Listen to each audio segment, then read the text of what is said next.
We found him sitting against a tree, perfectly preserved despite being missing for 6 months. No signs of wildlife disturbance, no decomposition. Just a man who looked like he'd fallen asleep while hiking, except for his eyes. They were open wide, staring at something above him, and his face was frozen in an expression I still see when I close my eyes at night. My name is Jack Harmon, and I've been a search and rescue officer with the U.S. Forest Service for 11 years. Most of what I do is routine: lost hikers, injured campers, the occasional evacuation during forest fires. But there are aspects of this job I was never trained for, things they don't tell you in the manuals. It's 2:48 a.m. as I write this. The rain is hammering against the windows of my cabin, and I can't sleep. Not after what happened today. Not after what I saw. I need to document everything while it's still fresh, while I can still remember the details. Because tomorrow, just like every other time, my superiors will file it away in some restricted folder and will be told never to speak of it again. I work in Black River National Forest, over 400,000 acres of dense woodland, steep ridges, and valleys that drop away into darkness. Most people think of forests as peaceful places. I used to think that too.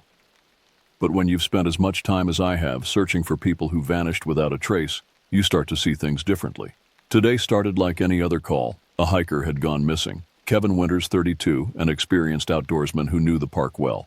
His wife reported him missing when he didn't return from what was supposed to be a simple day hike along the North Ridge Trail. Nothing unusual about the call. We get dozens like it every year. Most of the time we find them wandering off trail, confused but alive. My team assembled at 6 a.m., 4 other SAR officers, 2 with dogs. The morning fog was thick, limiting visibility to maybe 20 feet ahead. We split into pairs and headed out along different sections of the trail, equipped with radios, first aid kits, and GPS units. Andy and I took the northwestern section where Kevin's truck had been found at the trailhead. The air was damp and cold, and our voices didn't carry far in the dense mist. The dogs were agitated from the start, which is never a good sign. Strange that he'd come out here alone, Andy said as we followed the winding path. Guy knows the rules. His wife said he does this trail twice a month, I replied, scanning the ground for any sign of disturbance. Probably felt comfortable enough to solo it. 3 hours in, we found nothing. No tracks leading off trail, no discarded equipment, no signs of struggle. It was as if Kevin had simply vanished into the fog. We regrouped at midday, comparing notes with the other teams who'd had equally little success. That's when Peterson, our coordinator, made the call to expand the search grid.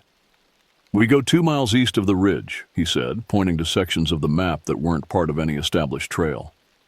Jack, you and Andy head northeast. Terrain gets rough there, but if he fell, that's where we might find him. As we pushed deeper into the forest, the trees grew thicker, the underbrush more tangled. The fog had lifted somewhat, but shadows still played tricks with your vision. Every fallen log looked like a body at first glance. Every rustling sound in the brush made us pause and listen. That's when we heard it. Help, please. The voice was faint, barely audible over the sound of our own breathing. It seemed to come from a ravine to our left, maybe 50 yards away. Hello? I called. Forest Service. Are you Kevin? No response, just silence. Andy and I exchanged glances. You heard that, right? He asked, his hand instinctively moving to his sidearm. I nodded, keying my radio to alert the others. Team 2, we've got a voice contact northeast sector, half click from marker 7, moving to investigate. We approached cautiously, our boots crunching on the forest floor. The ravine was steep, dropping about 30 feet to a narrow creek bed below. We scanned the area, looking for any sign of movement. Help me. The voice again. But this time it sounded wrong. There was a hollowness to it, like it was coming from inside a cave, though there were no caves in this area. And there was something else that made the hair on my neck stand up. The voice didn't echo. In a ravine like this, sound should bounce off the rocky walls, but this voice just ended. Kevin, it's the Forest Service. If you can hear us, make noise or call out again. Down here. The voice seemed to be coming from directly below us now, near the water's edge. Andy started to descend, but I grabbed his arm. Wait, I said. feeling a sudden chill that had nothing to do with the temperature. Something's not right. That's when my radio crackled to life. Team 2, be advised. We've got a report from county that Kevin Winter's brother just called in. Says he got a text from Kevin's phone 10 minutes ago asking for help. GPS puts the phone near the old mill site, 6 miles west of your position. I felt the blood drain from my face. I keyed the radio with a shaking hand. Copy that. But we're hearing someone down here. Can you confirm no other missing persons reports? Confirmed. You're the only team that's reported voice contact. Andy and I backed away from the ravine edge slowly, our eyes never leaving the shadowy creek bed below. The voice came once more, but this time it was different. Jack, Andy, help me down here. No one had identified us by name. No one. We retreated quickly, almost running back through the forest toward our designated rally point. Neither of us spoke about what had happened, but when we rejoined the team an hour later, Peterson took one look at our faces and pulled us aside. You heard something out there, didn't you? He asked quietly, his expression grave. Someone called us by name, Andy said, his voice barely above a whisper. No one was supposed to be out there. Peterson nodded slowly. File your report, but leave that part out. Understood? But, I started to protest. Leave it out, he repeated firmly. Trust me on this. Some things about these woods don't make it into official records. We found Kevin Winters 4 hours later, unconscious but alive, at the bottom of a steep incline near the old mill, just as his brother had indicated. He'd slipped and hit his head, then managed to send a text before passing out again. The doctor at the hospital said he'd been lucky, another few hours in the cold, and he might not have made it. But as I sit here tonight listening to the rain, I can't stop thinking about that voice in the ravine. What would have happened if we'd gone down there? And why did Peterson act like he knew exactly what we'd encountered? This isn't the first strange occurrence I've experienced in Black River. There have been others, things I've tried to rationalize away, but after today I'm starting to connect the dots. There are patterns to the disappearances, details that don't add up, and an unspoken rule among veteran SAR officers. Some things you see in the forest, you never talk about. Tomorrow I'll go back to work like nothing happened. I'll file my report with the appropriate omissions. But I'm going to start keeping my own record, documenting everything they tell us to forget. Because whatever's out there in Black River, it knows our names now. When you work search and rescue long enough, you develop instincts. You learn to read the forest, to spot the subtle signs most people miss. A broken twig, disturbed moss, the unnatural silence when wildlife senses danger. But nothing in my training prepared me for what I found during the Anderson search last week. The call came in on Tuesday afternoon. 2 teenagers, Mitch and Josh Anderson, had gone camping in the northwestern sector of Black River, an area we call Devil's Backbone because of the jagged ridge that runs through it. They were supposed to return Sunday evening. When they didn't show up by Monday night, their parents reported them missing. Standard protocol for these situations, we gathered their information, last known location, what equipment they had with them. The boys were 17 and 15, with moderate camping experience. They'd parked at the Devil's Backbone trailhead and planned to camp near Stillwater Creek, about 4 miles in.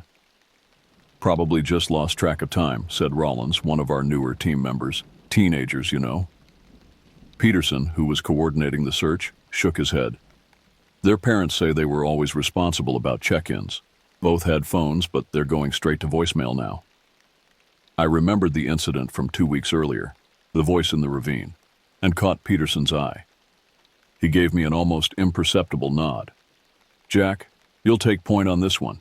Take Rollins and the K9 unit.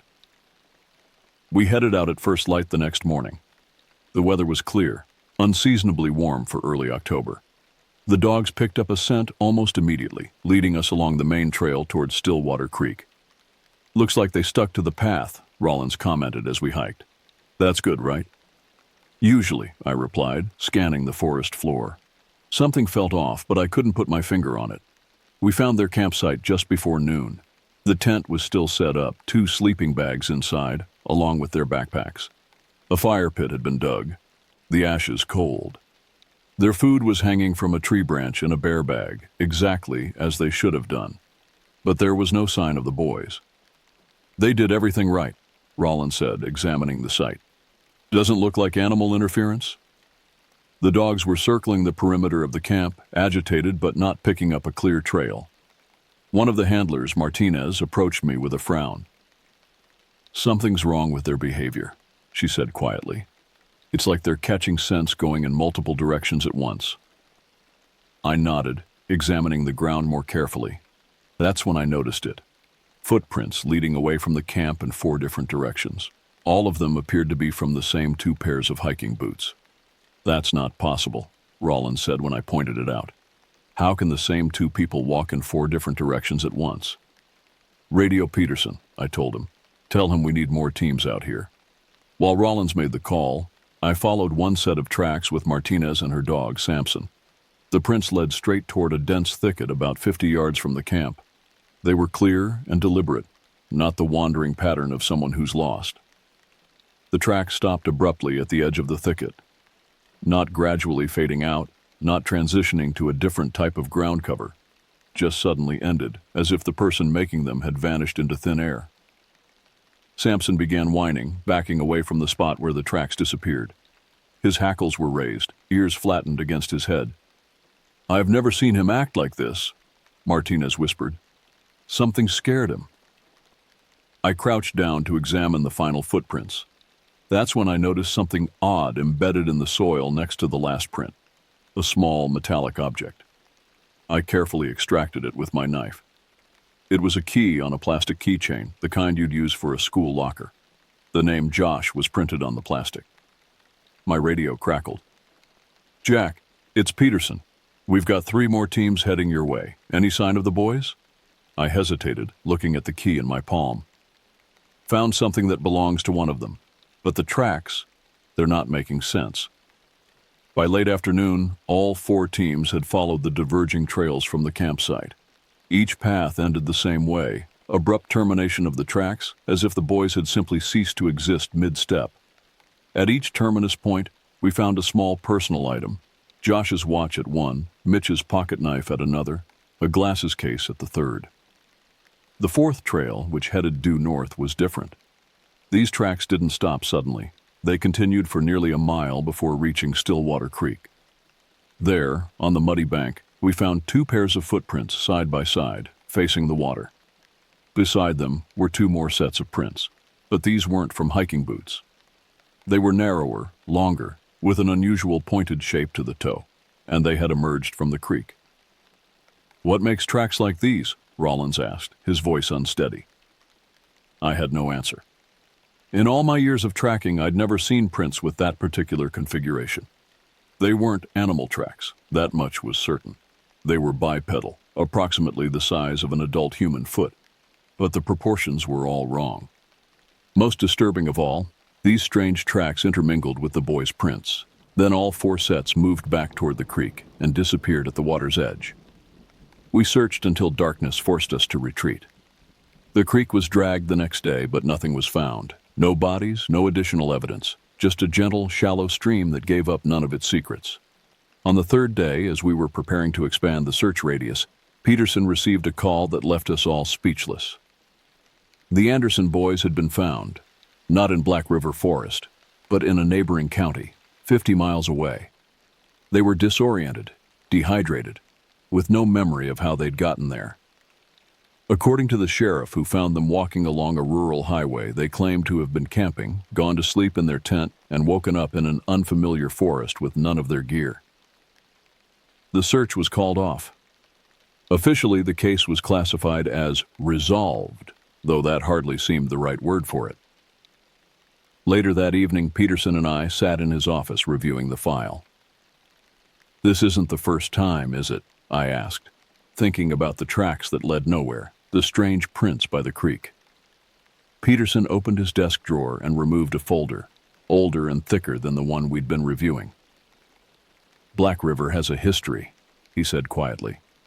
"Most of it doesn't make the official reports." He slid the folder across to me. Inside were dozens of case files dating back to the 1970s, missing persons found miles from their last known location, with no memory of the intervening time. Multiple reports of tracks that split in impossible ways or ended abruptly. strange prints found near water sources. Why keep this secret? I demanded. People should know what they're walking into out there. Peterson leaned back in his chair, suddenly looking much older than his 56 years. What would we tell them, Jack? That something in these woods can make copies of your tracks? That it can lure you away from safety and dump you miles away with no memory of what happened? Who would believe that? He had a point. Without experiencing it firsthand, I wouldn't have believed it myself. There's something else, Peterson added, his voice dropping even lower. The boys' medical examination. The doctor found unusual marks on their ankles. 3 parallel lines, like puncture wounds, but with no entry point. Just surface marks, perfectly spaced. I thought of the strange tracks by the creek, the pointed toes. Like something had grabbed them. Peterson nodded. The marks will fade in a few days. By the time anyone else examines them, there'll be no evidence. I left Peterson's office with more questions than answers, and a growing unease about the forest I'd thought I knew so well. The folder he'd shown me, those cases spanning decades, suggested a pattern, a presence in Black River that had been operating undetected for years, or perhaps not undetected, but deliberately unacknowledged. That night, I spread my topographical maps of Black River across my kitchen table, marking the locations of every incident from Peterson's folder. A pattern began to emerge. Most occurrences were within 2 miles of a water source, with Stillwater Creek having the highest concentration. As I studied the pattern, my phone buzzed with a text message. It was from an unknown number, but the content made my blood freeze. "You found my key. Bring it back to the creek." The message was signed, Josh. I immediately called the hospital where the Anderson boys had been taken. They confirmed both teenagers were still in their care, with no access to phones. I placed Josh's key on the map right at the point where his tracks had vanished, and stared at it for a long time. Something was reaching out from Black River Forest, something that could wear a person's identity like a costume, and now it wanted me to come back. There are unwritten rules in search and rescue, guidelines passed down from veteran to rookie, never formalized in any training manual, but understood to be critical for survival. I've been collecting these rules for years, listening to the old-timers, observing patterns in the incidents we never officially report. Rule 1. Never go alone into Black River after dark. Rule 2. If you hear someone calling your name, verify their identity visually before approaching. Rule 3. Respect the boundaries. Some parts of the forest are not meant to be entered. After receiving the text message signed Josh, I couldn't sleep. I kept thinking about those strange tracks by Stillwater Creek, the key I'd found, and the folder of cases Peterson had shown me. There was a pattern here, a history of unexplained occurrences that the Forest Service had been quietly documenting for decades. I needed answers, but I also knew better than to rush back to the creek alone. Whatever had left those unusual footprints, whatever could create duplicate tracks leading in 4 directions simultaneously, it wasn't something to confront without preparation. The next morning, I sought out the oldest member of our team, a man named Garrett who'd been with Black River CR for nearly 30 years. He rarely spoke about his experiences, but if anyone knew the truth about what was happening, it would be him. I found him at the equipment shed, meticulously checking the supplies for our emergency packs. "Garrett, I need to ask you something," I said, closing the door behind me, "about Stillwater Creek." His hands paused over the first aid kit he'd been inventorying. "What about it?" "The Anderson case, the tracks that split off in different directions, the strange prints near the water." "I know it's not the first time." Garrett set down the kit and turned to face me. His weathered face revealed nothing but his eyes. They held a wariness I recognized. "Peterson showed you the folder," he said. It wasn't a question. I nodded. "Then you know we don't talk about these things. Not officially." "I need to understand what's out there," I insisted. "I got a text last night from someone claiming to be Josh Anderson, asking me to bring his key back to the creek." Garrett's expression darkened. "And you're actually considering it? After what you saw?" He shook his head. "You're smarter than that, Jack." "I'm not going alone," I assured him. "But I can't just ignore this. Kids go missing in these woods, Garrett. Some never come back." If there's something out there targeting people, we have a responsibility to stop it. The older man was quiet for a long moment, seemingly weighing his options. Finally, he sighed and reached into his jacket pocket, removing a small leather-bound notebook. "There are rules," he said, handing me the notebook. "They've kept me alive for 30 years in Black River. Break them at your own risk." I opened the notebook, finding pages of handwritten notes, observations, and warnings compiled over decades of service. Some entries dated back to the 1960s, passed down from previous generations of SAR officers. The old-timers called it the collector, Garrett explained as I flipped through the pages. Whatever it is, it leaves copies of tracks to confuse searchers, takes personal items as souvenirs, I guess you could say, and it has an affinity for water. One entry caught my eye. Collector mimics voices, knows names it shouldn't, creates false trails, always returns to water, never follow it alone. "This thing has been operating in Black River for over 60 years?" I asked, looking up from the notebook. Garrett nodded. "Probably longer. The earliest accounts I've heard date back to when this area was first being logged in the 1880s. Loggers would disappear, then turn up miles away with no memory of how they got there. Or not turn up at all. Why hasn't anyone done anything about it?" "What would you have us do?" Garrett asked, his voice tinged with frustration. "We can't exactly file reports about impossible footprints and entities that mimic human voices.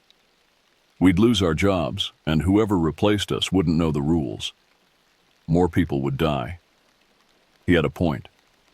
The rational world had no framework for understanding what was happening in Black River. "So we just let it continue?" I pressed. Garrett's expression hardened. "We protect people the best way we know how. We find the ones who go missing.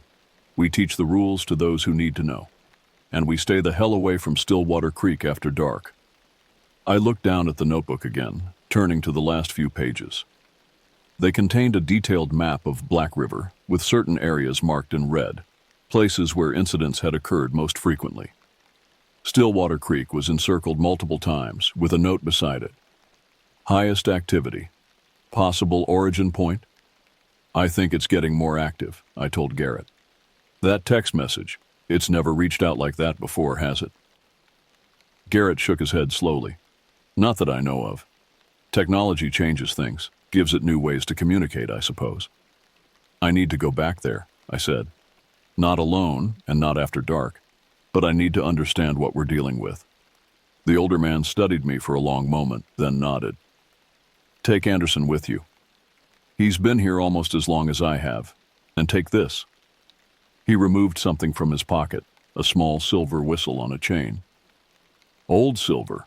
One of the rules, it doesn't like the sound of silver whistles, might buy you some time if things go wrong." I accepted the whistle, feeling its weight, heavier than it looked and cold to the touch. "Any other advice?"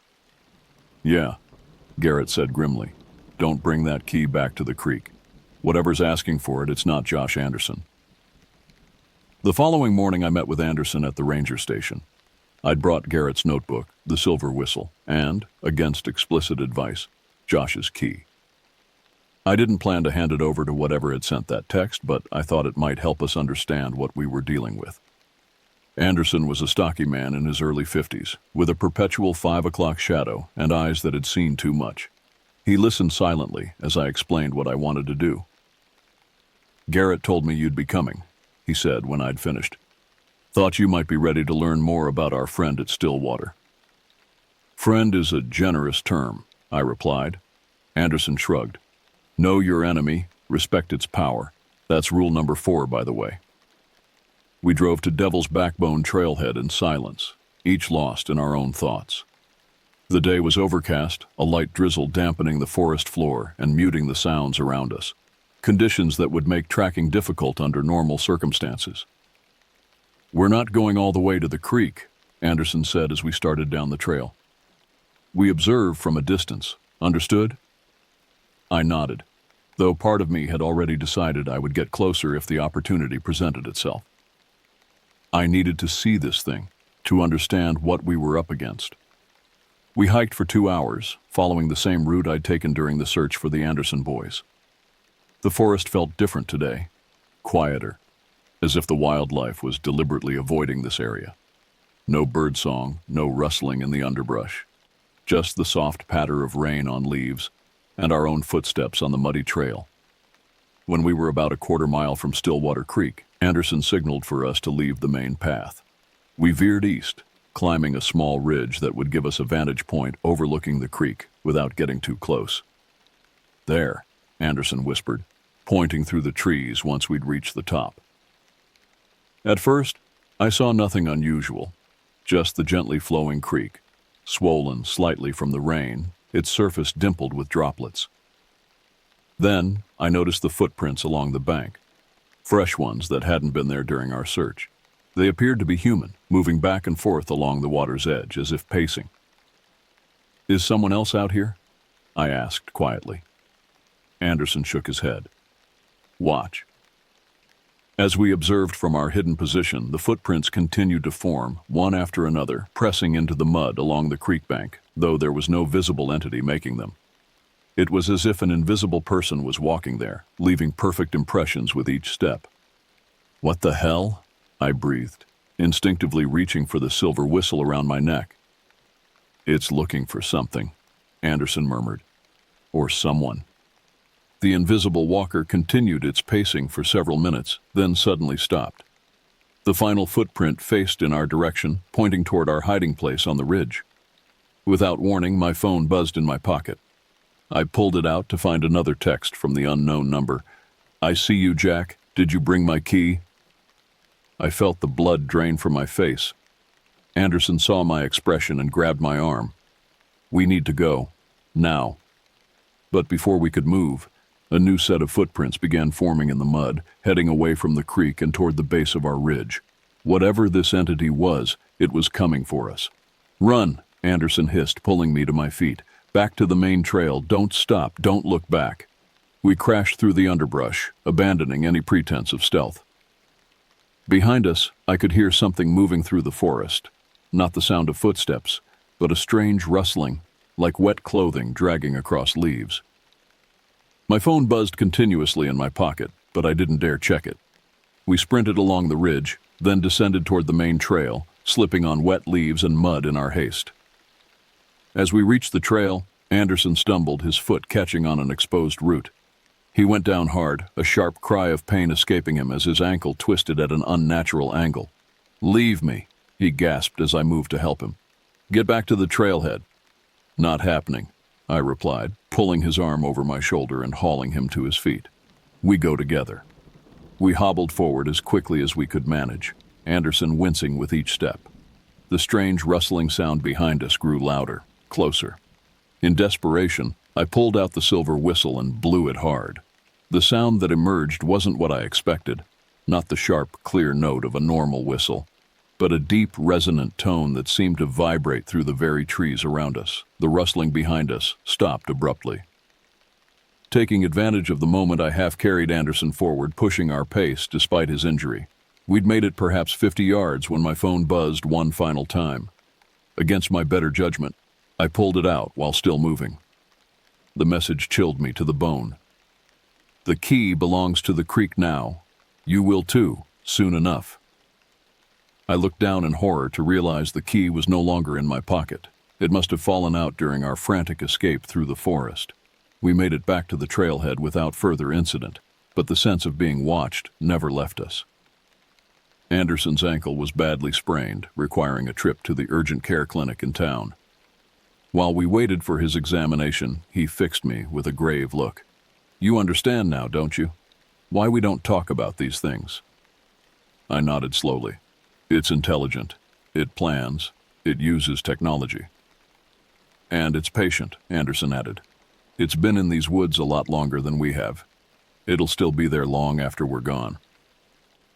Later that night, as I sat at my kitchen table reviewing Garrett's notebook again, I realized something that made my skin crawl. When the Anderson boys had been found 50 miles away, they'd been discovered walking along a road that led to a tributary of the same watershed that fed Stillwater Creek. Whatever this entity was, this collector, as the old-timers called it, its reach extended beyond Black River Forest, following the water to other locations. I made my own entry in the notebook that night, adding to the accumulated wisdom of generations of SAR officers. Rule 27. It can follow the water. Nowhere connected to Black River's watershed is truly safe.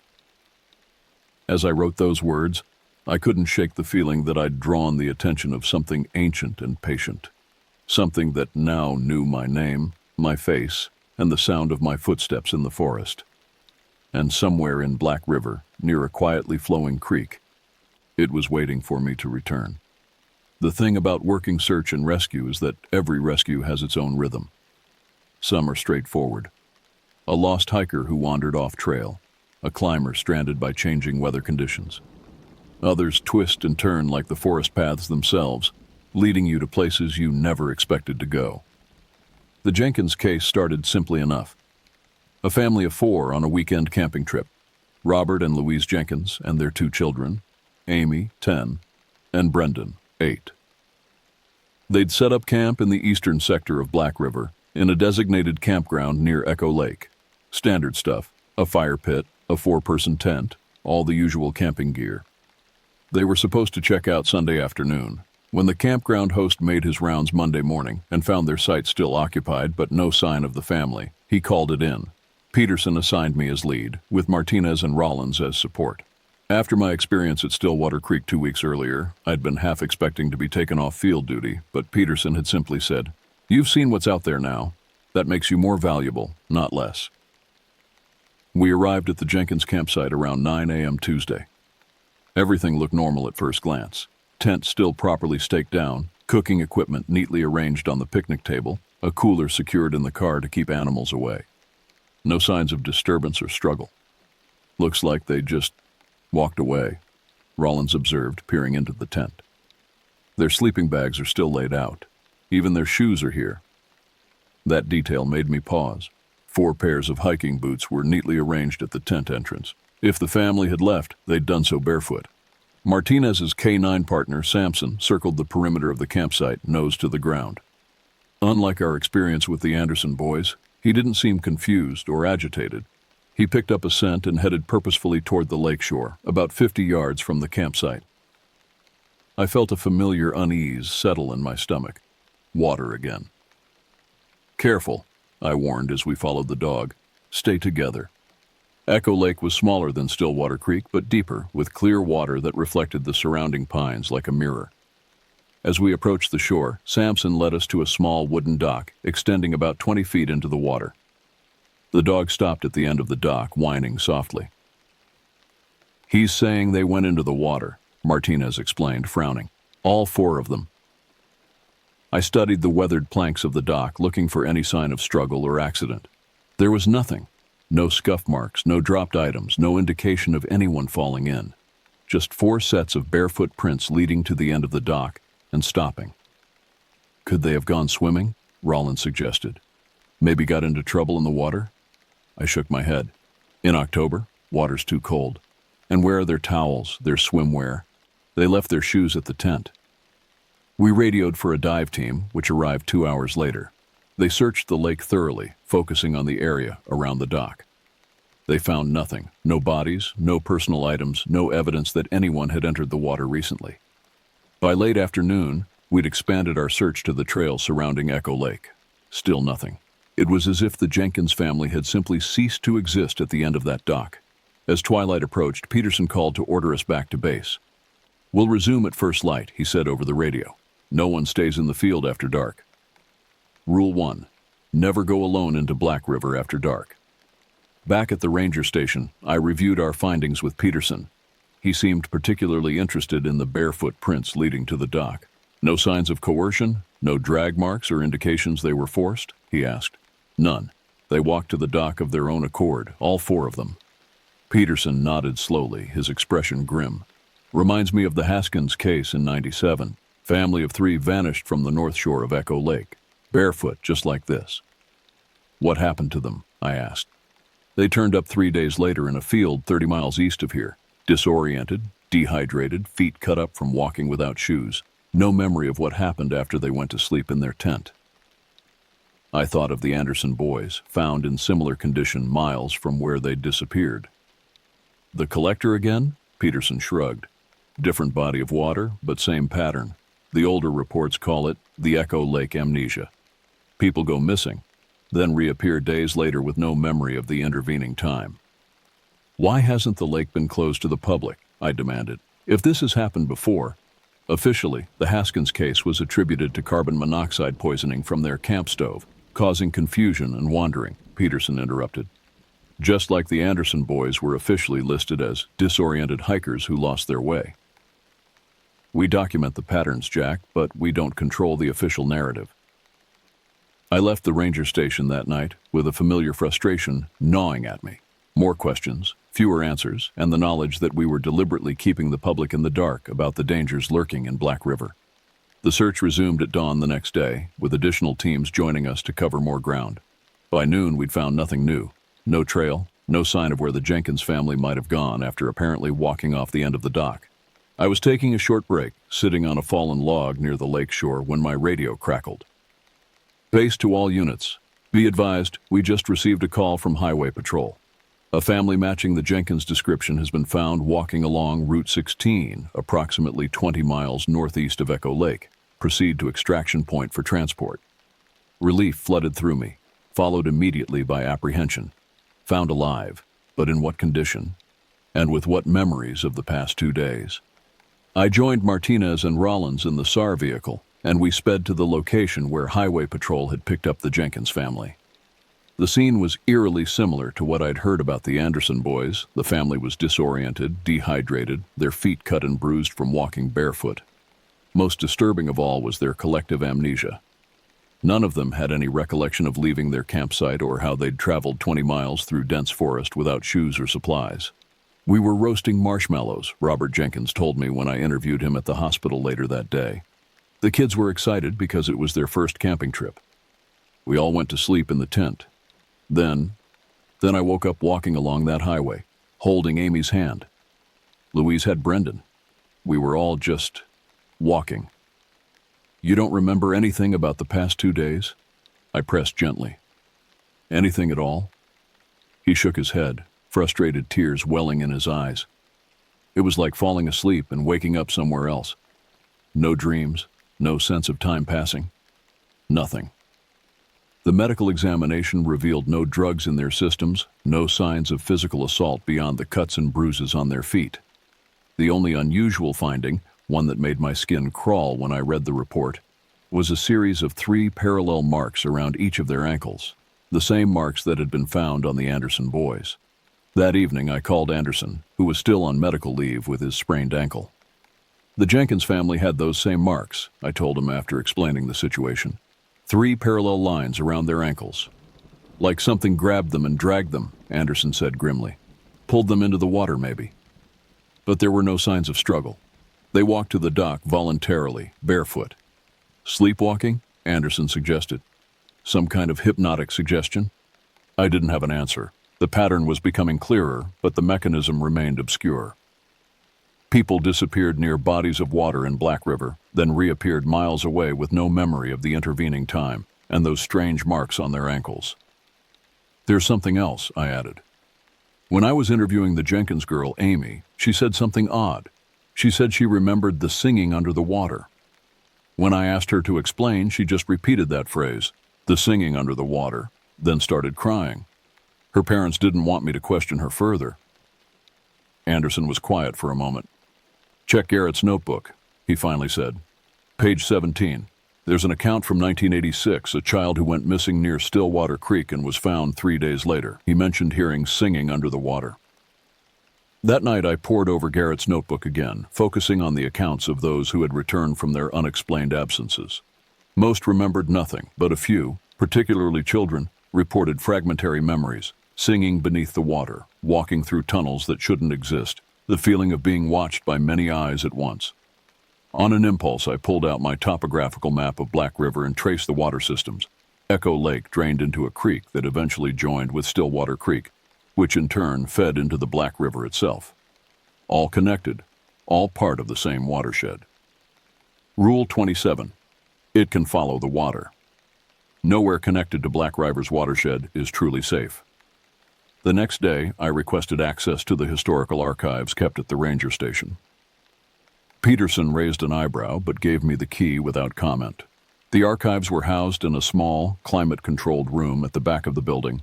Decades of reports, photographs, and journals documenting the history of Black River National Forest. I focused my search on incidents involving Echo Lake, working backward chronologically. The Haskins case from 1997 was there, officially attributed to carbon monoxide poisoning, as Peterson had said. Before that, a pair of hikers in 1989 found wandering 25 miles from their last known location with no memory of how they got there. 3 college students in 1978 disappeared from a lakeside campsite, reappeared 4 days later. A family in 1963, 2 park rangers in 1952. The pattern stretched back decades, all with the same elements: disappearances near water, reappearances miles away, missing memories, and those who retained fragments mentioning singing under the water or eyes watching from below. The oldest record I found dated to 1937, when Black River was first designated as a national forest. A surveyor named William Hancock vanished while mapping the area around Echo Lake. In his journal, recovered from his campsite, the final entry read, "The locals warn against camping near the water at night. They say something old lives in these connected waterways, something that came long before the settlers. The native tribes called it the Taker of Mines." I believe these are simply superstitions meant to keep outsiders away from prime hunting grounds, but I will admit the lake has an eerie quality after sunset. The way sound carries across the water, almost like voices singing, can play tricks on one's mind. Hancock was found 2 weeks later, wandering in a field nearly 40 miles away.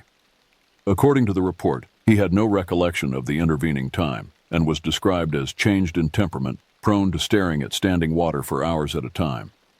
I was so engrossed in my research that I didn't notice Peterson standing in the doorway until he spoke.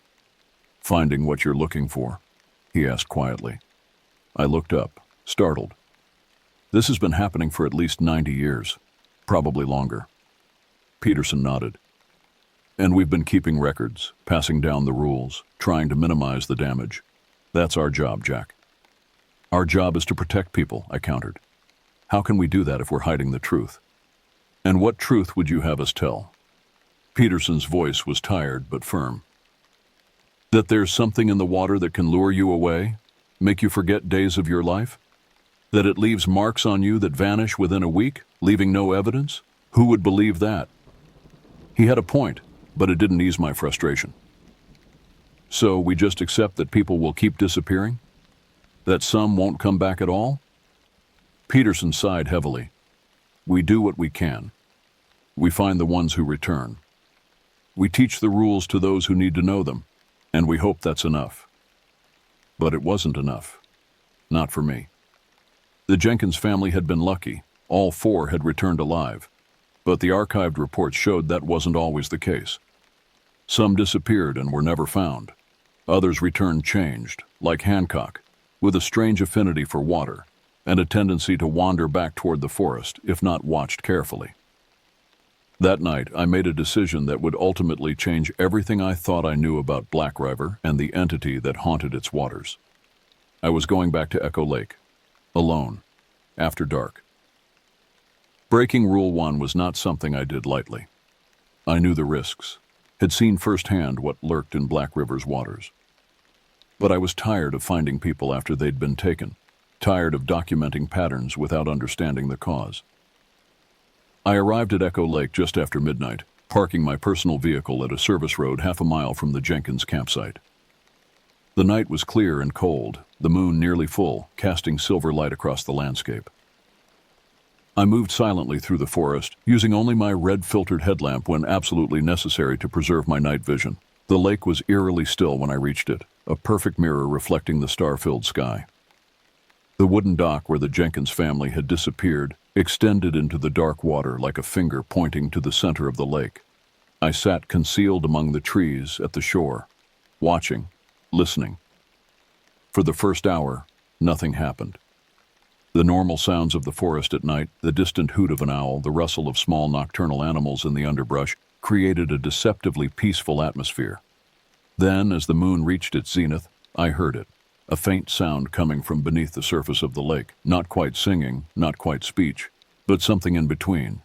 A rhythmic, melodic vibration that seemed to resonate in my chest rather than my ears. I found myself standing, moving toward the dock without conscious decision. It was as if the sound was pulling me forward, drawing me toward the water. With tremendous effort, I forced myself to stop, to break the compulsion. That's when I saw them, ripples spreading across the previously still surface of the lake, moving toward the shore, toward me. I retreated deeper into the cover of the trees, watching as the ripples reached the dock. Something breached the surface there, just for a moment. Too quick to see clearly in the moonlight, but I caught an impression of elongated fingers, pale and glistening, gripping the edge of the dock before sliding back beneath the water. The singing grew louder, more insistent. I felt a pressure building in my head, a compelling urge to walk forward, to step onto the dock, to approach the water. With shaking hands, I pulled out Garrett's silver whistle and blew it. The deep, resonant tone cut through the night air, and immediately the singing stopped. The ripples on the lake subsided, the surface becoming unnaturally still once more. I waited, hardly daring to breathe, the whistle still clutched in my hand. Minutes passed in absolute silence. Not even the ambient forest sounds remained. It was as if the entire woodland was holding its breath. Then, without warning, my phone buzzed in my pocket.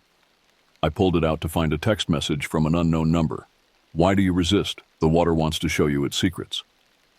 I backed away from the shore, still facing the lake, the whistle ready in my hand. Another text arrived. "You cannot stop what has always been, Jack Harmon. The water connects all things. It reaches everywhere." As I retreated through the forest toward my vehicle, a final message appeared on my screen. "We will meet again. In time, you will come to the water willingly." I drove home in a state of numb shock, my mind struggling to process what I'd witnessed. The entity in Black River's waters wasn't just mimicking voices or creating false trails. It was actively communicating, luring people to the water with that strange, compelling song, and now using technology to extend its reach. Back at my cabin, I documented everything in detail, adding to Garrett's notebook. As I wrote, a disturbing thought occurred to me. I'd experienced the entity's song, felt its pull. If I hadn't had the silver whistle, would I have ended up like the Jenkins family, walking barefoot into the lake, only to reappear days later with no memory and those strange marks around my ankles? Or would I have been one of those who never returned at all? The question haunted me as I finally collapsed into bed, exhausted but too wired to sleep. In the darkness of my bedroom, I could still hear the faint echo of that underwater singing, a phantom memory that seemed to vibrate in my bones. And as I drifted toward uneasy sleep, a final chilling thought crossed my mind. The water from my tap, the water in my shower, even the rain that fell on my roof. It all eventually flowed to the same watershed, all connected to Black River and its lakes and streams. The entity had said it through that text message. The water connects all things. It reaches everywhere. Nowhere was truly safe. There's an old saying among SAR veterans, the forest gives up its dead sooner or later. It's meant to be reassuring, a reminder that missing persons are usually found whether alive or otherwise. But in Black River, some people stay missing. Their names become whispered warnings, their disappearances unexplained gaps in our records. Jason Collins was one such name. A geology graduate student from the State University, he'd come to Black River 3 years ago to study the unusual rock formations in the northern sector. His research focused on what he called hydrological anomalies, places where water behaved in ways that defied standard geological principles. Collins vanished during a solo expedition near Deadman's Gorge, a deep ravine where several underground streams converged. His equipment was found precisely arranged beside a pool at the bottom of the gorge, sample collection tools, notebooks, camera. But of Collins himself, there was no trace. The case had gone cold long before I joined Black River SR, but his name came up occasionally in conversations among the veterans.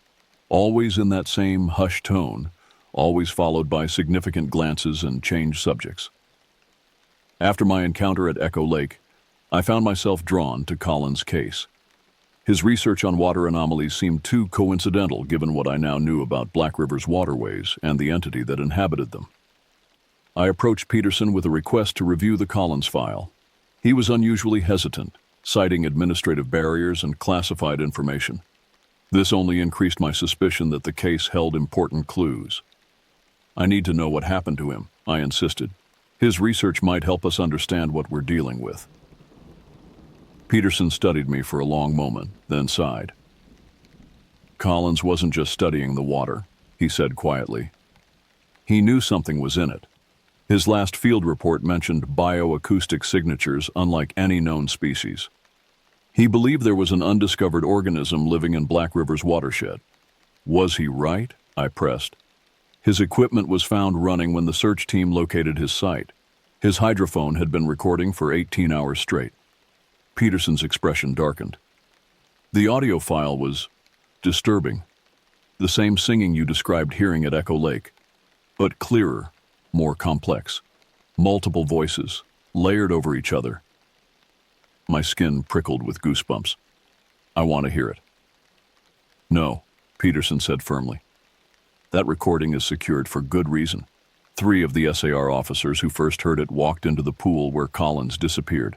We barely got them out in time." This revelation stunned me. Not just the entity's power to compel action through sound, but the fact that it had nearly claimed more victims from among our own ranks. What happened to them? The officers who were affected? Mandatory transfer to other forests. Standard procedure for anyone who shows susceptibility. Peterson's gaze was steady. "Like I told you before, we do what we can to protect people, Jack.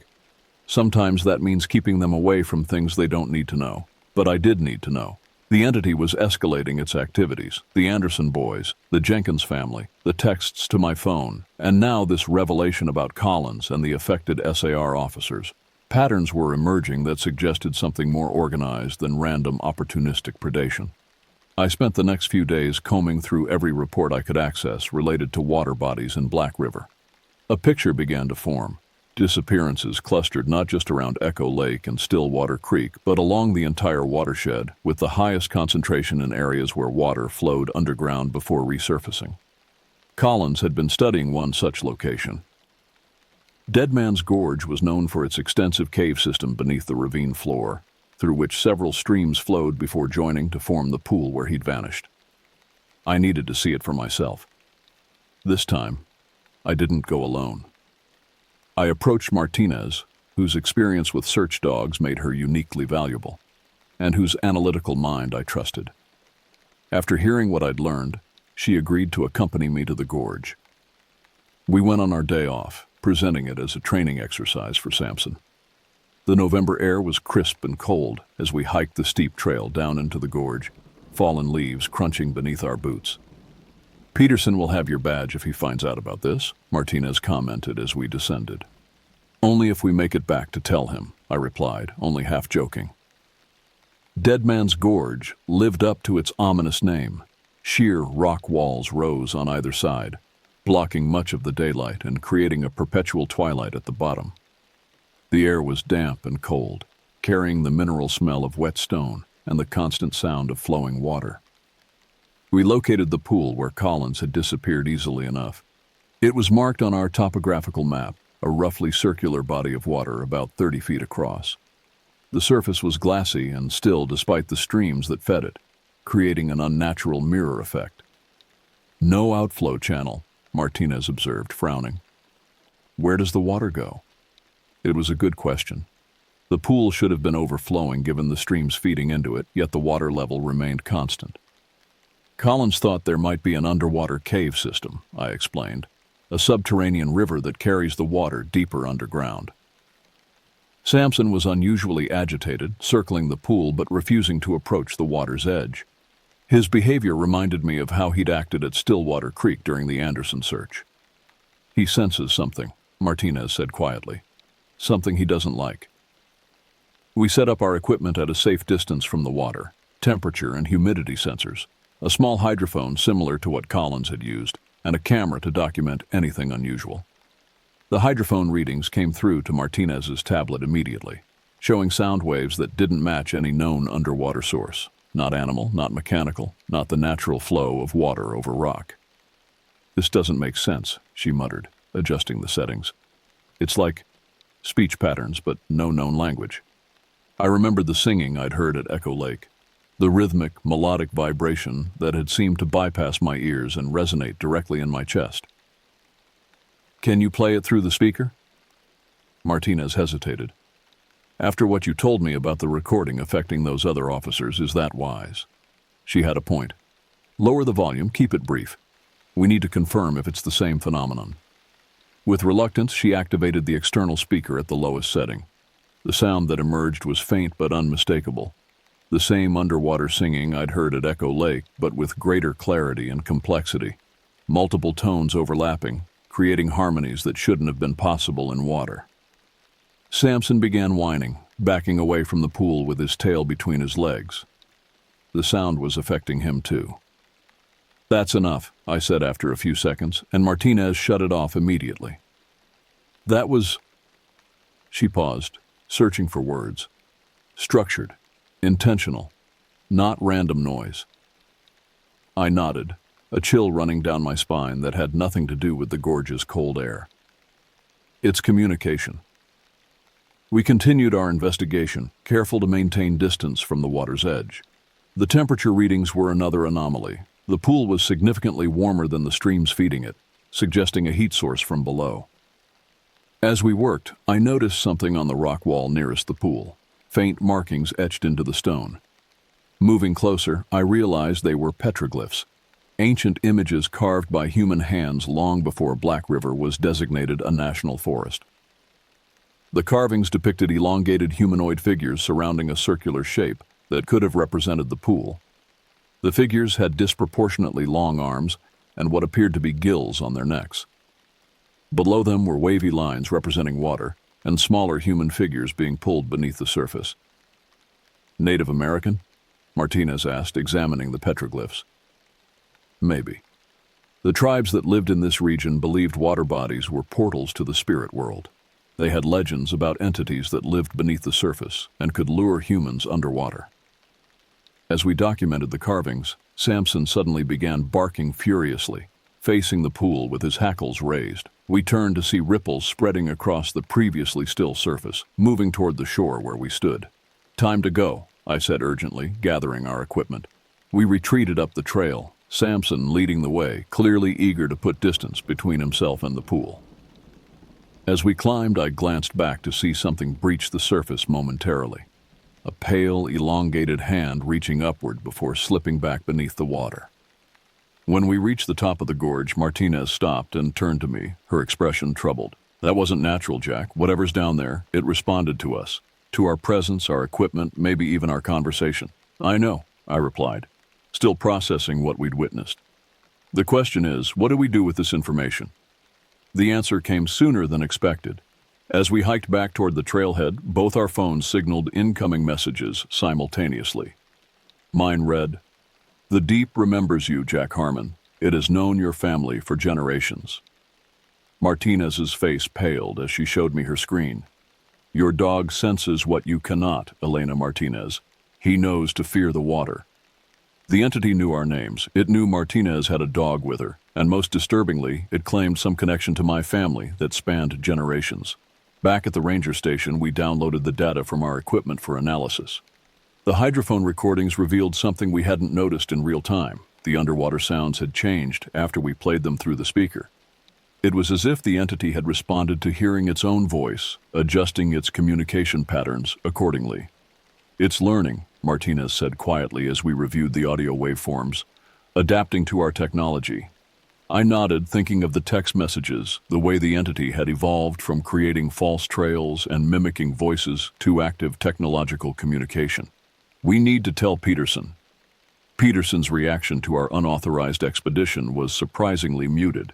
Instead of the reprimand I'd expected, he listened intently to our findings, occasionally making notes in a leather-bound journal similar to Garrett's.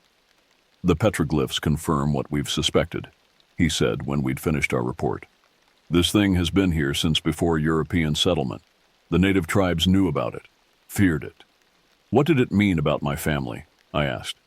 "That message claiming it has known my family for generations?" Peterson closed his journal slowly. "Your grandfather worked for Black River SAR, didn't he?"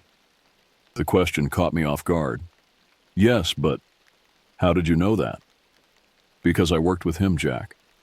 Edward Harmon was one of the best trackers we ever had. He was also one of the first to document the entity's patterns systematically. This revelation stunned me. My grandfather had died when I was 12, and while I knew he'd worked for the Forest Service, I'd never connected his role to what I was now experiencing. He never talked about anything like this, I said, trying to reconcile this new information with my memories. He wouldn't have, Peterson replied. We didn't burden our families with this knowledge then, just as we don't now. But Edward had theories about the entity. He believed it recognized certain bloodlines, could track them across generations. Why? Martinez asked. What would be the purpose? Peterson shrugged. Who can know the motivations of something so alien to our understanding? But Edward documented cases where multiple members of the same family went missing in Black River across different time periods, as if the entity was collecting them. The word sent a chill through me. The collector. That's what Garrett had called it in his notebook. There's more, Peterson continued, opening a drawer in his desk and removing a yellowed envelope. After your grandfather died, this was found among his personal effects. It was addressed to you, to be delivered when you were old enough. Your grandmother gave it to me for safekeeping when you joined Black River SAR. He handed me the envelope. My name was written on it in my grandfather's distinctive handwriting, the ink faded with age. I'll leave you to read it privately, Peterson said, standing. But Jack, whatever it contains, remember the rules. They've kept us alive this long. After Peterson and Martinez left, I sat alone in the office, staring at the envelope for a long time before finally opening it. Inside was a single sheet of paper, the handwriting neat but hurried, as if written in haste. To my grandson Jack, if you're reading this, you've joined the Forest Service at Black River, and you've encountered what we call the Collector. I had hoped this legacy would not pass to you, but some bloodlines are marked by the water, and ours is one of them. Your great-great-grandfather, Henry Harmon, was one of the original surveyors of Black River in 1902. He disappeared near Stillwater Creek for 7 days, then returned with no memory of where he'd been. Every generation of our family since has been drawn to these woods, to the water. Some return, some don't. I've spent my life studying the entity that lives in Black River's waterways. It's ancient, intelligent, and patient. It communicates through sound and can influence minds, especially those whose ancestors it has touched before. Our family is particularly susceptible. There are ways to resist its call. Silver disrupts its influence. Carry silver objects, especially those that create sound. Moving water weakens it. Still pools and lakes are where its power is strongest. And most importantly, never touch the water where it dwells. The touch creates a connection that never fully breaks. I don't know what it wants, why it takes people, why some return changed and others never come back at all. But I know it remembers our family, and it will call to you as it called to me. Stay safe, Jack. Stay away from the water.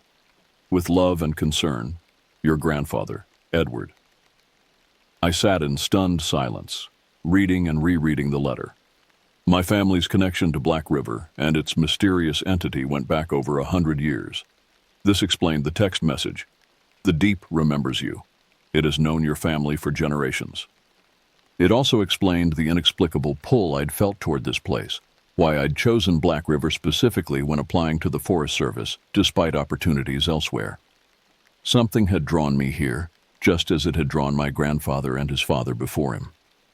That night, I added my grandfather's letter to Garrett's notebook, creating a more complete record of what we knew about the entity.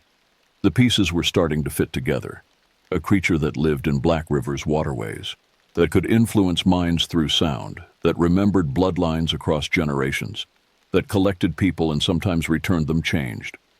But the central question remained unanswered. What did it want? Why did it take people? And what happened to those who never returned?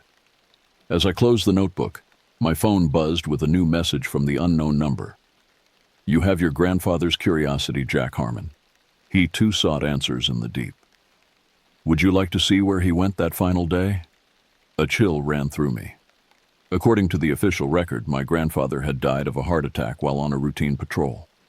But this message implied something else entirely, that the entity had taken him, that he was one of those who never returned. Instead of responding to the text, I turned off my phone and placed it in a drawer. The entity was trying to lure me, using my family connection and my need for answers as bait. I needed to be smarter than that. But as I lay in bed that night, unable to sleep, one thought kept circling in my mind. What if my grandfather was still out there, somewhere beneath Black River's waters? What if all those who had never returned were still alive, in some form, in some place we couldn't reach or understand?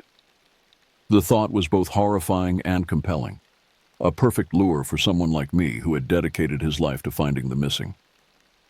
They say knowledge is power, but in Black River, it's also a burden. The more I learned about the entity in the water, the more questions emerged, spreading like ripples from a stone dropped into a still pond. After discovering my family's connection to the collector, I became obsessed with finding patterns, understanding its nature and purpose. I spent hours poring over historical records, cross-referencing disappearances with water locations, mapping the underground streams and aquifers that connected seemingly isolated bodies of water throughout the forest. I was careful to follow the rules, never going near water bodies alone, carrying silver objects. I'd begun wearing my grandfather's old silver pocket watch, documenting everything I learned in Garrett's notebook. But the entity was growing more active, more aggressive in its communications. The texts to my phone continued, always from untraceable numbers that changed with each message. The deep grows impatient, Jack Harmon. Others have accepted our invitation. Why do you resist? Your grandfather understood in the end. He came willingly. I ignored them all, focusing instead on my research. The breakthrough came when I discovered a reference in the archives to audio recordings made throughout Black River in the 1970s, a sound survey conducted by the university's Environmental Science Department. The recordings had been made at various locations to document natural ambient sounds for ecological studies. What caught my attention was a notation in the margin of the survey report. Anomalous audio patterns detected at water locations. Recordings quarantined by Forest Service directive. Peterson was reluctant when I asked about these recordings, but finally admitted they existed, stored in a secured archive at the regional office. They're classified, Jack. Access is restricted for good reason. I need to hear them, I insisted. They might help us understand what we're dealing with. You've already heard the entity's voice, Peterson countered. You know how it affects people. Those recordings are too dangerous. I'm already connected to it, I argued. My family has been for generations. If anyone can listen safely, it's me. Peterson studied me for a long moment, then sighed. I'll make some calls, but this stays between us. And you listen under controlled conditions, with me present, at limited volume, for limited duration. 2 days later, we sat in a soundproofed room at the regional office. The recordings had been transferred to modern digital format, but remained otherwise unaltered. Each was labeled with a location and date. We'll start with Stillwater Creek, 1974, Peterson said, adjusting the equipment. Volume at minimum. Duration 30 seconds. Ready? I nodded, bracing myself for what I might hear. The recording began with normal forest sounds, bird calls, wind in trees, the gentle babble of flowing water. Then, almost at the threshold of hearing, another sound emerged from beneath the stream's natural rhythm. A melodic pattern, structured and deliberate, rising and falling in a way that reminded me of human speech, but was fundamentally alien. As I listened, I felt a familiar pull, the same compulsion I'd experienced at Echo Lake, urging me toward water. But something was different this time. Instead of a generalized call, I heard specificity, as if the sound was somehow addressing me personally, despite being recorded decades before my birth. Enough, Peterson said, stopping the playback after precisely 30 seconds. What did you notice? It recognized me, I said, struggling to articulate what I'd felt. The recording, it's decades old, but the entity somehow knew I would be listening. It addressed me specifically. Peterson didn't seem surprised. Time doesn't seem to mean the same thing to it. The recordings have this effect on anyone connected to the entity. They feel personally addressed, specifically called. We proceeded through more recordings from different water locations throughout Black River. Each had the same underlying pattern, that strange melodic communication beneath the natural water sounds. But there were variations, subtleties that suggested different voices, or perhaps different messages. The final recording was from Dead Man's Gorge, 1975. As it played, I noticed a distinct difference. The underwater sounds were more complex, layered, almost like multiple entities speaking simultaneously. And beneath it all, barely perceptible, was what sounded like a human voice responding. "Stop," I said urgently. "Go back. There's someone answering." Peterson rewound the recording, increasing the volume slightly and applying filters to isolate the human voice. When he played it again, we could hear it clearly, a man's voice speaking in what sounded like normal English, but the words were distorted, unintelligible. "Who is that?" I asked. "Someone from the survey team?" Peterson shook his head slowly. The survey team reported no verbal communication during their recording sessions. This voice shouldn't be here. We enhanced the audio further, cleaning up the distortion as much as possible. The voice gradually became clearer, though still strangely modulated, as if speaking through water. "Accept your invitation. Show me what's beneath. Family has always known." A chill ran down my spine. The phrasing was eerily similar to the text messages I'd been receiving. "Is there any way to identify the speaker?" I asked. Peterson was already checking the metadata associated with the recording. Date is August 17, 1975. Location Dead Man's Gorge, specifically the main pool at the bottom of the ravine. He paused, frowning. "Wait, that can't be right." "What?" "According to the log, this recording was made by a two-person team from the university. But there's a note here from the Forest Service liaison who accompanied them. It says a third person was present at the site, not part of the official team." "Who?" Peterson looked up from the screen, his expression grave. "Edward Harmon, your grandfather." The revelation hit me like a physical blow. My grandfather had been there, at Dead Man's Gorge, communicating with the entity. His voice captured on tape, speaking phrases that echoed the messages now being sent to my phone nearly 50 years later. "He was studying it," I said, trying to make sense of this new information. "In his letter, he said he'd spent his life researching the entity." "There's more," Peterson said quietly. "Edward disappeared 3 days after this recording was made. He was found a week later, walking along Highway 16, the same road where we found the Jenkins family. He had no memory of where he'd been or what had happened to him. But his letter said he knew ways to resist its call. Silver objects moving water." "Maybe he did resist for a time," Peterson replied. "But eventually, the entity got to him. Just like it's trying to get to you now." We spent the next hour analyzing the remaining recordings, looking for patterns, trying to decipher the entity's communication. The more we listened, the more convinced I became that what we were hearing was not random sound, but a sophisticated language, one that operated on principles fundamentally different from human speech. "It communicates through frequency patterns, not just words," I observed. "The emotion, the intent, is carried in the harmonics." Peterson nodded. "And it adapts to the listener. These recordings affect different people in different ways. Those with a connection to the entity, like you, like your grandfather, hear something more personal than others do." As we prepared to leave, Peterson handed me a secure thumb drive. "I've copied all the recordings for you. Study them if you must, but be careful. Don't listen for too long at once, and never near water. The entity can sense when its voice is being played, even through a recording." I took the drive, understanding the trust Peterson was placing in me. "Thank you." "Don't thank me yet," he replied grimly. "Knowledge isn't always a blessing, Jack. Sometimes it's just a more sophisticated form of bait." That night, in the safety of my cabin, I listened to the recordings again, focusing on the one from Dead Man's Gorge where my grandfather's voice had been captured. With better equipment and more time, I was able to clean up the audio further, revealing more of what he had said. "I accept your invitation to communicate. If you can show me what's beneath, I'll listen. My family has always known there was something in these waters. I want to understand." The entity's response was still largely unintelligible to my ears, but I could detect patterns now, rhythms and tonal shifts that suggested meaning. My grandfather had been attempting direct communication with the collector, trying to understand its nature and purpose. And now it was reaching out to me, using the same patterns, the same phrases.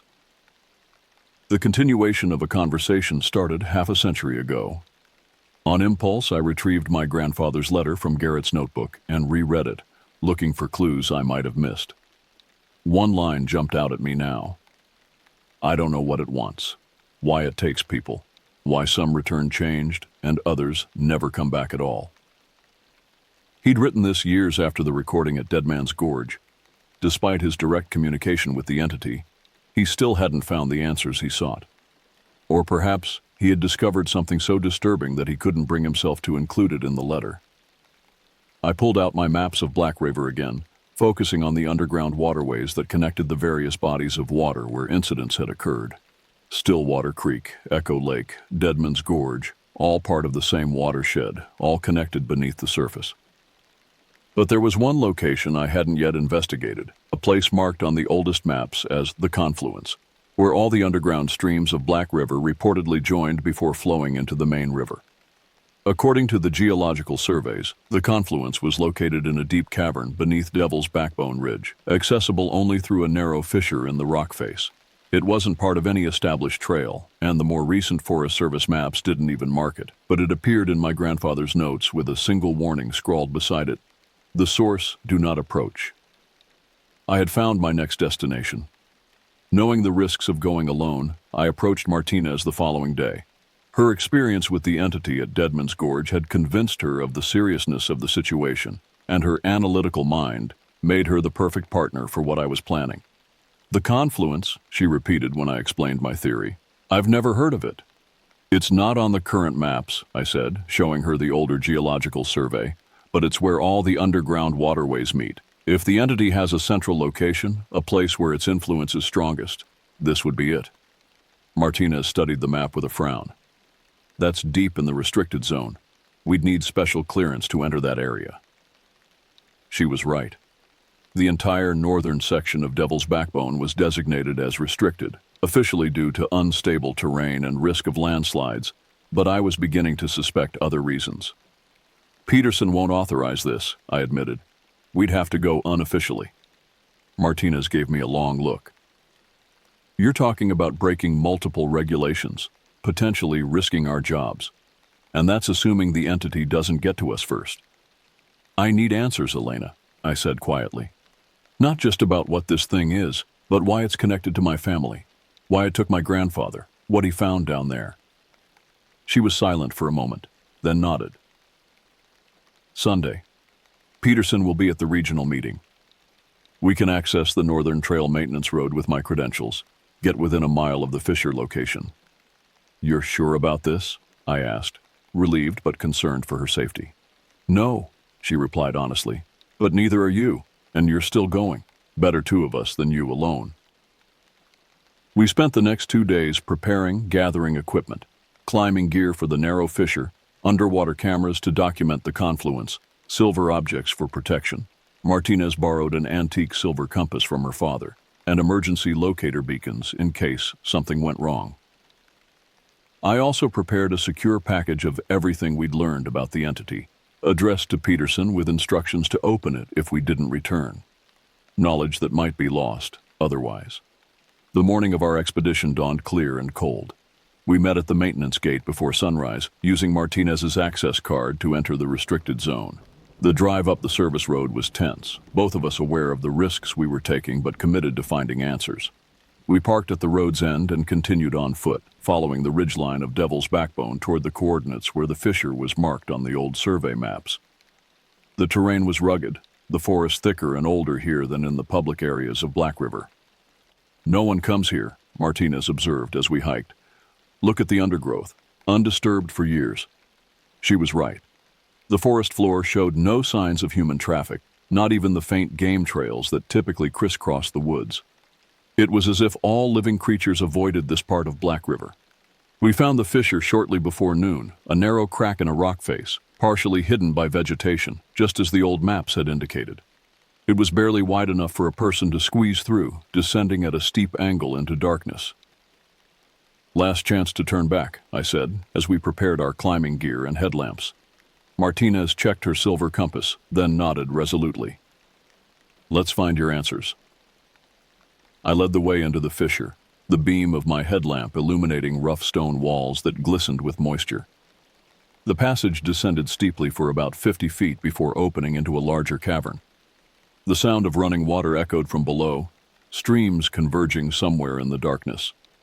We rappelled down carefully, our headlamps creating dancing shadows on the wet rock. The air grew increasingly damp and cold as we descended, carrying that distinctive mineral smell I'd noticed at Deadman's Gorge, but stronger here, more concentrated. After about 20 minutes of careful climbing, we reached the bottom of the cavern. Our headlamps revealed a vast underground chamber, its ceiling lost in darkness above us, and at its center, just as the old maps had indicated, the confluence. Multiple streams flowed from different tunnels in the cavern walls, all converging into a large, perfectly circular pool about 40 feet across. Unlike the rushing streams that fed it, the pool's surface was unnaturally still, reflecting our headlamps like a black mirror. "No outflow channel," Martinez whispered, echoing her observation from Deadman's Gorge. "Where does all this water go?" I approached the edge cautiously, keeping well back from the water.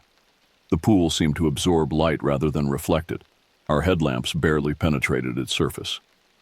"Look," Martinez said suddenly, pointing to the cavern wall nearest the pool. Our lights revealed what she had spotted. Petroglyphs, similar to those we'd seen at Deadman's Gorge but more extensive, covering the entire rock face. They depicted the same elongated figures with gill-like features, but here they were shown emerging from the circular pool, leading smaller human figures down into the water. "They're not taking them," I realized, studying the images. "They're guiding them, willingly." As we documented the petroglyphs, I noticed something carved into the stone floor near the pool's edge, newer than the ancient images, cut with modern tools. Moving closer, I saw it was a name and date. Edward Harmon, August 20th, 1975. My grandfather had been here 3 days after the recording at Deadman's Gorge, on the day he disappeared for a week. Before I could process this discovery, something changed in the cavern. The still surface of the pool began to ripple, concentric circles spreading outward from the center. And with the ripples came sound, that same melodic, structured pattern we'd heard in the recordings, but louder, clearer, unmistakably directed at us. "Jack," Martinez said urgently, backing away from the water, "we need to go, now." But I couldn't move. The sound was speaking to me, not just compelling movement, but communicating meaning. For the first time, I understood fragments of what it was saying, not in words exactly, but in concepts that formed in my mind as I listened. Old blood returns. The deep remembers.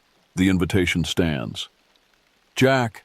Martinez's voice seemed distant, muffled beneath the entity's song. I felt her hand on my arm, pulling me back, but it was like moving through molasses. Something was emerging from the center of the pool, a disturbance in the water that rose higher, taking form. Not the elongated pale hand I'd glimpsed at Echo Lake and Deadman's Gorge, but something larger, more defined.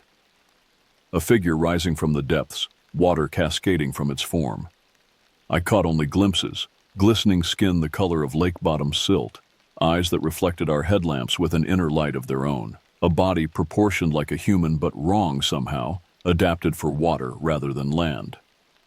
Martinez was shouting now, the silver compass held out before her like a shield.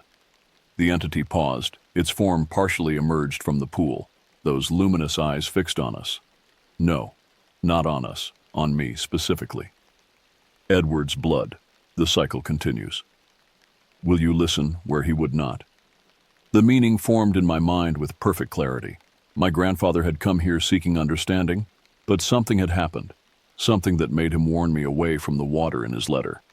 With tremendous effort, I broke the entity's compulsion, stepping backward while maintaining eye contact with the figure in the pool. "What did you show him?" I demanded aloud. "What did he see that made him fear you?" The entity's response came not as sound, but as images that bloomed in my mind, glimpses of a vast, ancient civilization beneath Black River's waters. Structures that defied human architectural understanding, beings that moved through water as easily as we move through air, knowledge accumulated over millennia, and humans among them. Changed humans, adapted to water, no longer fully the people they had been. Your grandfather saw our truth. He was not ready. Are you? Martinez's silver compass swung wildly in her hand, the needle spinning as if caught in a magnetic storm. The entity noticed the movement, its attention shifting momentarily from me to her. That break in concentration was enough. I grabbed Martinez's arm and pulled her toward the cavern wall where we'd descended. "Climb!" I shouted. "Now!" We scrambled up the rock face, the entity's song rising to a crescendo behind us. The water in the pool surged upward, reaching for us like a living thing, but falling short of the height we'd already gained.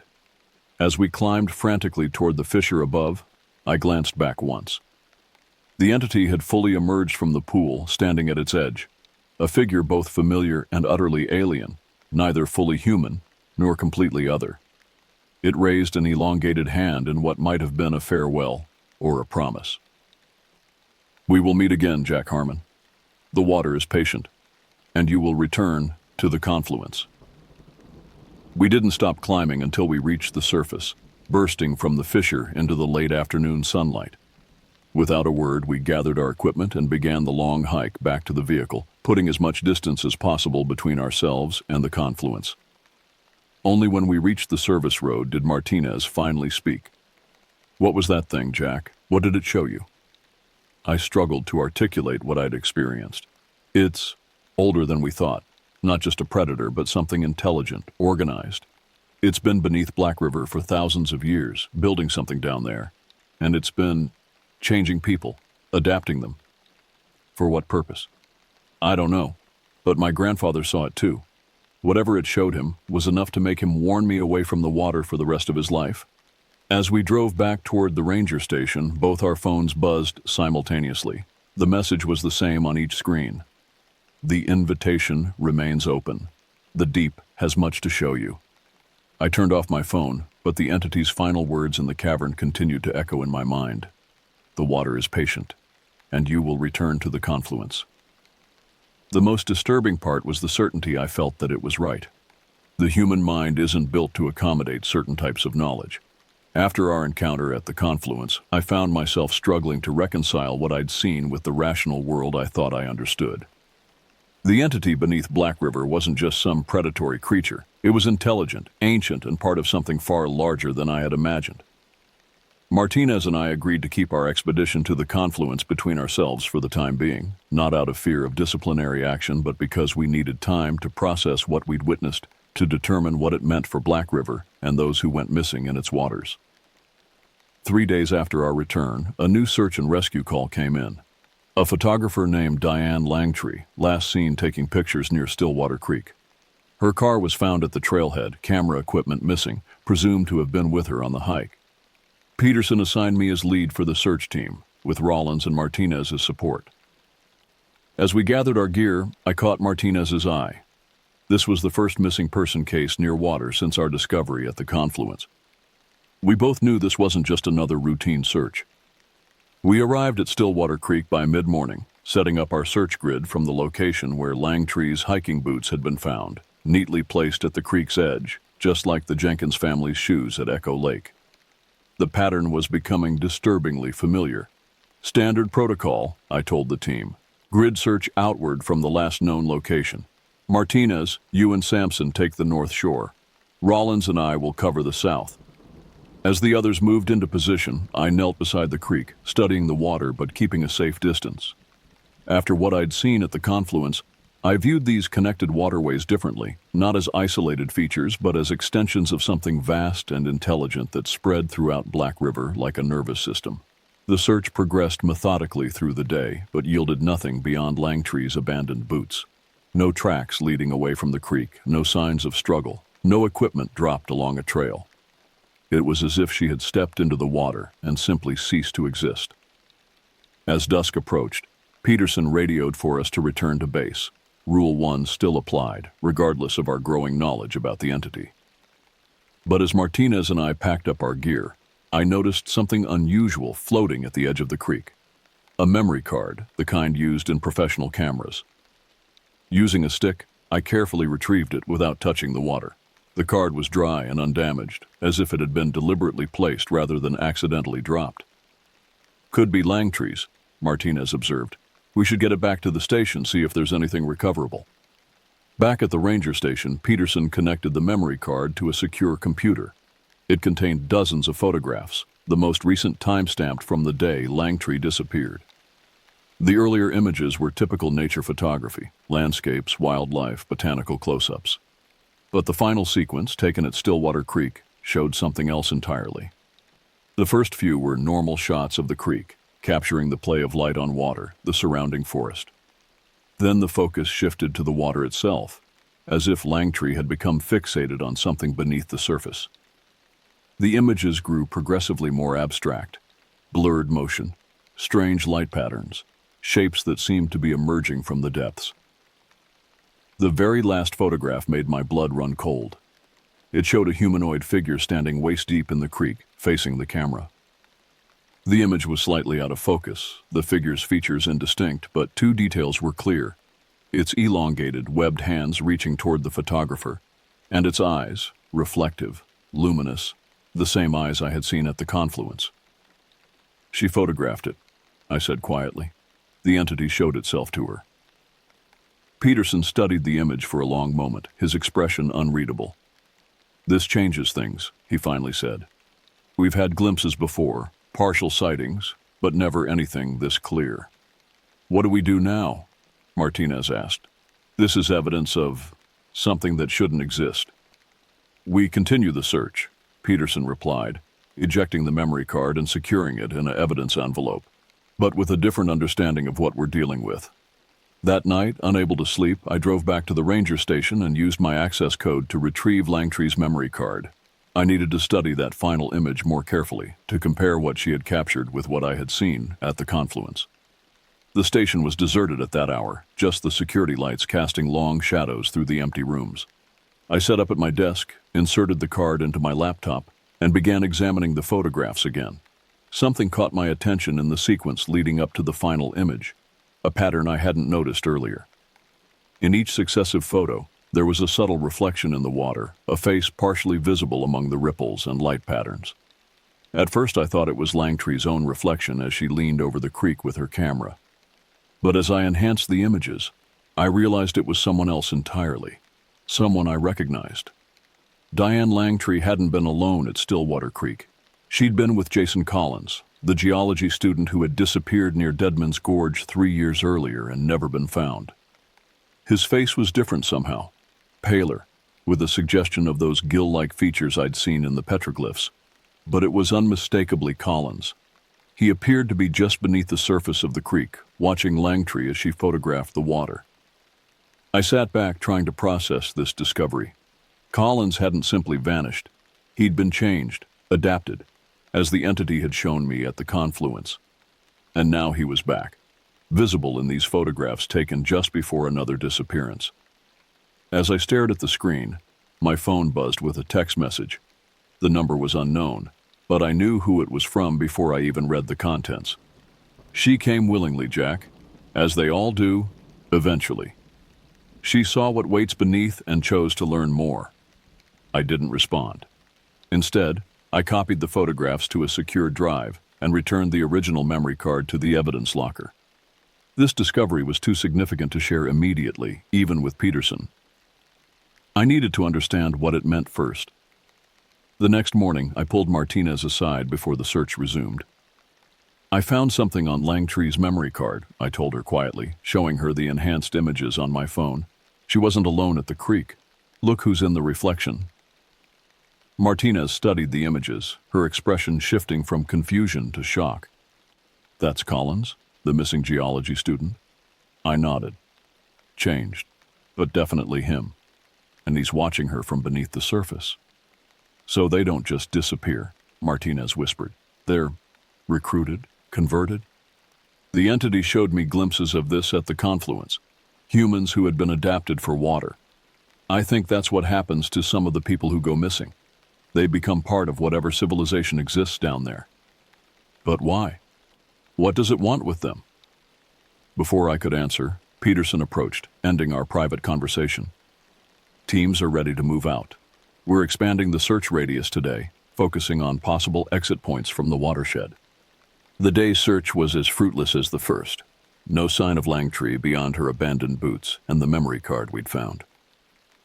As we prepared to return to base for the evening, Peterson received a call that changed everything. Highway Patrol just reported a woman walking along Route 16, he announced, the familiar location sending a chill through me. Description matches Langtree. They're bringing her to County General now. Just like the Anderson boys, just like the Jenkins family, just like my grandfather decades earlier.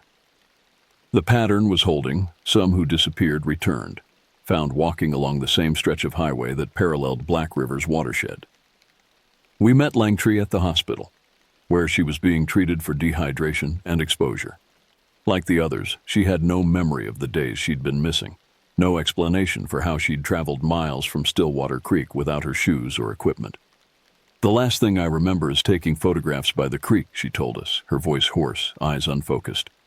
The water was moving strangely. There were patterns in it, almost like writing, and I thought I saw someone watching me from beneath the surface. I showed her the final photograph from her memory card, the humanoid figure reaching toward the camera. Is this what you saw? Langtree stared at the image, her expression blank. I don't remember taking this. I don't remember any of it. But there was something in her eyes as she said it, a flicker of recognition quickly suppressed, a hint of fear, or perhaps something else entirely. She was hiding something. As we left her room, a nurse pulled me aside. You should know, she said quietly. We found unusual marks on her ankles during the examination. 3 parallel lines like puncture wounds, but with no entry point. And her blood work showed elevated levels of a compound we can't identify. Something that affects oxygen absorption in the cells. The same marks that had been found on the Anderson boys and the Jenkins family. But this was the first I'd heard of unusual blood chemistry. Can I see the lab results? I asked. The nurse hesitated, then nodded. I shouldn't do this, but there's something not right about her case. The doctors are puzzled. The lab report showed dramatic changes in Langtree's blood, increased red blood cell count, altered hemoglobin structure, and the presence of an unknown compound that the report suggested might be a naturally occurring antifreeze-like substance similar to what's found in certain deep-sea fish. Physiological adaptations for surviving in cold, deep water. I shared my findings with Martinez as we drove back to the ranger station. Her body was being changed, I explained. The process had already begun. But it stopped when she was returned? Martinez asked. Or was she returned because the changes didn't take properly? It was a good question, one I couldn't answer yet. But it suggested a disturbing possibility that the entity was selective about who it kept and who it returned, that there was a purpose behind these abductions beyond simple predation. Back at the station, Peterson was waiting with news of his own. County Sheriff just called. They found Langtree's camera equipment. His expression was grim. It was in Jason Collins' university apartment.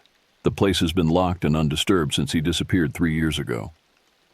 This made no sense. How could Langtree's equipment, lost just days ago, end up in the abandoned apartment of a man who had vanished years earlier? There's more, Peterson continued. They found a journal hidden under a floorboard. Recent entries, in Collins' handwriting, describing a community beneath Black River's waters. People living down there, changed to survive underwater. He called them the Adapted. The pieces were starting to fit together. Collins hadn't simply disappeared. He had become one of these Adapted, living beneath Black River's waters. And somehow, he had returned to the surface world temporarily, encountered Langtree, and taken her camera equipment back to his old apartment. We need to see that journal, I said. Peterson nodded. Sheriff's bringing it over now. But Jack, if what's in there is true, this goes beyond anything we've dealt with before. The journal arrived an hour later, sealed in an evidence bag. Peterson, Martinez, and I gathered in the conference room to examine it, closing the blinds and locking the door. What we were about to read wasn't for general knowledge. Collins's journal was a standard academic notebook, the kind used for field observations. The earlier entries were typical research notes about Black River's geological features. But about halfway through, the tone changed dramatically. The handwriting became more rushed, excited. August 15th, found unusual acoustic anomalies at the pool in Deadman's Gorge, sound patterns that don't match any known natural source. When analyzed, they show structures similar to language. Syntax, repetition, variation. Something is communicating down there. The entries continued, describing Colin's growing obsession with the sounds from beneath the water. He began spending nights at the gorge, recording continuously, trying to decipher the patterns. Then came the entry that changed everything. August 29th. They've noticed me. Today, one of them emerged partially from the pool, humanoid but clearly adapted for aquatic life. It spoke to me, not in words, but directly into my mind. They've been watching us for centuries, studying us. They say they were here long before humans, that they retreated beneath the water when our ancestors first arrived. They've created a civilization down there, in caverns and tunnels that stretch for miles beneath the forest. And they want to share it with me. They say I have the right qualities: curiosity, intelligence, an affinity for water. They can change me, adapt me to live with them. I'm going back tomorrow. I'm going to accept their invitation. That was the last entry from Colin's original disappearance. But after several blank pages, the journal resumed with entries dated just weeks ago. The handwriting subtly changed, more flowing, less angular. October 2nd. Returning to the surface is difficult now. My lungs struggle with the dry air. My skin cracks in the sunlight. But I need to record what I've learned, to leave some account of the world beneath Black River. We are many now, dozens of adapted living in the underwater caverns, learning from the original ones who have been there for millennia. They need us because they cannot leave the water at all anymore. We are their bridge to the surface world, their eyes and hands above. October 10th. I'm not the only one who returns occasionally. Edward Harmon comes and goes as well, though he disappeared decades ago. He says his grandson will join us eventually. The bloodline is marked, the affinity for water passed down through generations. Others come back too for brief periods. Some to observe, some to guide new candidates down. The photographer will be suitable, I think. She has the right kind of curiosity, the willingness to look beneath the surface. The final entry was dated just 3 days ago. October 28th. The changes are accelerating in me. Soon I won't be able to return to the surface at all. This will be my last journey up. I've left the photographer's equipment in my old apartment along with this journal. Someone will find it eventually. Perhaps Jack Harmon, when he comes looking for answers about his grandfather. The original ones speak of him often. They say he's resisting the call, but the water is patient, and blood always returns to the deep in the end. We sat in stunned silence after reading the final page. The implications were staggering. Not just an entity living beneath Black River, but an entire civilization of beings who had been there for millennia. And humans who had been changed to join them, including Colin's, including, apparently, my grandfather. This can't be real, Martinez finally said, her voice barely above a whisper. It's too impossible, Peterson supplied. After what you've seen at the confluence? After the photograph Langtree took? I was still stuck on the reference to my grandfather. Edward Harmon comes and goes as well, though he disappeared decades ago. According to the official record, my grandfather had died of a heart attack years after his mysterious week-long disappearance. But Collins's journal suggested he was still alive, in some form, beneath Black River's waters. We need to verify this, I said, pulling myself back to the present. Check with the lab that analyzed Langtree's blood. See if the changes they found match what would be needed for underwater adaptation. Peterson nodded. I'll make the calls. But Jack, if this is true, if there really is an entire community of these adapted beneath Black River, what do we do about it? It was a question I had no answer for. Our job was to find missing persons, to bring them home safely. But what if some of them didn't want to come back? What if they had chosen to become something else entirely? And most disturbing of all, what if my grandfather was among them, waiting for me to join him beneath the water? As if reading my thoughts, Peterson placed a hand on my shoulder. Whatever's down there, whatever it's doing, you don't have to face it alone. Remember that. But as we left the conference room, my phone buzzed with another text from that familiar unknown number. He waits for you, Jack. Edward Harmon remembers his grandson. The water connects all things, even across generations. Come see for yourself. The entity, or perhaps Collins, or some other adapted serving as its messenger, was growing more insistent. And despite everything I knew about the dangers, despite the rules I'd learned, and the warnings in my grandfather's letter, I found myself wondering, what if I did go to the water willingly? What if I did see for myself what lay beneath Black River's surface? What if I met my grandfather again after all these years? The thought was both terrifying and strangely compelling, the perfect lure for someone like me. They say when you stare into the abyss stares back. But what they don't tell you is that sometimes the abyss recognizes you. It knows your name, your history, your bloodline, and it calls to you in a voice that echoes through generations. In the week following our discovery of Collins's journal, I struggled with what I had learned. My grandfather, the man who had warned me to stay away from Black River's waters, was reportedly still alive in some form beneath the surface. One of the adapted, changed to survive underwater, part of a community that had existed in secret for decades, perhaps centuries. The text continued, growing more frequent, more personal. He speaks of you often, Jack, of teaching you to fish in Stillwater Creek when you were small, of the toy boat he carved for your 8th birthday. Details no one else could know. Memories I shared only with my grandfather. He regrets the warning he sent you. He didn't understand then what he knows now. The gift that waits beneath the water. I didn't respond to the messages, but I couldn't ignore them either. The entity, or whoever was sending them, knew exactly how to reach me, which emotional strings to pull.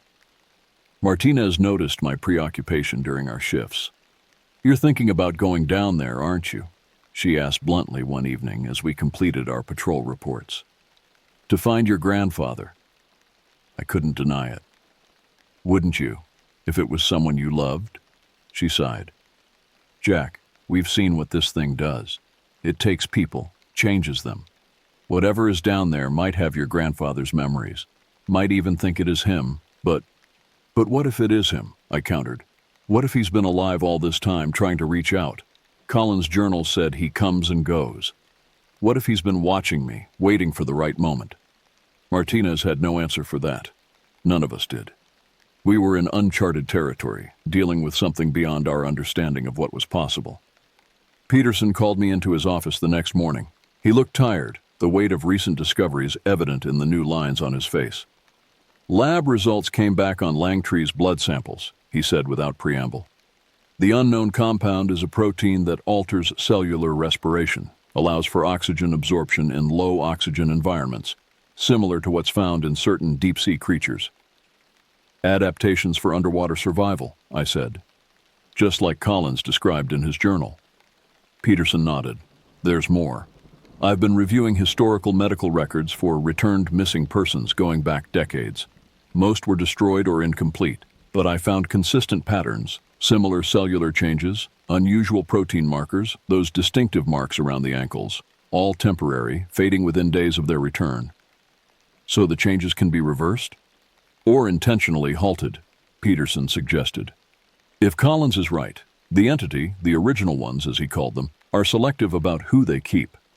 The physiological changes begin, but they only become permanent for those deemed suitable. I thought of Langtree, the Jenkins family, the Anderson boys.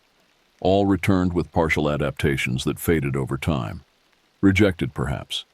Not right for whatever purpose the underwater civilization had in mind. But my grandfather had been kept, and Collins, and who knew how many others over the decades. "There's something else," Peterson said, his voice dropping lower. "I've been authorized to tell you that your grandmother didn't die of natural causes as you were told." This caught me completely off guard. "What?" 3 years after your grandfather disappeared and returned that first time, your grandmother vanished near Echo Lake.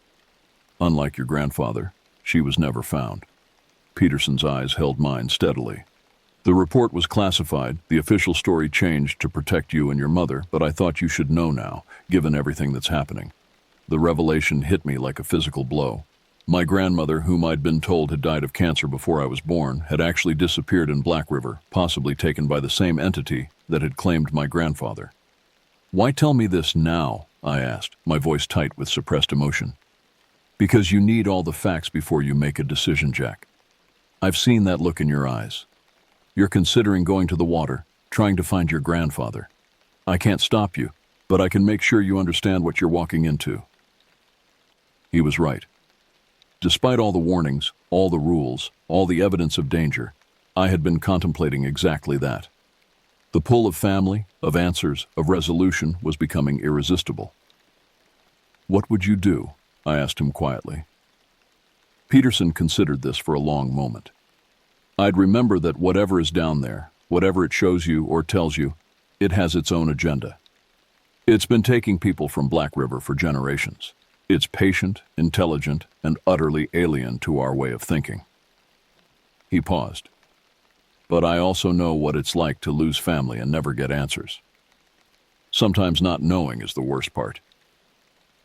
I left Peterson's office with more questions than answers, and a growing certainty that I would ultimately have to face the entity on its own territory to find the truth. That night, alone in my cabin, I reread my grandfather's letter for perhaps the 100th time, searching for clues, for some hint that might contradict Colin's journal. Had my grandfather truly regretted his warning to stay away from the water? Or was the entity using his memories, his identity, to lure me in? The next text arrived just after midnight. "She is here too, Jack. Your grandmother. They are together, waiting. The family can be reunited in the deep." My grandmother, the woman I'd never known, whose true fate I'd only just learned. The entity was escalating its tactics, using every emotional connection it could identify. I made my decision then. I would go to the water, but not blindly, not unprepared. I would face whatever waited beneath Black River's surface, but on my own terms. The following morning, I requested 3 days personal leave citing family matters. Peterson approved it without comment, though his eyes told me he knew exactly what I intended. I spent the first day making preparations, studying maps of the underwater cave systems, gathering specialized equipment, writing detailed letters to be delivered if I didn't return. One to Peterson explaining my decision, one to Martinez thanking her for her partnership and friendship, and one to my mother, telling her the truth about her parents. Truth she deserved to know, whatever happened to me. The second day, I visited Martinez at her home, away from the ranger station where we might be overheard. "I'm going," I told her simply. She nodded, unsurprised. "Where?" "The Confluence, tomorrow night." Martinez was silent for a long moment. "I can't talk you out of this, can I?" "Would you try, if it was your family down there?" She sighed. "No. But I'd want someone watching my back." She met my gaze steadily. "I'm coming with you." I shook my head. "Not into the water. But, yes, I could use someone on shore. Someone who knows where I've gone, what I'm looking for. Someone who can report what happens, one way or another." We spent hours planning the details, equipment, communications, emergency protocols. If I was going to do this, I would do it as safely as possible, though we both knew there was nothing truly safe about what I was attempting. The final text came that night, as if the entity knew what I had decided. "Tomorrow then, Jack Harmon, at the Confluence. The water welcomes you home." The day of my descent dawned clear and cold, the November air crisp with the promise of the winter to come. I spent the morning reviewing my equipment one last time, a specialized dive suit designed for cave exploration, an underwater communication system that Martinez would monitor from shore, emergency oxygen supplies, and my grandfather's silver pocket watch, the one tangible connection to the man I hoped to find. As the sun began to set, Martinez and I made our way to Devil's Backbone, following the same route we'd taken to the Confluence weeks earlier. The forest was quiet, as if holding its breath in anticipation of what was to come. We reached the fissure entrance just as darkness fell completely. The narrow crack in the rock face seemed to absorb our headlamp beams, a black mouth leading down into the earth. "Last chance to reconsider," Martinez said as I prepared my equipment. I shook my head. "I need to know, Elena. One way or another, I need to see for myself." She nodded, helping me check my dive suit seals and communication system. "The moment anything feels wrong, you abort. Promise me." "I promise." But we both knew there was a point beyond which promises wouldn't matter, a point where the entity's influence might override my own will. We descended through the fissure into the vast underground chamber below, our headlamps illuminating the path we'd followed before.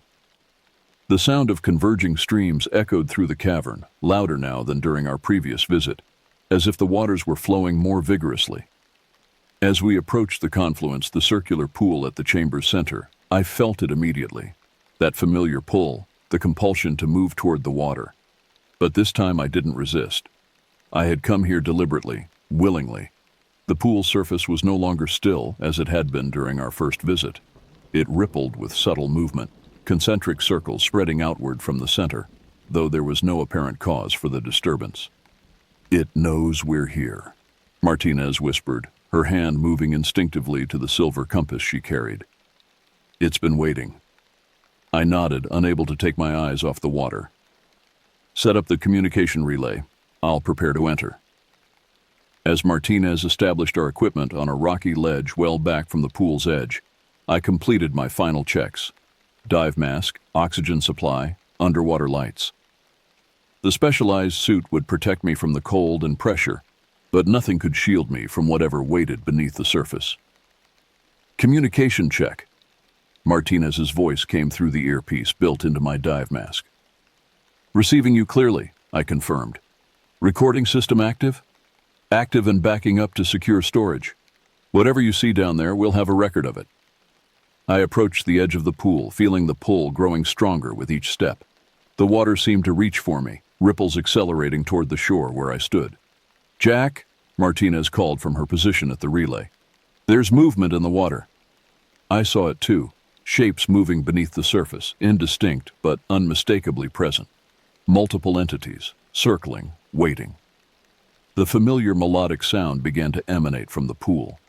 That strange underwater singing that bypassed the ears and resonated directly in the chest. But now, after all I had learned, after all I had experienced, the sound began to resolve into something more defined, not quite words, but concepts, meanings that formed in my mind. "Welcome, blood of Edward." The circle completes, the family reunites. I activated my mask's recording system, determined to document whatever I encountered. "I'm going in," I told Martinez. "Maintain contact. If I don't respond for more than 5 minutes, follow the emergency protocols we established." "Understood. Be careful, Jack." I stepped into the confluence. The water was surprisingly warm, enveloping me like living silk. As I submerged completely, the sounds intensified, becoming clearer, more structured. My dive lights illuminated the pool, revealing it to be much deeper than it had appeared from the surface, a vertical shaft descending into darkness below. And there, circling the perimeter of this shaft, were the entities. Multiple figures, humanoid but clearly adapted for water, elongated limbs, webbed hands and feet, skin that ranged from pale translucence to deep blue gray. Their eyes reflected my lights with an inner luminescence, tracking my movements as I descended. "Welcome, Jack Harmon. We have waited long for this meeting." The thought voice was stronger now, more distinct. I couldn't identify which of the entities it came from. Perhaps all of them, perhaps none. It seemed to originate from the water itself. "Where is my grandfather?" I asked, my voice distorted by the dive mask but still audible through the water. "Edward Harmon. Collins's journal said he was here." The entities circled closer, their movements fluid and graceful. One detached from the group, approaching me directly. Unlike the others, this one's features were more recognizably human, though still altered for underwater existence. And as it drew nearer, I felt a shock of recognition that transcended the physical changes. The eyes. I knew those eyes. "Grandfather," I whispered. The entity, the man, nodded slowly, a gesture that seemed both familiar and alien in this underwater context. His mouth moved, but instead of words, I felt the thoughts form directly in my mind. "Jack. My boy. You've grown so much." The voice in my head had the same cadence, the same warmth I remembered from childhood. Despite the inhuman appearance, despite everything I knew about the entity's ability to mimic and manipulate, I couldn't deny the recognition that resonated through me. "Is it really you?" I asked, my voice breaking despite the mechanical filter of the dive mask. "Yes and no, I am Edward Harmon, but I am also more now. Changed, adapted, as all must be who choose to remain in the deep. Choose? I repeated. You chose this? Eventually, not at first. At first I resisted, as you have. I returned to the surface, tried to forget what I had seen beneath the water. I even warned you away. The thought voice carried a weight of regret. But the call of the deep never faded. And when your grandmother was taken, I returned willingly to find her. Grandmother is here too? I asked, scanning the circling entities for another familiar presence. She is deeper now, one of the fully adapted, beyond the form you would recognize, but still herself, in the ways that matter. I struggled to process what I was seeing, what I was feeling. The entity before me, I couldn't think of it simply as my grandfather, despite the familiar consciousness it projected, gestured toward the shaft descending below us. Come, there is much to show you. The city below, the civilization that has existed here since before humans walked these forests. Martinez's voice crackled in my earpiece, reminding me that I wasn't alone. Jack, your vitals are elevated. What's happening? I've made contact, I replied, my voice steady despite the turmoil inside. It appears to be my grandfather, or something with his memories, his consciousness. Be careful, she warned. Remember what Peterson said. Whatever's down there has its own agenda. The entity that had been Edward Harmon tilted its head, as if hearing Martinez's warning despite the private communication system. Your friend is wise to be cautious. We are not what you are. Our purposes are not human purposes. But we do not wish you harm, Jack. We wish to share knowledge, to grow, to adapt, as we have for millennia. Why take people? I demanded. Why change them? We do not take. We invite. We show what is possible. Some accept, like your grandfather, like Collins. Others are not suitable or not willing. They are returned. The ones with the marks on their ankles, the partial adaptations that fade. Yes. The process begins for all who enter the deep waters, but it only completes for those who embrace it fully, who choose to remain. I thought of the Jenkins family, the Anderson boys, Langtree. All returned to the surface, their bodies partially changed but reverting back to fully human, rejected or simply unwilling to accept what was offered. And what's being offered to me now? I asked, already knowing the answer. The same choice given to all who are called by the water, to see the city below, to learn our ways, to decide if you wish to adapt and remain or return to the surface unchanged. Martinez's voice came through again, more urgent now. Jack, your oxygen levels are dropping faster than they should be. Something's affecting your equipment. You need to surface soon. The entity gestured toward my dive gear. Your technology is limited. It cannot sustain you much longer in our realm. Make your choice, Jack Harmon. Come deeper. Begin the adaptation that will allow you to breathe the water as we do. Or return to the surface now, perhaps forever. It was the moment of truth, the decision I had come here to make. To trust this entity, this thing that claimed to be my grandfather, and follow it into the depths. To see the underwater civilization it described, to potentially be reunited with my long-lost family. But at what cost? What would I become if I accepted? Jack. Martinez's voice was sharp with concern. Oxygen critical in 10 minutes. You need to start ascending now. The entity that had been Edward Harmon extended a webbed hand toward me. The water remembers bloodlines, Jack. You have always belonged here, in the deep. Your grandfather, your grandmother. Now you. The family reunited at last. I stared at the offered hand, feeling the pull of family, of answers, of belonging. The temptation to accept was almost overwhelming. But something held me back. A memory of my grandfather's letter, written after he had supposedly embraced this underwater existence. Stay safe, Jack. Stay away from the water. If he had truly accepted this new life, truly wanted me to join him, why send such a warning? Why not an invitation instead? I backed away from the outstretched hand. No. Whatever you are, whatever you've shown me, I'm not ready to make that choice. The entity's expression shifted, something like disappointment passing across features that were both familiar and alien. The call of the deep does not fade, Jack Harmon. You will return to us, in time. The water is patient. Maybe, I acknowledged. But today, I'm going back to the surface. I began to ascend, watching as the entity that wore my grandfather's identity drifted back to join the others circling below. Their thought voices followed me upward. Until next time, Blood of Edward, the water remembers. The water waits. As I broke the surface of the confluence, Martinez was already at the edge, ready to help me out. Thank God, she said, assisting me onto the rocky shore. Your oxygen was almost depleted. What happened down there? I removed my dive mask, taking deep breaths of the cave's damp air. I saw something. It had my grandfather's memories, his mannerisms. It spoke inside my mind. Did you believe it was him? She asked, helping me remove the dive equipment. I don't know, I admitted. It knew things only he would know. It felt like him, in some essential way, but also different, changed. And the underwater city it mentioned?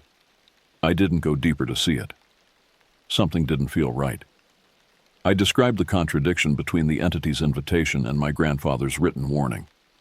If he truly wanted me to join him there, why tell me to stay away from the water? Martinez nodded thoughtfully. Maybe part of him was still fighting the influence. Or maybe the letter was genuine, and what's down there now is just using his memories, his identity.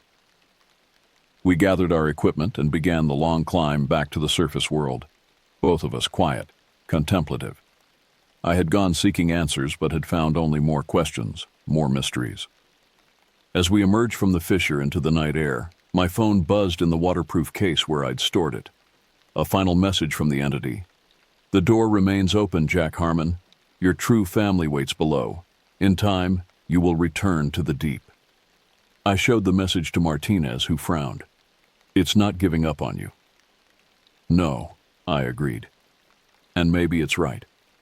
Maybe I will go back someday, when I understand more, when I'm ready to face whatever truth waits down there. I looked back at the fissure entrance, thinking of the circular pool far below and the beings that circled within it. But not today. We made our way back through the dark forest toward the service road where we'd parked. The night was clear, stars sharp overhead, the world above ground solid and reassuringly normal after what I'd witnessed beneath. But as we walked, I couldn't shake the feeling that I was being watched, not just by the entities below, but by the forest itself. By the streams and creeks that flowed through it, by the rain that fell upon it, by all the connected waterways that led eventually back to the confluence. The water remembers. The water waits. I touched my grandfather's silver pocket watch, drawing comfort from its solid presence. Whatever waited beneath Black River's waters, whether my actual family transformed into something else, or entities simply using their memories and identities as lures, I had resisted its call for now. But the entity had been right about one thing. The pull hadn't faded. If anything, having seen what existed below, having communicated with the being that claimed to be my grandfather, the call of the deep was stronger than ever. I am Jack Harmon, Search and Rescue Officer for the U.S. Forest Service. I've seen things in Black River that defy explanation, things that haunt my dreams and whisper in the back of my mind on rainy nights. I've looked into the abyss, and it has not only looked back, it has recognized me, called me by name, invited me to join it. And the most terrifying truth of all? Part of me still wants to accept.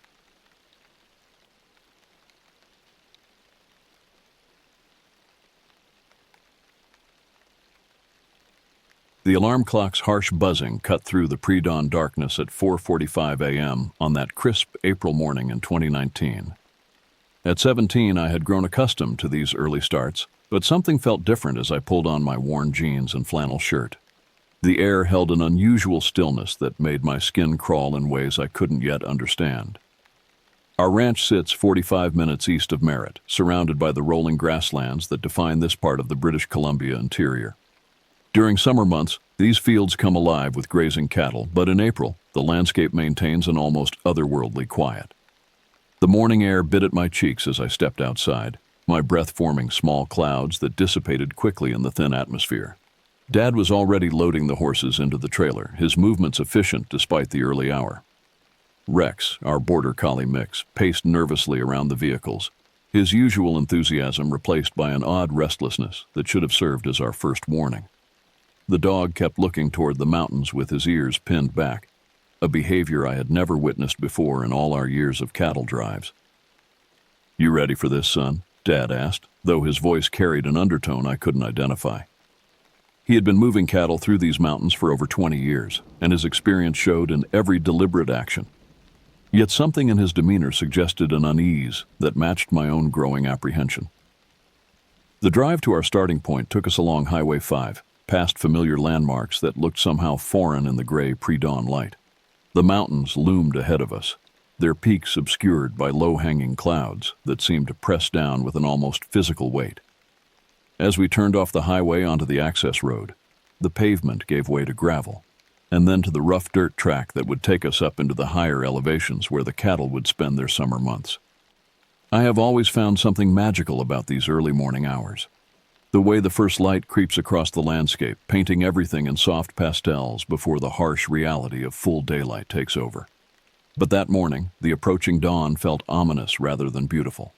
The shadows seemed darker, more substantial, as if they were hiding secrets that daylight couldn't fully reveal. We reached the cattle gathering point just as the sky began to lighten from black to deep purple. The animals were already restless, their usual docile nature replaced by a skittishness that made them difficult to manage. Several times the entire herd would suddenly shift direction for no apparent reason, as if responding to some signal that Dad and I couldn't perceive. "They're acting strange today," I commented, watching as a dozen heads suddenly bolted toward the fence line before stopping just as abruptly. Dad nodded grimly. "Animals know things we don't," he replied, his eyes scanning the tree line with an intensity that made my stomach tighten. "They can sense danger long before we even realize it's there." The words hung in the air like a physical presence as we began the slow process of moving the herd up the mountain. Rex continued his nervous pacing, occasionally letting out small whimpers that seemed to echo strangely in the thin air. Every few minutes he would stop completely and stare into the forest with such focus that I found myself following his gaze, searching for whatever had captured his attention. As we climbed higher, the paved road deteriorated into the rough mountain track I knew so well. But even this familiar route felt alien that morning. The usual sounds of the forest, bird calls, rustling leaves, the distant sound of water flowing over rocks, were conspicuously absent. Instead, there was only the steady rhythm of hooves on packed earth and the occasional creak of leather as Dad shifted in his saddle. The silence pressed against us like a living thing, making every small sound seem amplified and threatening. When a pine cone fell from a tree and hit the ground nearby, both Dad and I jumped as if we had heard gunfire. Rex's ears would perk up at random intervals, responding to sounds that remained beyond our human perception. "How much further to the gate?" I asked, though I knew the answer. The question came from a need to break the oppressive quiet rather than any real uncertainty about our destination. "Another mile, maybe 2, Dad replied, but his voice was tight with a tension that hadn't been there an hour earlier. "We'll push them through to the grazing area and then head back. Should be an easy day." As the words left his mouth, a sound drifted through the trees that made my blood freeze in my veins. It was distant and indistinct, but unmistakably unnatural. Not quite animal, not quite human, but something that fell uncomfortably between the two. Rex immediately began growling, his hackles raised as he turned toward the source of the sound. The cattle responded instantly, clustering together in a tight group with their heads raised and nostrils flaring. Several of the older cows began making low, distressed sounds that I had never heard before. The horses grew increasingly difficult to control, fighting the reins and trying to turn back down the mountain. "Did you hear that?" I whispered, though the words seemed to carry farther than they should have in the still air. Dad's face had gone pale beneath his weathered tan. "Keep the cattle moving," he said quietly. "Don't look back, don't stop, just keep them moving forward." But as we continued up the mountain track, I couldn't shake the feeling that something was following us. Not watching from a distance, but actively tracking our progress through the forest. The sensation of being observed grew stronger with each step, until it became almost unbearable. The forest closed around us like a living trap as we pushed deeper into the mountain wilderness. What had started as a routine cattle drive was transforming into something far more sinister with each passing minute. The trees seemed to lean inward, creating a tunnel of shadows that swallowed the weak morning light and left us moving through a perpetual twilight. Rex's behavior had become increasingly erratic. The dog that usually ran alongside the cattle with boundless energy now stayed close to the horses, his body pressed low to the ground in a submissive posture I had never seen him adopt. Every few yards, he would stop completely and stare into the dense undergrowth to our left, away from the highway. His growls had become more frequent and more urgent, building to a crescendo before suddenly cutting off as if someone had thrown a switch. The silence that followed these growling episodes was what truly unnerved me. In all my years of working in these mountains, I had never experienced such complete absence of natural sound. There should have been dozens of bird species calling from the canopy above us. Squirrels should have been chattering and scampering through the branches. The forest should have been alive with the small sounds of countless creatures going about their daily routines. Instead, there was nothing. Nothing except the steady rhythm of hooves on packed earth and the occasional creak of saddle leather. Even our breathing seemed unnaturally loud in the oppressive stillness, as if the forest itself was holding its breath in anticipation of some terrible event. "Dad," I said, my voice barely above a whisper, "what's wrong with the forest?" He didn't answer immediately, but I saw his hand move unconsciously to the rifle secured to his saddle. The gesture was subtle, but it sent a fresh wave of fear coursing through my system.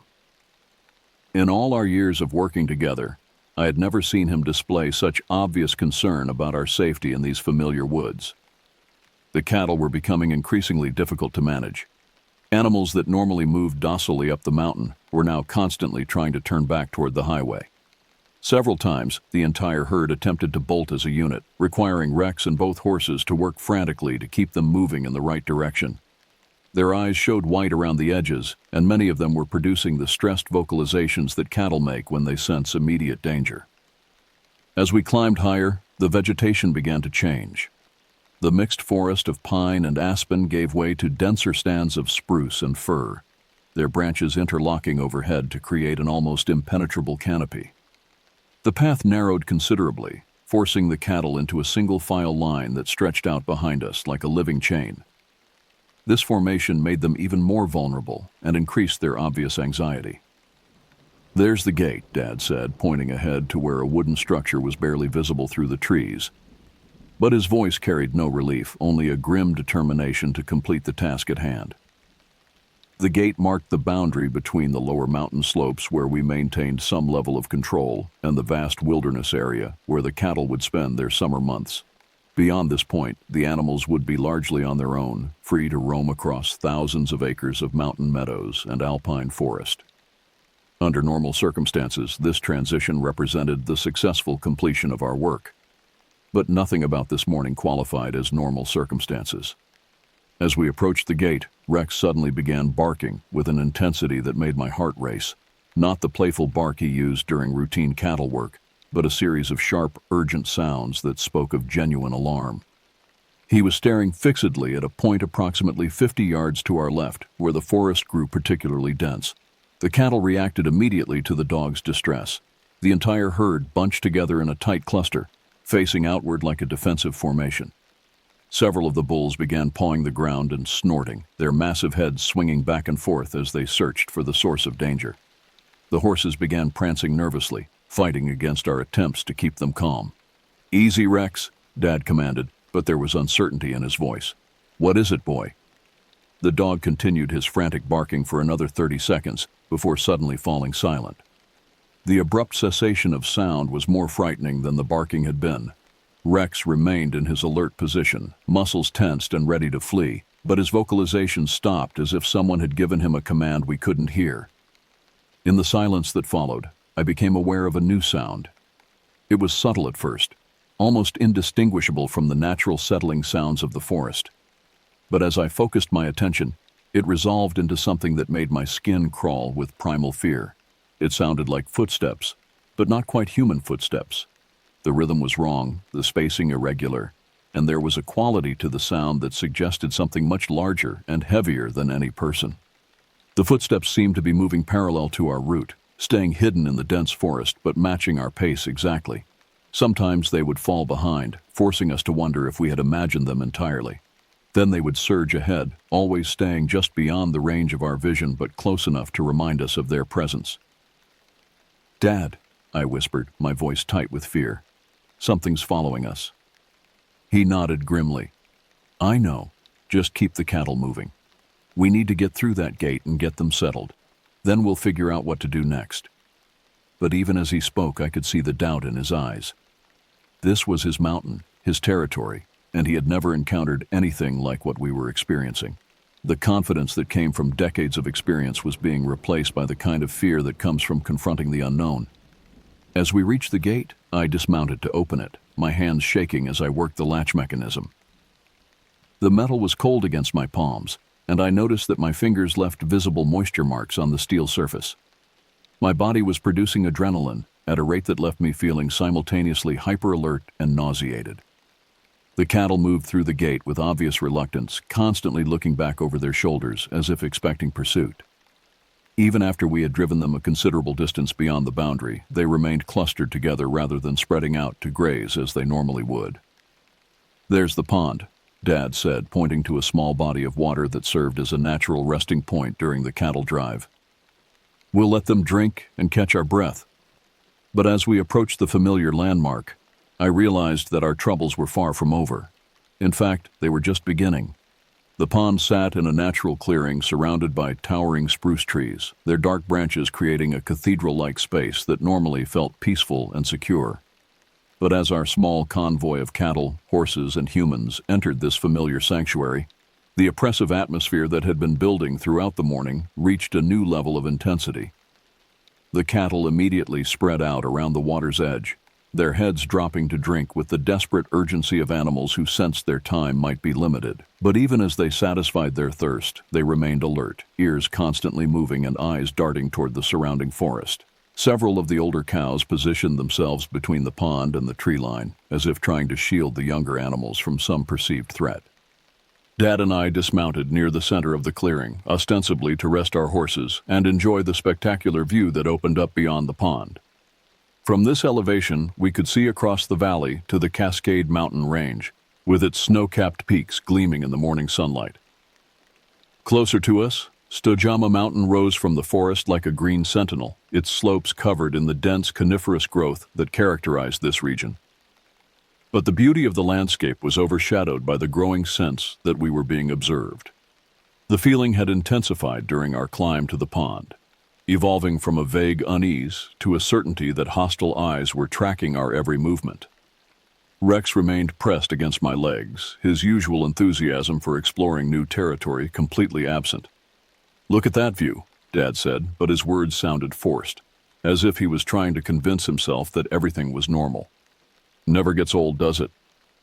I nodded, but my attention was focused on the tree line below us. The clearing was positioned on a natural terrace, with the forest floor dropping away sharply on three sides.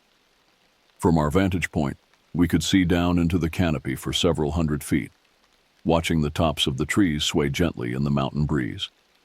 That's when I saw it. At first, it was just a glimpse of movement in the shadows between the trees, roughly 500 feet below our position. My brain initially processed it as a large animal, a bear perhaps, or an elk moving through the underbrush. But as I focused my attention on the spot, what I saw made my mouth go dry with terror. The shape was moving upright, walking on two legs with a gait that was disturbingly human-like, yet fundamentally wrong. It was too tall, too broad through the shoulders, and it moved with a fluid grace that no human could match in such difficult terrain. Even from this distance, I could tell that whatever I was looking at was massive, easily 7 feet tall or more. "Dad," I whispered, my voice barely audible even to myself. "Look down there, at about 2 o'clock from that dead snag." He followed my gaze, and I watched his face drain of color as he spotted the same figure that had captured my attention. For several seconds, we both stood frozen, trying to process what we were seeing. The creature, for lack of a better word, continued its methodical progress through the forest, apparently unaware that it was being observed. "Is that a person?" I asked. though my brain was already rejecting that possibility. Dad shook his head slowly. "No person I've ever seen," he replied, his voice tight with concern. "And no person should be in this area anyway. This is private land, posted against trespass." The implications of that statement hit me immediately. Just the week before, Dad and his crew had discovered evidence of illegal activity on the ranch. Tire tracks and equipment that suggested people were accessing the land without permission to engage in activities that could damage the grazing areas. The presence of an unauthorized individual in such a remote location raised the possibility that we were dealing with something much more dangerous than wildlife. "I'm going down there to check it out," Dad said, swinging back into his saddle. "You stay here with the cattle and make sure they don't scatter." "Dad, wait," I started to protest, but he was already spurring his horse toward the trail that led down into the forest. I watched him disappear into the trees, leaving me alone in the clearing with 30 head of increasingly agitated cattle and a dog that seemed to be on the verge of a complete nervous breakdown. The minutes stretched like hours as I waited for Dad's return. The cattle had finished drinking but showed no inclination to spread out and begin grazing. Instead, they remained clustered in a tight group near the center of the clearing, their attention focused on the tree line where Dad had disappeared. Rex had stopped whimpering but remained pressed against my legs, trembling with tension. The silence of the forest was now complete. Not even the whisper of wind through the branches disturbed the oppressive quiet. It was as if the entire mountain ecosystem had shut down, waiting for some terrible event to unfold. The normal sounds of life, insects buzzing, birds calling, small animals moving through the underbrush, had vanished entirely. When Dad finally reappeared, his face was white with shock, and his hands were shaking as he guided his horse back up the slope. The confident rancher who had descended into the forest 20 minutes earlier had been replaced by a man who looked as if he had seen something that challenged his understanding of the natural world. "What did you find?" I called out as he approached, though part of me didn't want to hear the answer. He dismounted near where I was standing and looked around the clearing, as if seeing it for the first time. When he spoke, his voice was barely above a whisper, as if he was afraid that speaking too loudly might attract unwanted attention. "Son," he said, his eyes meeting mine with an intensity that made my stomach clench, "that isn't a person." The words hung in the air between us like a physical presence. I felt my world tilt slightly, as if the ground beneath my feet had suddenly become unstable. Everything I thought I knew about these familiar mountains was being challenged by an encounter that defied rational explanation. "What do you mean?" I asked, though part of me was already beginning to understand. Before Dad could answer, a sound echoed through the forest that made both of us freeze in terror. It started as a low rumble, almost like distant thunder, but quickly escalated into something that sounded like a massive tree falling. The crash seemed to go on forever, accompanied by the sound of breaking branches and disturbed wildlife. But what followed the crash was even more disturbing. In the sudden silence that followed, we could hear something moving through the forest with deliberate purpose. Not the random movements of a falling tree settling into place, but the organized sounds of something large and powerful making its way through the dense underbrush. Rex began whimpering again, a sound that cut through me like a knife. The cattle moved even closer together, forming a defensive circle that spoke to instincts developed over thousands of years of evolution. And in that moment, I realized that we were no longer the dominant predators in this environment. We had become prey.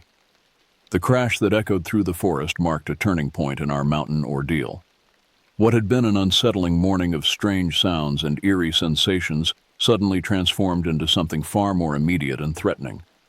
The deliberate sounds of movement that followed the crash left no doubt that whatever we were dealing with was actively aware of our presence and was taking steps to respond to it. "We need to leave," Dad said, his voice carrying the authority of someone who had made a command decision. "Right now, get mounted and let's get these cattle moving." I swung back into my saddle with movements that felt clumsy and uncertain. My hands were shaking badly enough that it took 3 attempts to get my reins properly arranged, and I could feel cold sweat running down my back despite the cool mountain air. Rex leaped onto my horse behind the saddle, something he had never done before in all our years of working together. The cattle responded to our urgency with a level of cooperation that was almost supernatural. Animals that had been skittish and difficult to manage throughout the morning suddenly fell into formation as if they understood that their survival depended on following our lead. The entire herd moved as a single organism, flowing across the clearing toward the trail that would take us back toward civilization. But as we reached the edge of the clearing, I made the mistake of looking back toward the forest where Dad had made his disturbing discovery. What I saw made me question my own sanity and left me with images that would haunt my dreams for months to come. A massive pine tree, easily 4 feet in diameter and over 100 feet tall, lay stretched across the forest floor where it had been standing upright just minutes before. The tree appeared to have been pushed over rather than falling naturally, as evidenced by the way its root system had been torn from the earth in a pattern that defied explanation. Fresh earth still clung to the exposed roots, and several smaller trees had been crushed beneath its massive trunk. But what truly terrified me was the movement I could see in the shadows beyond the fallen giant. Dark shapes flitted between the standing trees with a speed and agility that seemed impossible for creatures of such apparent size. They moved in coordinated patterns, as if communicating with each other through some method beyond human understanding. "Don't look back," Dad commanded, but his own voice betrayed the fact that he too was stealing glances over his shoulder. "Just keep moving. We need to get to familiar ground."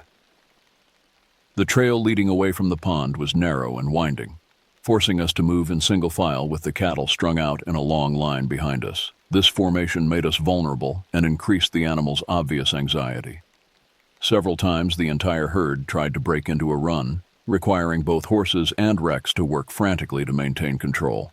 As we descended through the forest, the oppressive silence that had characterized the morning gave way to a different kind of quiet.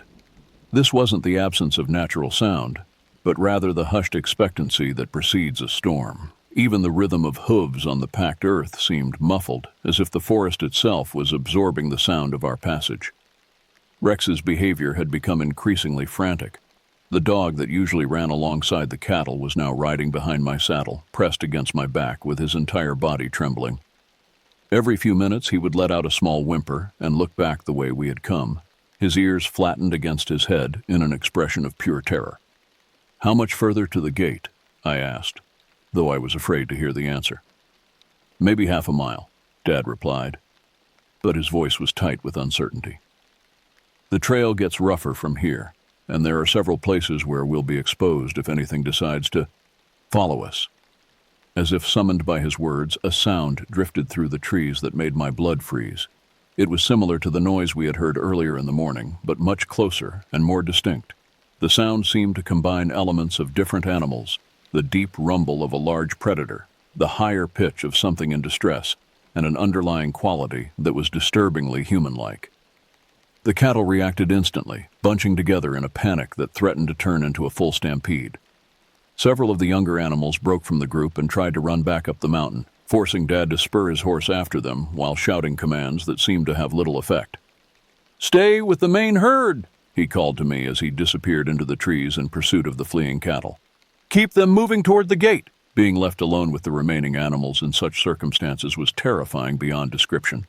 The sounds from the forest were becoming more frequent and seemed to be coming from multiple directions simultaneously. Whatever was out there wasn't operating alone. There were at least two, possibly more, of these creatures coordinating their movements in ways that suggested intelligence far beyond what I had expected. Rex jumped down from behind my saddle and began herding the cattle with a desperation I had never seen in him before. The dog seemed to understand that our lives might depend on keeping the animals together and moving in the right direction. His usual playful approach to cattle work had been replaced by a grim efficiency that spoke to his recognition of the danger we faced. The minutes dragged by like hours as I waited for Dad's return. Every shadow between the trees seemed to hide potential threats, and every small sound, a branch creaking in the wind, a pine cone falling to the forest floor, sent fresh waves of adrenaline coursing through my system. My heart was beating so hard that I could feel it in my throat, and my hands had cramped from gripping the reins too tightly.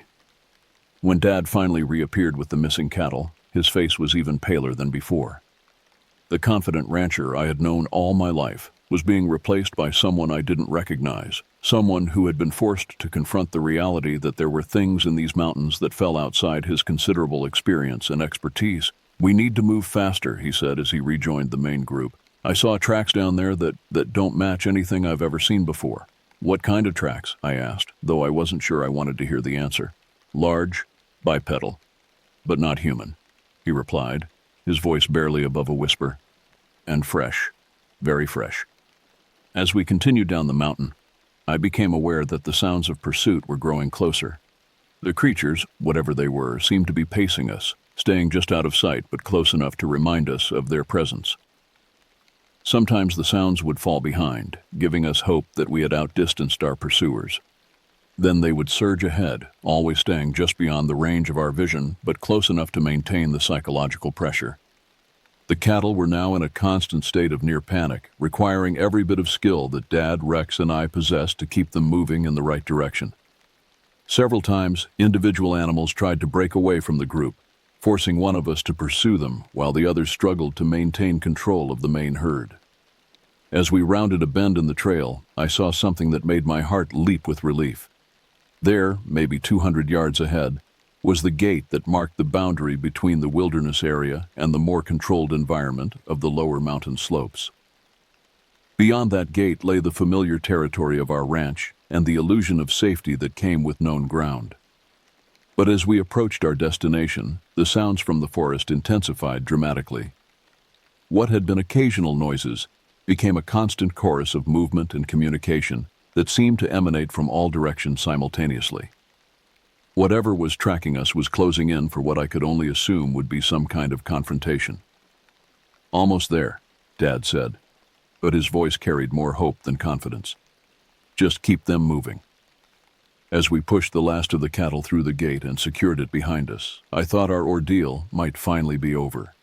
But as we would soon discover, our mysterious pursuers were far from finished with us. Chapter 5. Marked Territory. The relief I felt upon reaching the gate and securing it behind us proved to be short-lived.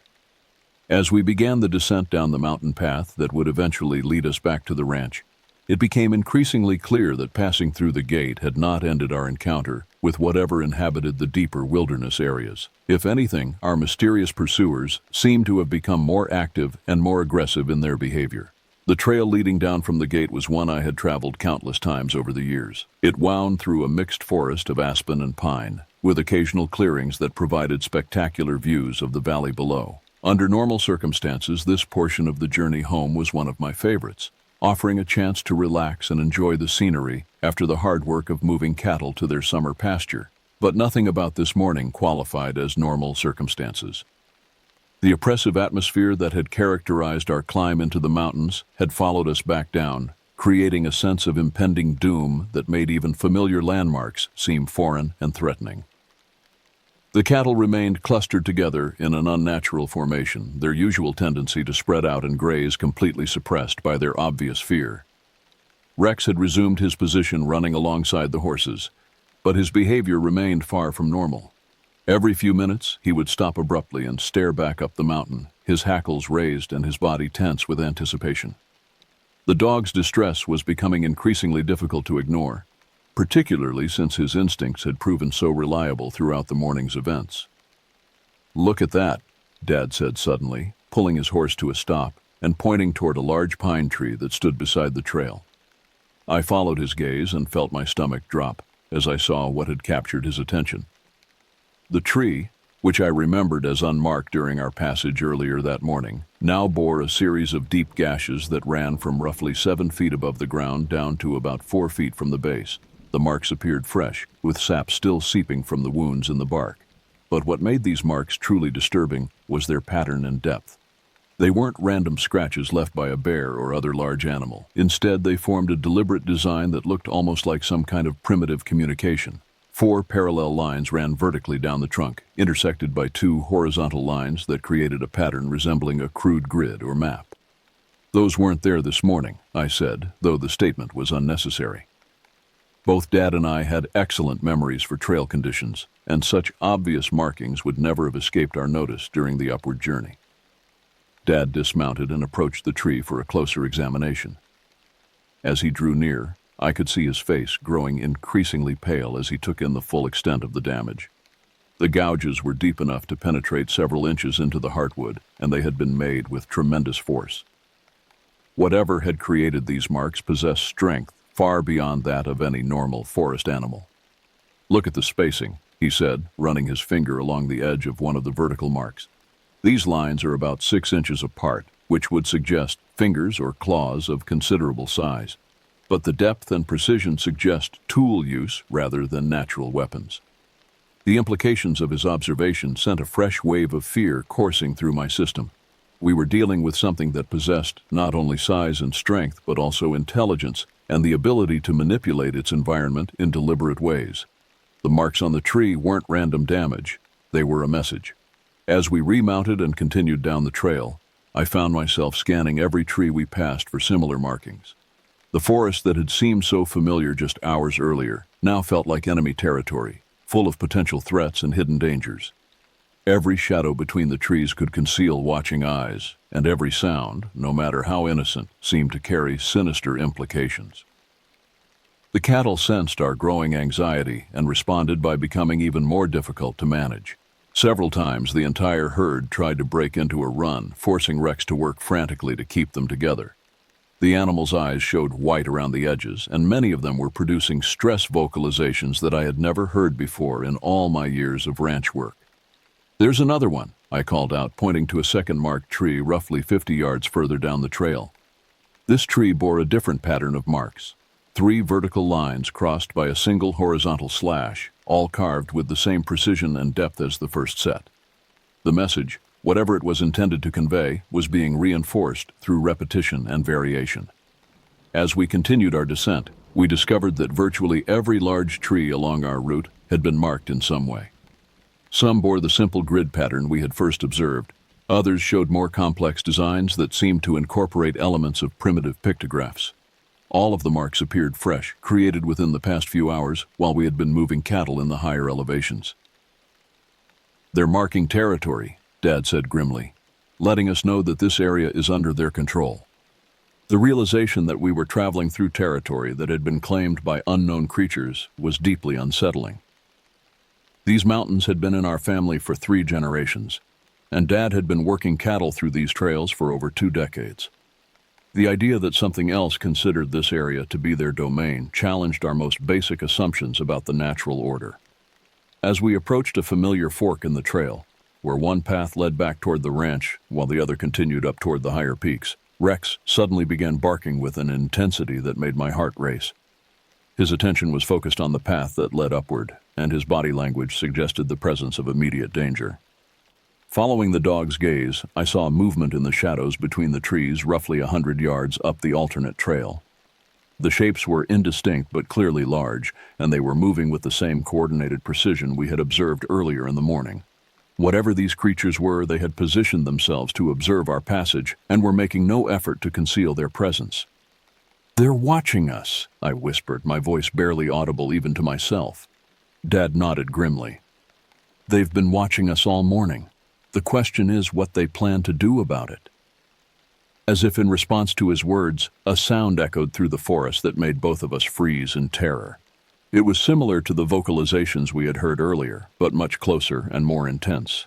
The sound seemed to combine the hunting call of a large predator with something that was disturbingly human-like in its intonation and phrasing. The cattle reacted immediately, clustering together in a defensive formation that spoke to instincts developed over millions of years of evolution. Several of the bulls began pawing the ground and snorting, their massive heads swinging back and forth as they searched for the source of the threat. But what happened next was even more disturbing than the sound itself. From somewhere up the mountain came an answering call, different in tone but clearly part of the same communication system. Then another, from a different direction entirely. Within seconds, the forest was filled with a chorus of these unnatural vocalizations, creating a symphony of sound that seemed to surround us completely. "There's more than one," Dad said, his voice tight with fear. "There's a whole group of them." The realization that we were outnumbered by creatures of unknown capabilities and intentions was terrifying beyond description. These mountains, that I had considered my home territory, were now revealed to be the domain of something far more dangerous than I had ever imagined. As the vocalizations faded into silence, we heard a new sound that made my blood run cold. Footsteps, heavy, deliberate, and definitely not human, were approaching through the forest from multiple directions. Whatever these creatures were, They were closing in on our position. "We need to get out of here," Dad said, spurring his horse toward the trail that led back to the ranch. "Right now." But as we began our desperate retreat, I couldn't shake the feeling that running away would only delay the inevitable. Whatever lived in these mountains had marked their territory, and we had trespassed in ways that demanded a response. The chase that followed would test our survival skills to their absolute limits.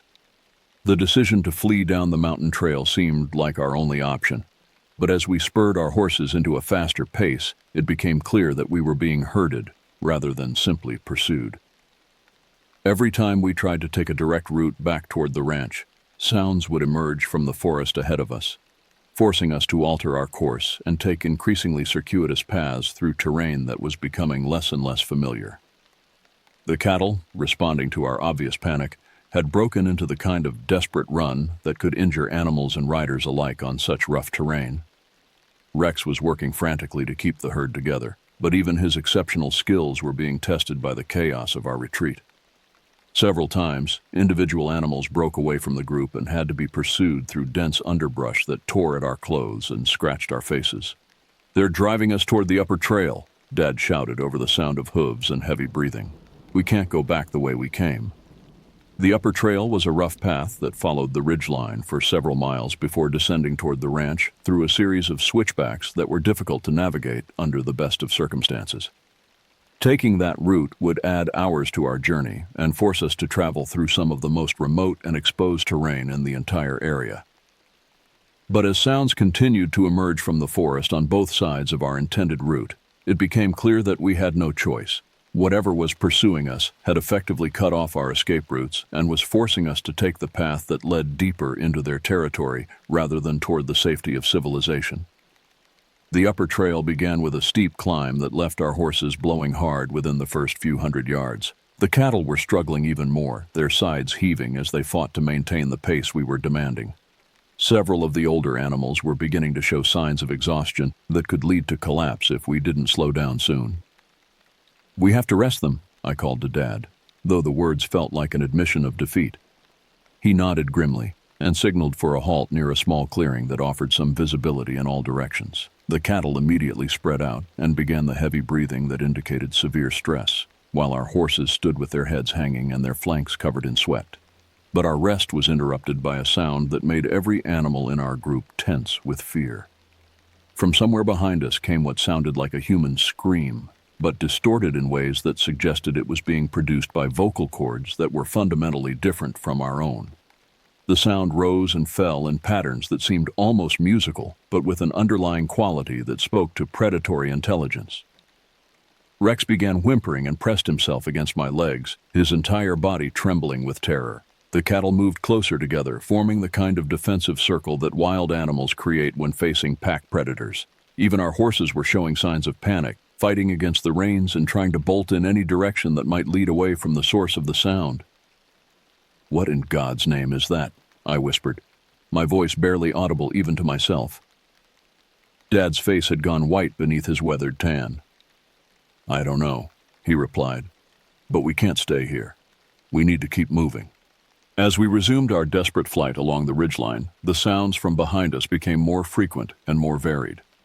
What had started as isolated vocalizations was evolving into a complex pattern of communication that seemed to involve multiple participants spread across a wide area. Whatever these creatures were, they were coordinating their movements with a level of sophistication that suggested intelligence far beyond what I had attributed to any wild animal. The trail along the ridge was narrow and exposed, offering spectacular views of the surrounding mountains, but also leaving us visible to anything that might be watching from the forested slopes below. Several times I caught glimpses of movement in the trees that suggested we were being paralleled by creatures that could move through difficult terrain with surprising speed and agility.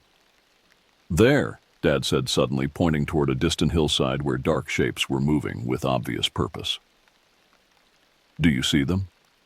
I followed his gaze and felt my mouth go dry as I spotted what appeared to be at least 3 large figures making their way up a slope that would have challenged experienced human climbers. The creatures moved with a fluid grace that seemed to ignore the difficulties of the terrain, covering ground at a rate that suggested they would be able to intercept our route within a matter of minutes. "How many are there?" I asked. though I wasn't sure I wanted to hear the answer. "More than I can count," Dad replied grimly. "And they're getting ahead of us." The realization that we were being systematically outmaneuvered by creatures of unknown capabilities was terrifying beyond description. These mountains that I had considered familiar territory were being revealed as the domain of something far more dangerous and intelligent than I had ever imagined. As we continued along the ridgeline, the vocalizations from our pursuers became almost constant. The sound seemed to be coming from all directions simultaneously, creating an acoustic environment that made it impossible to determine exactly where the various creatures were positioned. This psychological warfare was clearly having its intended effect. Both human and animal members of our group were showing signs of panic that threatened to compromise our ability to make rational decisions. "Listen," Dad said suddenly, holding up his hand for silence. In the distance, barely audible over the sound of wind through the trees, came the distinctive sound of a helicopter. The aircraft was still far away, but it was clearly approaching our general area with the kind of purposeful flight pattern that suggested an official mission rather than casual sightseeing. "Search and rescue?" I asked hopefully. Dad shook his head. "Wrong type of sound. That's military or maybe law enforcement. And it's coming from the direction of the deep wilderness, not from town." As the helicopter sound grew louder, the vocalizations from our pursuers suddenly stopped completely. The abrupt silence was more unnerving than the constant communication had been, suggesting that whatever was tracking us was capable of sophisticated responses to changing circumstances. Within minutes, the aircraft appeared over the horizon, a large, unmarked helicopter painted entirely in white. It was flying low and fast, following the valley floors with the kind of precision that suggested intimate familiarity with the terrain. As it passed overhead, I could see figures in the cockpit, but the aircraft showed no sign of having noticed our small group on the mountainside. "Where's it going?" I asked, watching as the helicopter disappeared over the next ridge. "Into the deep country," Dad replied. "The areas where nobody goes. The places where—" He paused, as if reluctant to finish the thought. "Where what?" "Where people have been reporting strange encounters for years. The places where experienced outdoorsmen refuse to go alone." As the sound of the helicopter faded into the distance, our pursuers resumed their vocalizations with renewed intensity. Whatever had caused them to fall silent during the aircraft's passage was no longer a concern, and their communication patterns suggested increased urgency and organization. "We need to get off this ridge," Dad said, spurring his horse toward a trail that led down into a wooded valley. "We're too exposed up here." But as we began our descent into the trees, I couldn't shake the feeling that we were walking into a trap. The creatures that had been pursuing us all morning had demonstrated intelligence and coordination that suggested they were capable of complex planning. Leading us away from open ground and into dense forest where visibility was limited seemed like exactly the kind of tactical decision they might make. As we entered the forest canopy, the oppressive silence returned with renewed intensity. But this time it felt different, not like the absence of sound, but like the calm before a storm. Whatever was going to happen next, I could sense that it was approaching rapidly, and I was terrified to find out what it would be. The autumn of 2019 arrived with an unseasonable warmth that extended well into October, giving me and my friend Garrett extra weeks to enjoy the outdoor activities that would soon be curtailed by winter weather. The events of that terrifying April morning had faded somewhat in my memory, reduced to the kind of half-remembered nightmare that seems less credible in daylight than it had in the moment of experience. Dad and I had never discussed in detail what we had encountered on the mountain that day. The official story was that we had seen evidence of trespassers and had taken the longer route home as a precautionary measure. But I could tell from the way his eyes would sometimes drift toward the mountain peaks during our daily work that the experience had left permanent marks on his psyche that no amount of time would completely erase. Garrett lived at our ranch with his family, occupying one of the smaller houses that accommodated seasonal workers and their dependents. At 15, he was 2 years younger than me, but possessed the kind of fearless enthusiasm for outdoor adventure that made him an ideal companion for exploring the vast wilderness that surrounded our property. The lake that bordered our ranch was a natural wonder that had provided entertainment and recreation for 3 generations of my family. Fed by mountain streams and spring runoff, It maintained a constant level throughout most of the year and supported a healthy population of fish that made it popular with local anglers. The shores were lined with a mixed forest of aspen and pine that provided excellent habitat for deer, elk, and the smaller animals that formed the foundation of the local ecosystem. Garrett and I had spent countless hours that summer building and improving a fort in the swampy woods that bordered the lake's eastern shore. The structure was nothing elaborate, just some salvaged lumber nailed together to create walls and a roof that would keep out most of the weather. But it represented a significant investment of time and effort, and it had become our primary hangout spot during the long summer afternoons. Access to the fort required crossing a small creek that flowed into the lake through a marshy area where the footing was uncertain and the water was often deeper than it appeared. Early in the summer, we had solved this problem by constructing a simple bridge using 4 wooden planks supported by rocks positioned at strategic points in the streambed. The bridge had served us well throughout the summer months, supporting not only our own weight, but also that of the various supplies and materials we had transported to improve our fort. It was sturdy enough that we had never given any thought to its structural integrity or worried about its ability to continue serving our needs. But on that October afternoon when we approached the creek crossing, both Garrett and I stopped in shock at what we found. 2 of the 4 planks that formed our bridge had been snapped cleanly in half, leaving jagged ends that showed the bright, fresh color of recently broken wood. The breaks were not the result of gradual deterioration or normal wear. They showed the characteristics of sudden, violent failure under extreme stress. "What happened to our bridge?" Garrett asked, his voice reflecting the confusion I was feeling. I knelt beside the broken planks and examined them more closely. The wood was dry pine lumber that would normally require considerable force to break, especially given the dimensions of the planks we had used. But these breaks showed none of the splintering and tearing that would result from normal structural failure. Instead, they appeared to have been snapped with a single, powerful application of force applied in exactly the right location to cause maximum damage. "Maybe a big animal stepped on it," I suggested, though my own words sounded unconvincing even to me. "What kind of animal would be heavy enough to break these boards?" Garrett replied. "And why would it step on the bridge instead of just wading through the creek?" The questions were valid, and they highlighted problems with the innocent explanation I was trying to convince myself to believe. The creek was shallow enough that any large animal could easily ford it without using our bridge, and the placement of the breaks suggested that whatever had caused the damage had deliberately targeted the bridge, rather than accidentally encountering it. But I wasn't ready to confront the alternative explanations that were beginning to form in the back of my mind. The events of the previous spring felt like ancient history, and I had successfully convinced myself that they had been the result of overactive imagination, combined with the kind of ordinary wildlife encounters that were common in such remote areas. "Probably just got overused," I said, forcing confidence into my voice that I didn't really feel. "We'll fix it later. Let's just jump across for now." We made our way across the creek, using the remaining planks and a series of carefully placed hops that left us both slightly wet but safely on the other side. The fort was exactly as we had left it the previous week. 4 walls of mismatched lumber surrounding a small interior space that contained a few pieces of salvaged furniture and some supplies we kept stored there for our various projects. We settled into our usual spots and began the kind of aimless conversation that filled our afternoons. Discussions of school, plans for upcoming hunting season, speculation about which girls might be interested in dating, and other topics that seemed incredibly important to teenagers but would seem trivial to adults. The fort provided a sense of privacy and independence that was hard to find elsewhere on the ranch. But our conversation was interrupted by a sound that made both of us freeze in sudden terror. It started as a rhythmic tapping, like someone knocking on wood with measured, deliberate strokes.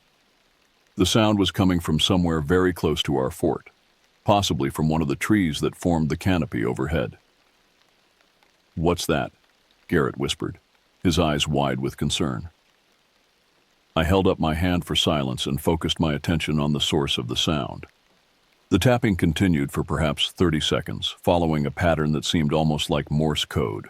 3 short taps, followed by 2 longer ones, then 3 short taps again. The rhythm was too regular to be natural, and the sound was too deliberate to be caused by any kind of random environmental factor. As the tapping continued, I felt the same sense of creeping dread that had characterized the morning encounter with Dad several months earlier. This wasn't the kind of innocent mystery that could be explained away with rational thought.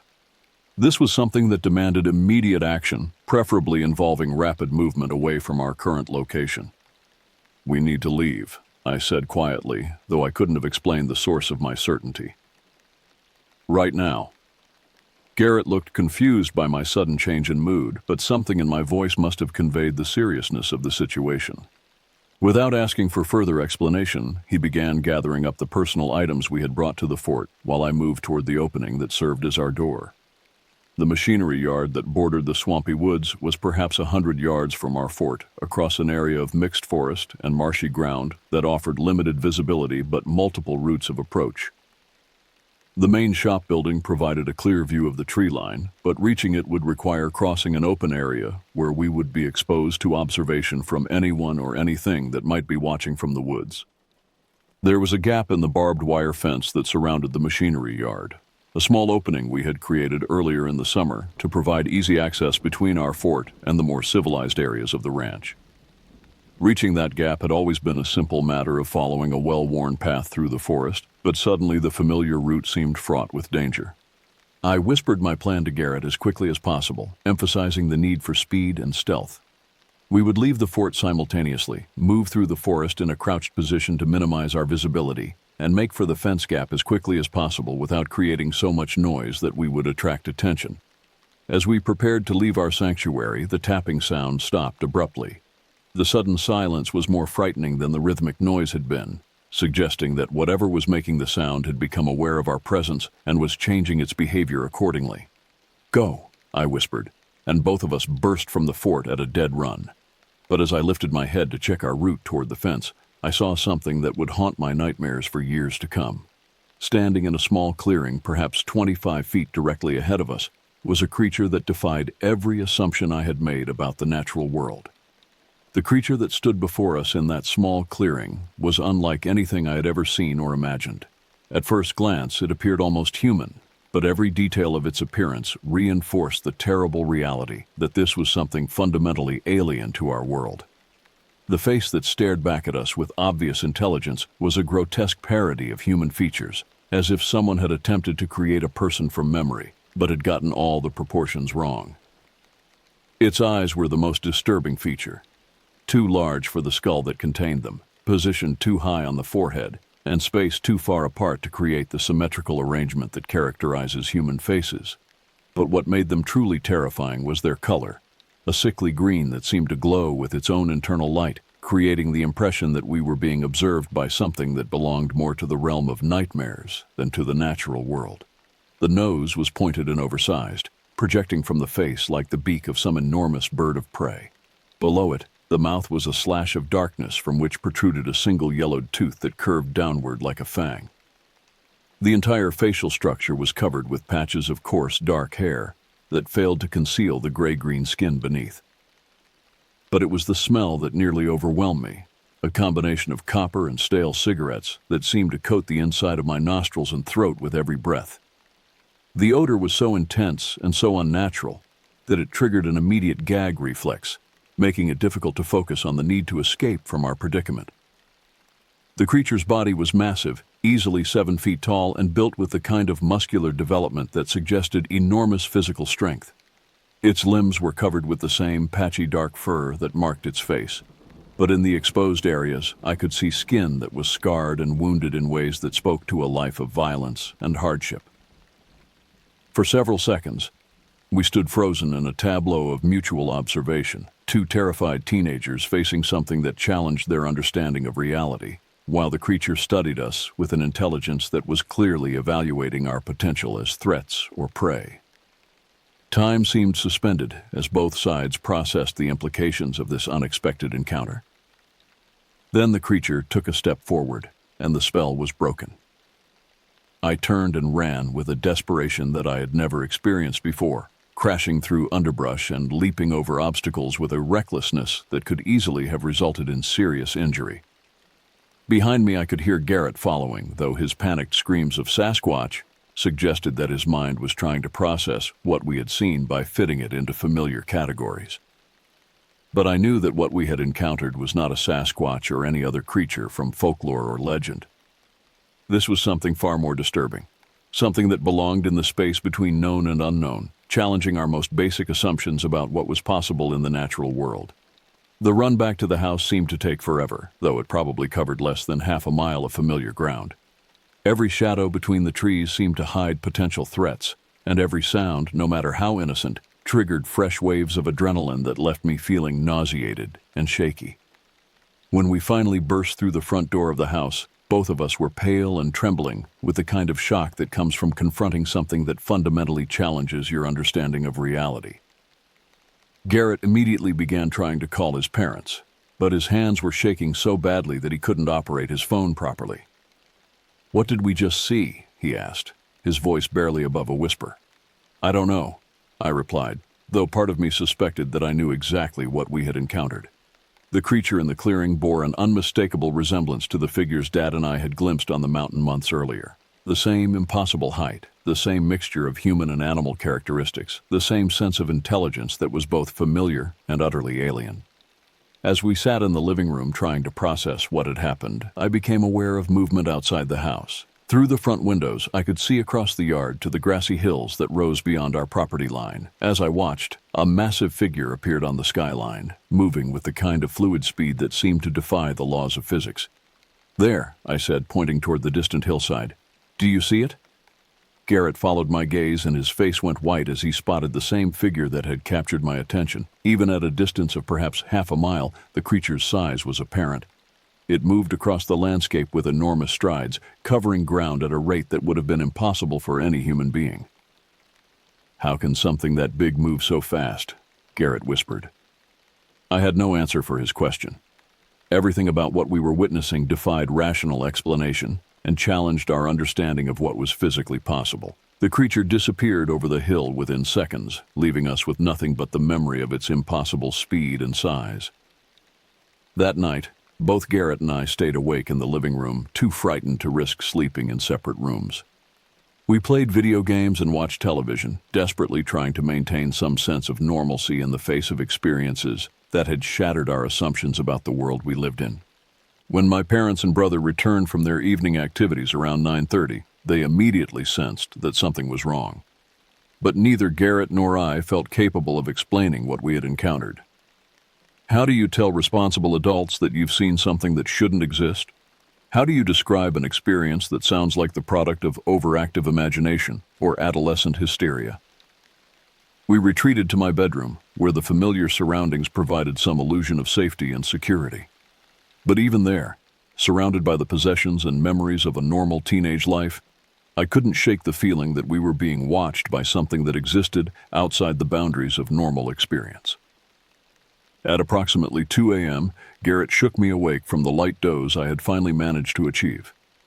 His face was white with terror, and his finger was pressed to his lips in a gesture demanding absolute silence. As I became fully alert, I heard what had woken him, a soft, rhythmic tapping on my bedroom window. The sound was identical to what we had heard at the fort earlier that day.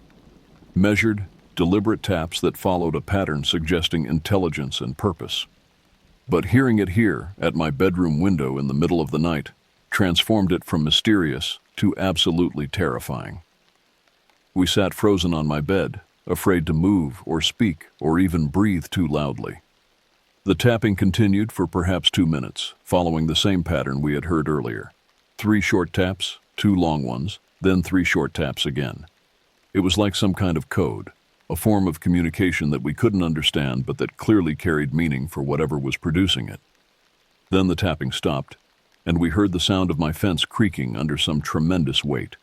The metal posts and wire that formed our property boundary were designed to contain livestock, not to support the weight of something that could make them groan and complain, as if they were being tested to their breaking point. A loud snap echoed through the night air, followed by the sound of something heavy hitting the ground. Whatever had been putting pressure on our fence had finally exceeded its structural limits and had caused some component of the system to fail catastrophically. We remained frozen on the bed for another hour, listening for any additional sounds that might indicate continued presence of whatever had visited us. But gradually, the normal sounds of night returned. The distant hoot of an owl, the rustle of wind through leaves, the small movements of nocturnal animals going about their business. When morning finally arrived, I crept outside to assess the damage to our property. The fence showed clear evidence of having been subjected to enormous pressure. Several posts were bent out of alignment, and one section of wire had been snapped completely.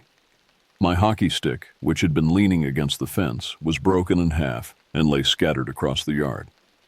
The road hockey ball that had been nearby was completely flattened, as if it had been stepped on by something weighing hundreds of pounds.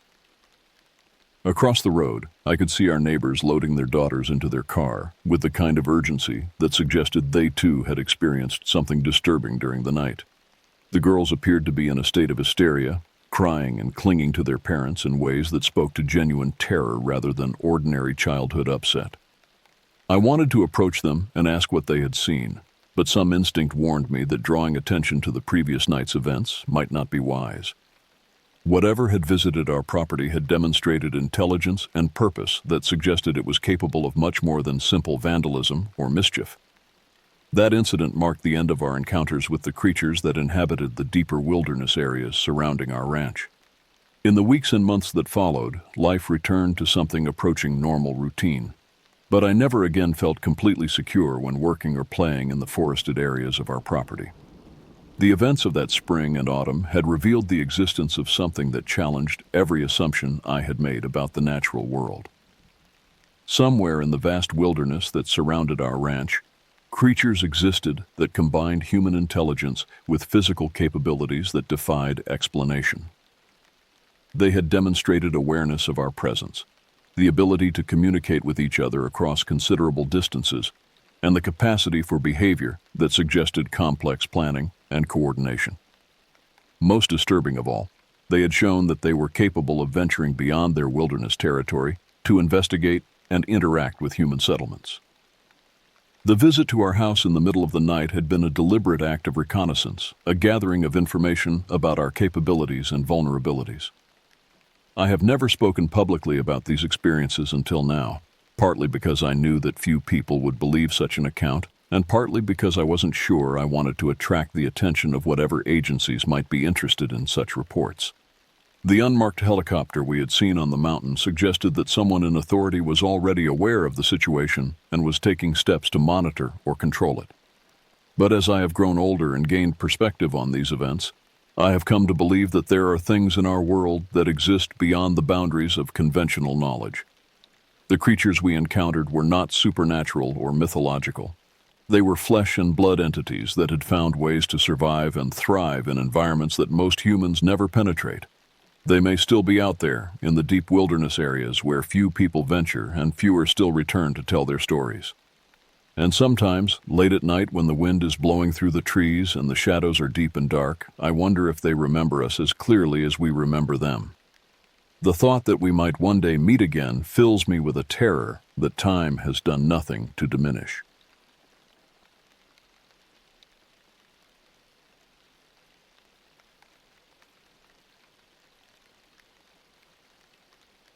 This happened to me during the spring of 2021, when I was 19 years old and trapped in what felt like an endless cycle of pandemic restrictions.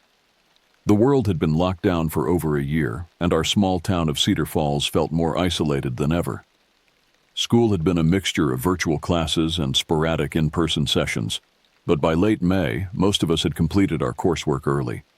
The administration basically told us that if we had finished our requirements, we didn't need to show up for the remaining weeks.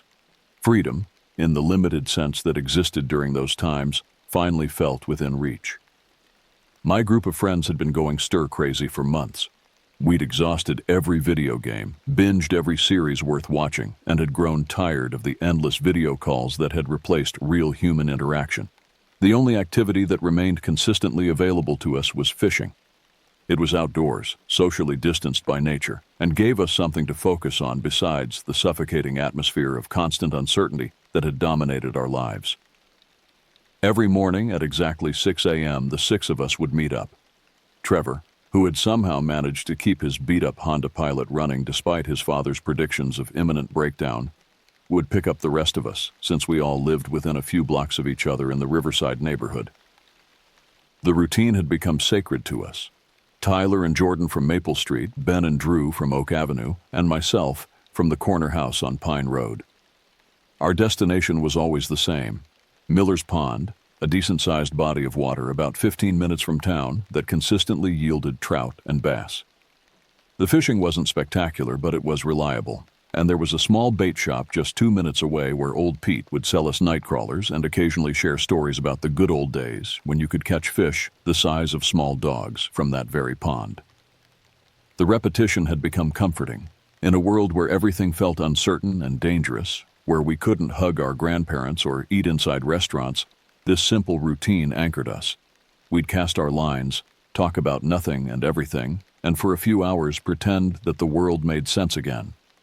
But by early June, even our beloved routine had started to feel stale. We'd mapped every inch of Miller's Pond, knew exactly where the bass liked to hide during different times of day, and could predict with frightening accuracy which spots would be productive. Tyler had started bringing a book instead of focusing on fishing. Jordan spent more time skipping rocks than casting his line.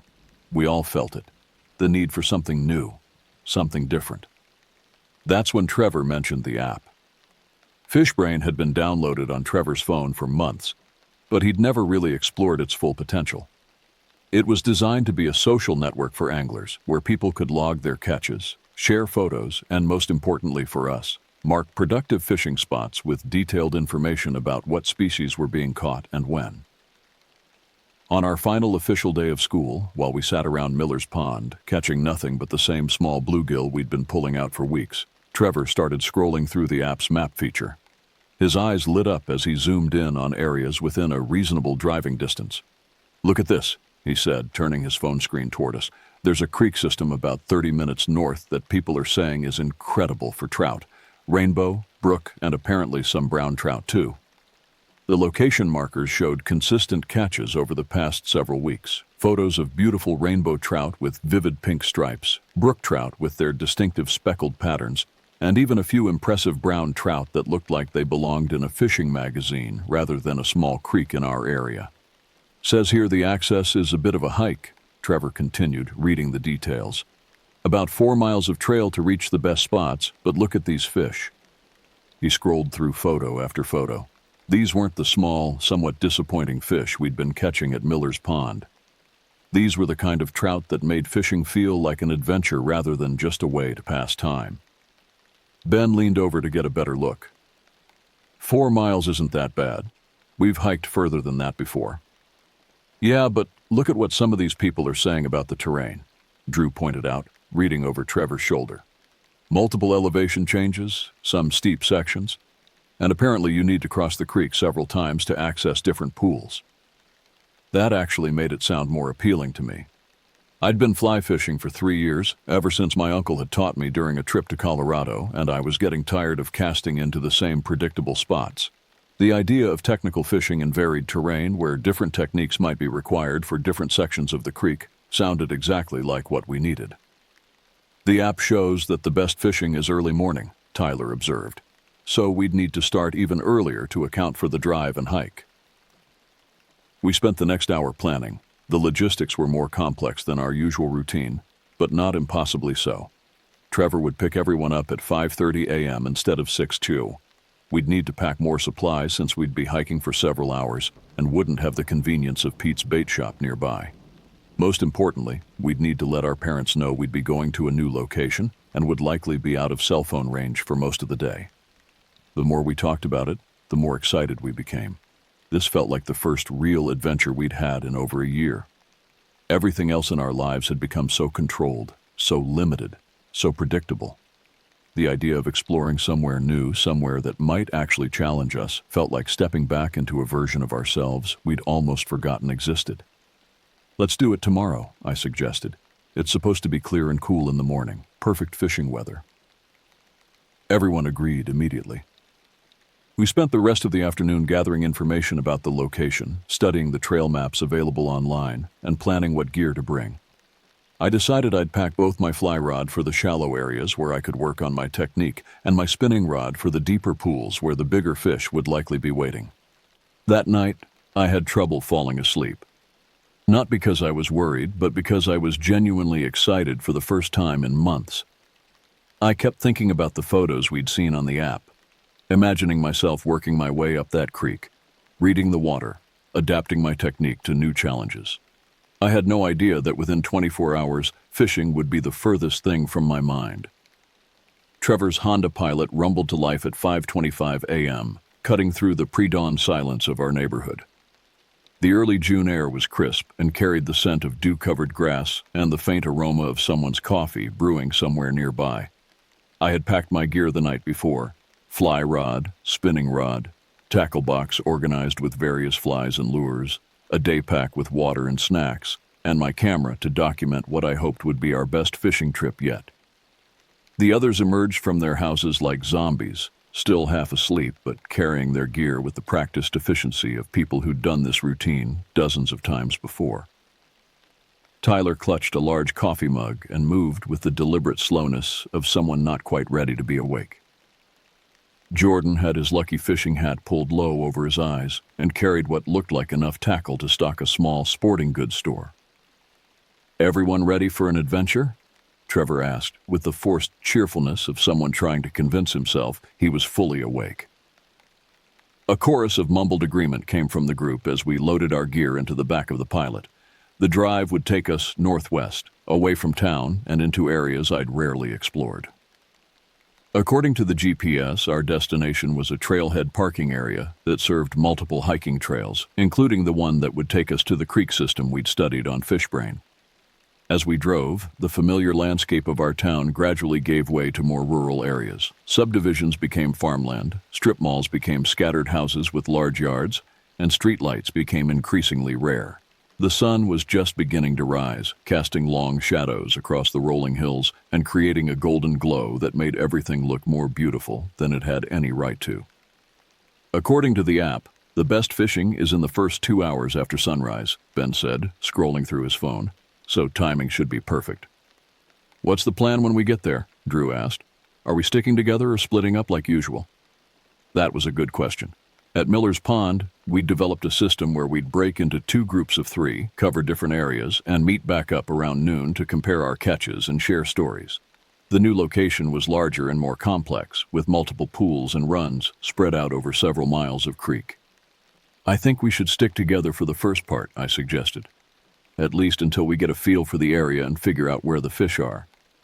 After that, maybe we split up into smaller groups but stay within shouting distance." The GPS announced that we'd arrived at our destination just as we spotted a small gravel parking area on the left side of the road. It was more primitive than I'd expected, just a cleared area with space for maybe 8 or 10 cars, a wooden sign marking the trailhead, and a small information board with a basic map of the trail system. We were the only vehicle there. "Guess we're the early birds today," Tyler observed as we unloaded our gear. The trailhead sign indicated that our destination, marked as Whispering Creek Access, was 3.8 miles via the Blue Blaze Trail. The estimated hiking time was listed as 2 to 3 hours, depending on fitness level and weather conditions. A warning at the bottom of the sign mentioned that the trail crossed the creek multiple times and could be slippery when wet. "Creek crossings," Jordan said, adjusting his backpack straps. "Good thing I brought the waterproof boots." We set off just as the sun cleared the horizon, following blue blazes painted on trees at regular intervals. The trail started easy enough, a well-maintained dirt path that wound gently upward through mixed hardwood forest.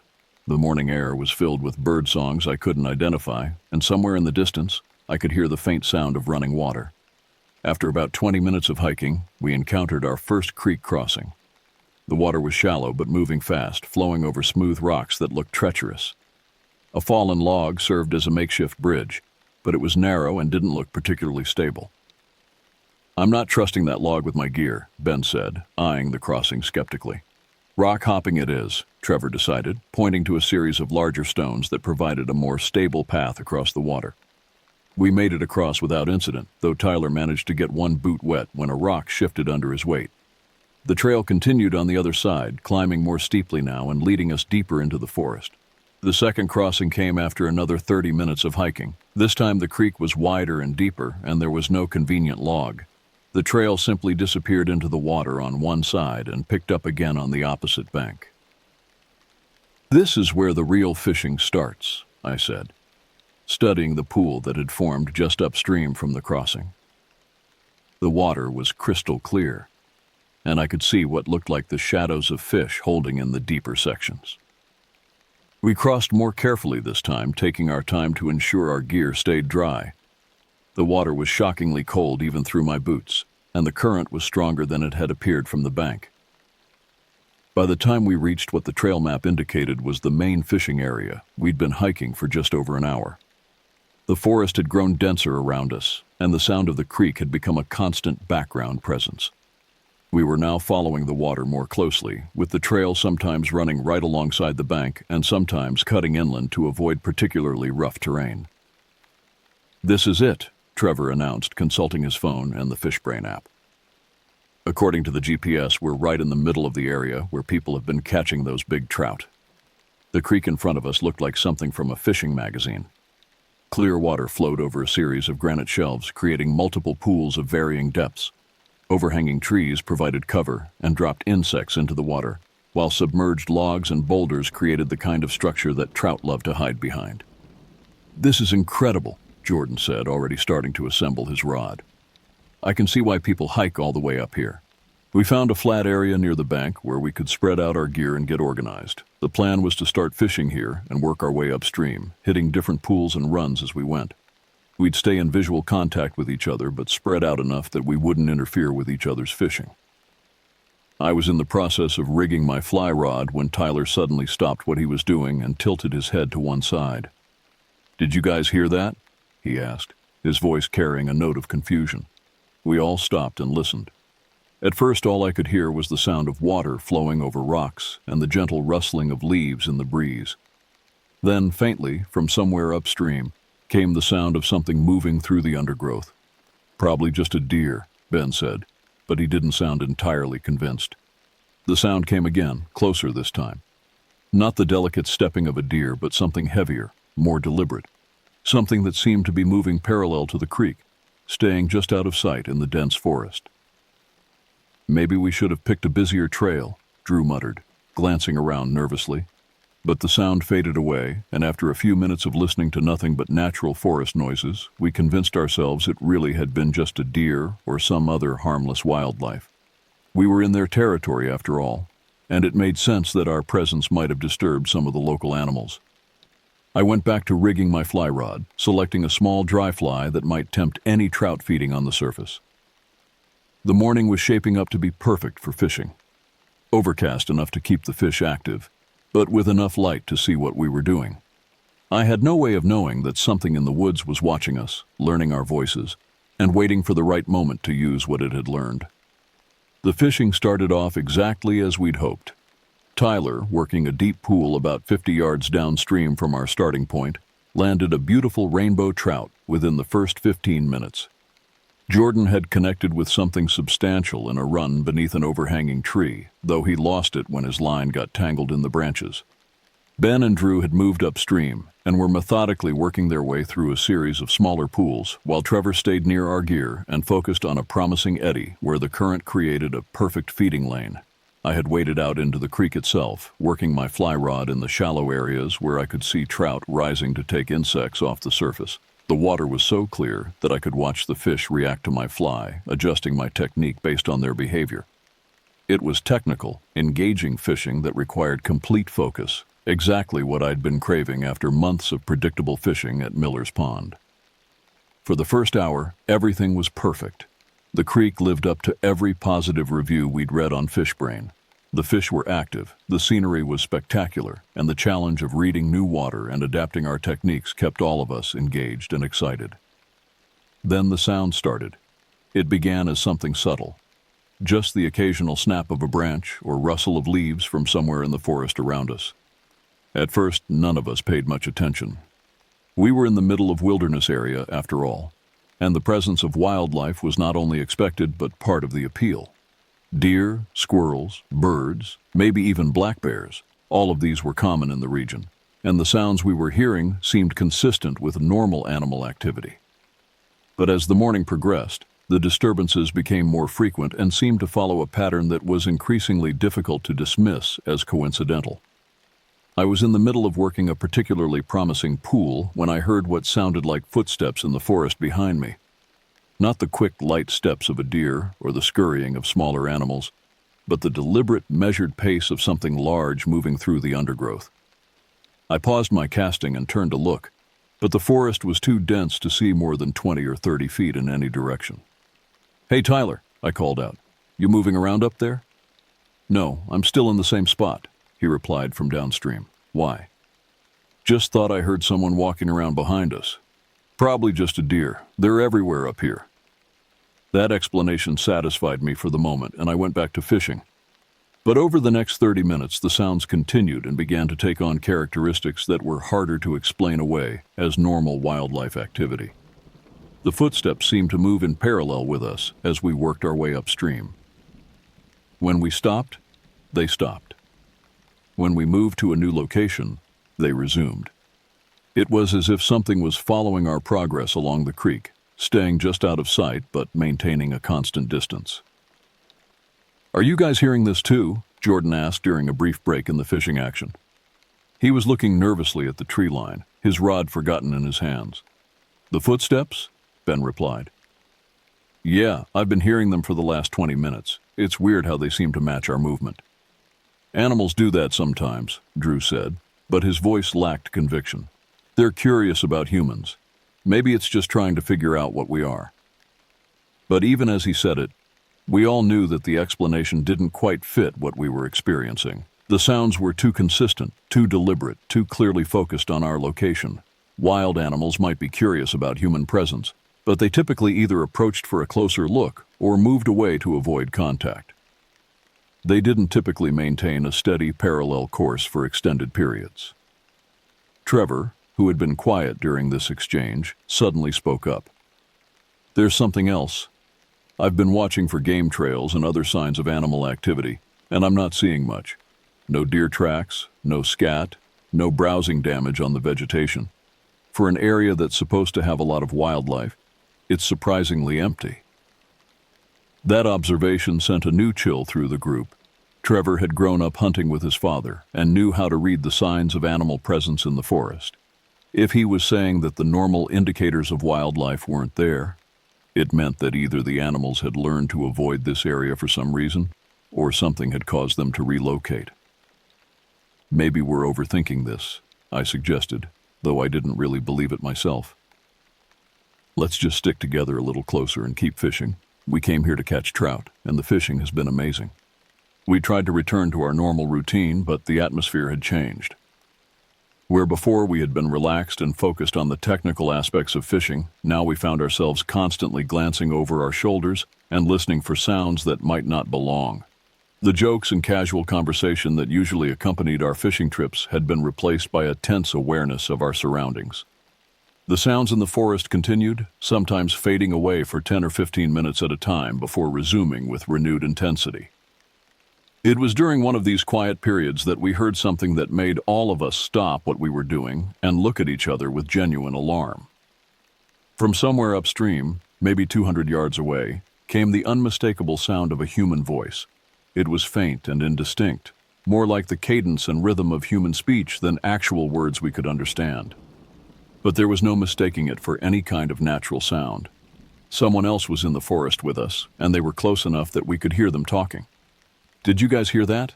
Ben asked unnecessarily. We had all heard it. "Should we go check it out?" Tyler suggested. "Maybe it's other hikers who got lost or need help." But even as he said it, something about the voice didn't seem right. It was too regular, too repetitive, like someone reciting the same words over and over again. And there was only one voice, no conversation, no indication of multiple people, just that single, steady stream of incomprehensible speech. "Let's give it a few minutes," I decided. "If there are other hikers, they'll either move on or come this way eventually. If they need help, they'll call out more clearly." We waited, listening intently, but the voice faded away without coming any closer. For the next half hour, the forest around us was quieter than it had been all morning. Even the normal birdsong seemed muted, as if the entire ecosystem was holding back and waiting for something to happen. It was during this period of unnatural quiet that the real horror began. The voice, when it came back, was different. Instead of the indistinct murmuring we'd heard earlier, this time the words were clear, recognizable, and absolutely terrifying. "Guys, come here." It was Ben's voice, perfect in every detail. The same tone, the same inflection, even the same slight accent that came from growing up in our small town. But Ben was standing right next to me, his face gone pale as he heard his own voice calling to us from somewhere deep in the forest. We all froze. Tyler's rod slipped from his hands and clattered against the rocks. Jordan took an involuntary step backward, nearly losing his footing on the slippery creek bottom. Drew grabbed onto Trevor's arm as if to confirm that what we were hearing was really happening. "That wasn't me," Ben whispered, though his statement was completely unnecessary. We could all see him standing there, mouth slightly open in shock, staring in the direction the voice had come from. "Guys, come here," the voice repeated, identical to the first time. Same words, same intonation, like a recording being played back. "What the hell is that?" Tyler managed to ask, his voice barely audible. None of us had an answer. The logical part of my brain was scrambling for explanations. Cell phone audio, some kind of electronic device, maybe even other hikers playing a cruel prank. But the voice had been too perfect, too exact. It wasn't just someone doing an impression of Ben's voice. It was Ben's voice, captured and repeated with impossible precision. "We need to get out of here," Drew said, already starting to pack up his gear with shaky hands. But before any of us could respond, the voice came again. This time it was Trevor's voice, calling from a completely different direction. Lincoln heard himself too. The words made no sense. There was no Lincoln in our group. But the voice was unmistakably Trevor's. Same vocal patterns. Same slight rasp that came from years of seasonal allergies. Trevor himself was standing 3 feet away from me, his face a mask of confusion and growing fear. "How is this possible?" he asked. But his question was answered immediately by the sound of his own voice echoing back from the forest. "How is this possible?" That's when I realized what was happening, and the understanding hit me like a physical blow. Something in the forest was listening to us, learning our voices and playing them back, not just mimicking the sound, but capturing and reproducing our exact speech patterns with perfect accuracy. "Everyone shut up," I hissed. "Don't say anything else." We stood in complete silence for several minutes, barely breathing, listening to the forest around us. The normal sounds of running water and rustling leaves seemed amplified in the absence of human speech. But underneath those natural sounds, I could swear I heard something else. A subtle scratching or scraping, like something moving through the undergrowth while trying to remain quiet. Then Jordan's voice came from upstream. "We need to get out of here." The exact words Drew had spoken moments before, but in Jordan's voice. Perfect reproduction, perfect timing. Like something had been waiting for the right moment to demonstrate that it had been listening to everything we said. That broke our resolve to remain silent. Drew started shoving gear into his backpack with frantic energy. Tyler began breaking down his rod with hands that shook so badly he could barely manage the simple task. Ben kept looking around the forest, as if he expected to see something emerge from the trees at any moment. "We're leaving," Trevor announced in a voice that was trying to sound authoritative but came out high and strained. "Right now, everyone pack up everything and we're going back to the car." But as soon as he said it, we heard the words repeated from multiple directions around us. "We're leaving, right now. Everyone pack up everything and we're going back to the car." First in Trevor's voice from upstream, then in Ben's voice from across the creek, then in my own voice from somewhere behind us. The same words spoken in perfect reproduction of our own speech patterns, coming from locations that would be impossible for any normal person to reach in the time that had elapsed. The forest around us had become an echo chamber of our own voices, all speaking words we had actually said, but coming from directions where none of us were standing. "Move," I said, shouldering my pack and starting toward the trail. "Don't talk, just move." We half ran, half stumbled back toward the first creek crossing, abandoning any pretense of normal hiking pace. Behind us, our own voices continued to echo through the forest. "Move. Don't talk. Just move." What the hell is that? We need to get out of here. How is this possible?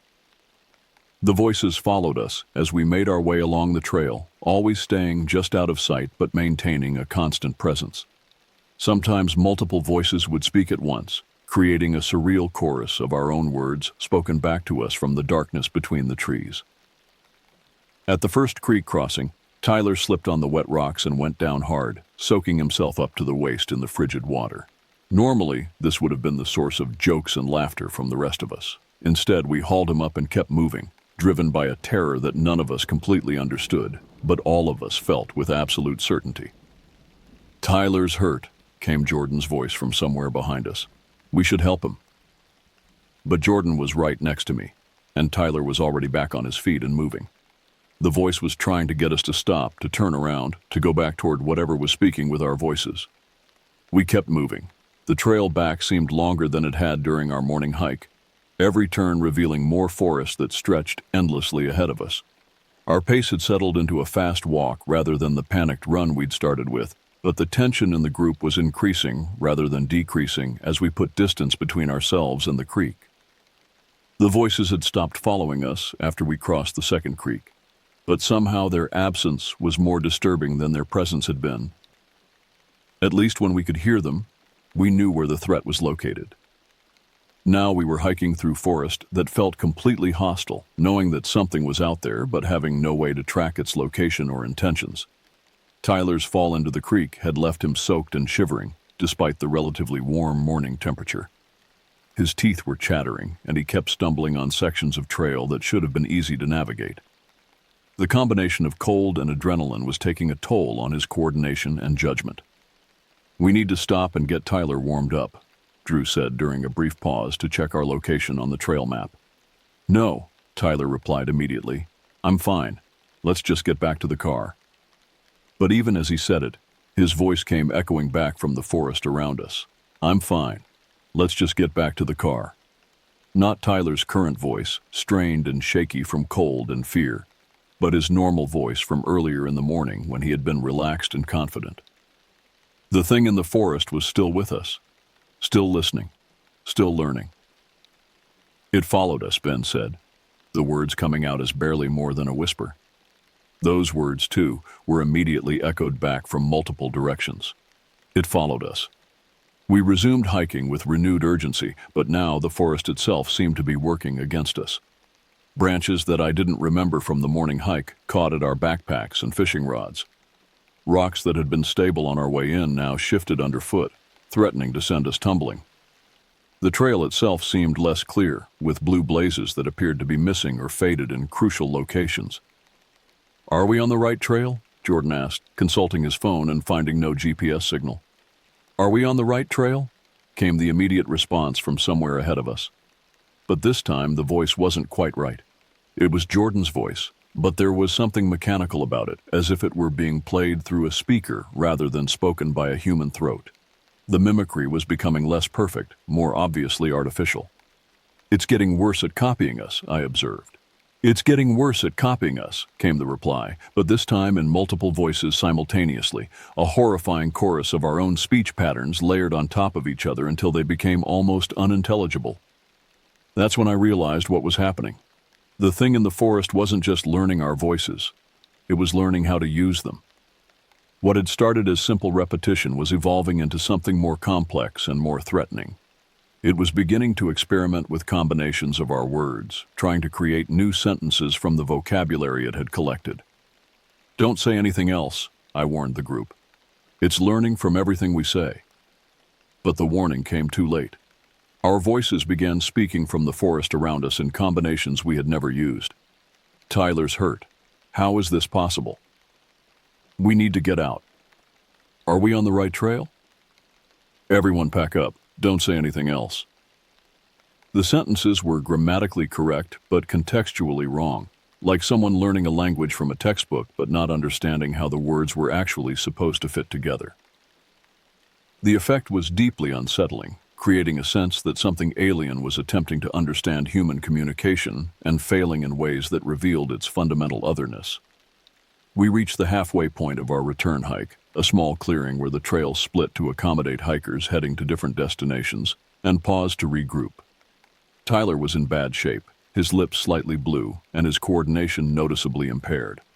Drew was checking his phone obsessively, hoping for cell signal that never appeared. Ben and Jordan kept looking back the way we had come, as if expecting to see something pursuing us through the trees. "How much further?" Trevor asked, consulting the trail map. The question was answered not by any of us, but by a voice from the forest that sounded like a combination of all our voices speaking at once. How much further to the car where Tyler needs help because it followed us? The sentence structure was wrong, the word choice was wrong, but the meaning was clear enough to send a new wave of terror through our group. Whatever was speaking had been listening to everything we'd said throughout the morning and was now trying to create new communications from the pieces it had collected. More disturbing was the implication that it knew our destination. It had somehow determined that we were heading to a car, and it seemed to understand that Tyler was in distress. This wasn't just mimicry. It was analysis and comprehension. 2 miles, I said, reading the trail marker and immediately regretting giving it new words to work with. 2 miles to help Tyler get warm where the car is waiting for us, came the response from multiple directions, the voice shifting between different members of our group mid-sentence. We started moving again, but now every step felt like we were walking deeper into a trap. The thing in the forest wasn't just following us. It was herding us, learning our patterns, and possibly preparing for something we couldn't anticipate. The trail began to descend more steeply as we approached the final section before the parking area. This should have been encouraging. We were getting close to our destination and to the safety of civilization. Instead, it felt like we were walking into the lowest point of a funnel, with whatever was hunting us positioned above and around us. "I can see the parking area," Trevor announced as we rounded a bend that opened up into a view of the gravel lot where we'd left the Honda Pilot. "I can see the parking area where we left the car this morning before hiking to catch trout in the creek," came the immediate response, but this time the voice seemed to be coming from the direction of the parking lot itself. It was waiting for us at our destination. The Honda Pilot sat exactly where we had left it, appearing completely normal in the late morning sunlight. The gravel parking area was still empty except for our vehicle, and everything looked precisely as it had when we'd arrived, full of excitement and anticipation just a few hours earlier. But now the sight of our car filled me with dread rather than relief. If the voice was coming from the direction of the parking lot, then whatever was mimicking us had either moved ahead of our position or had never been behind us at all. The implications of either possibility were terrifying. "It could be between us and the car," Drew said, voicing what we were all thinking. "It could be between us and the car," echoed our own voices from the forest around the parking area. We stopped at the edge of the tree line, 50 yards from the vehicle, trying to assess the situation. The parking area was open ground with no cover. If we made a run for the car, we'd be completely exposed for the entire distance. But staying in the forest meant remaining in the territory of whatever was hunting us. "Keys," Trevor said, patting his pockets. "Where are my keys?" He went through every pocket twice, his movements becoming increasingly frantic as he failed to locate the car keys. Without them, we were trapped regardless of what might be waiting between us and the vehicle.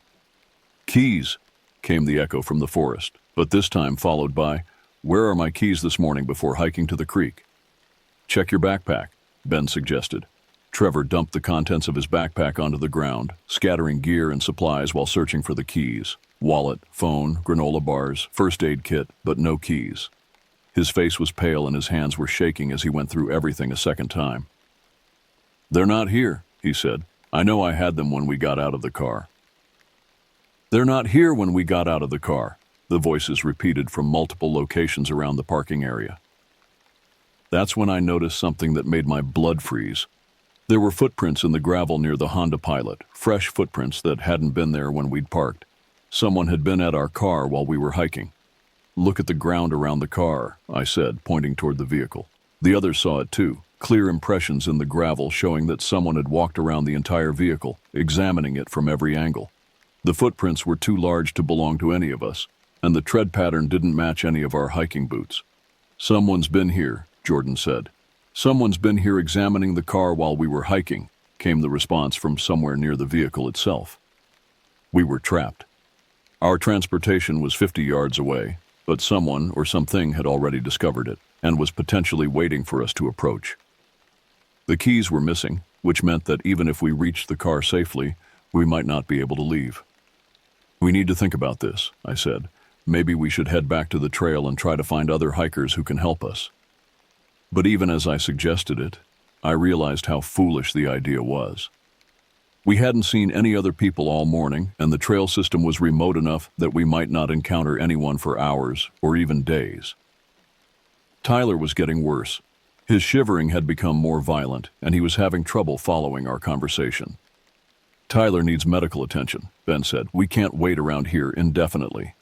We can't wait around here for Tyler who needs medical attention, the voices responded. But this time, there was something different about them. They were clearer, more focused, as if whatever was speaking was getting better at combining our words into coherent statements. Trevor made the decision for all of us. We're going for the car, all together, fast as we can. If someone's waiting there, at least we'll all be together to deal with it. He started toward the parking area before any of us could object, moving at a fast walk that quickly accelerated into a run. The rest of us followed, abandoning any attempt at stealth or caution.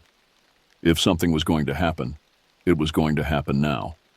The 50 yards to the car felt like 500. Every step across the open gravel seemed to take forever, and I kept expecting to hear footsteps behind us or see something emerge from the tree line. But we reached the Honda Pilot without incident, gathering around the driver's door while Trevor searched his pockets one more time for keys that weren't there. Check inside the car, Drew suggested. Maybe you left them in the ignition. Trevor cupped his hands against the driver's side window and peered inside. His expression changed from desperation to confusion to something approaching relief. They're there, he said. The keys are in the ignition. That's impossible, Jordan said. You locked the car when we got out.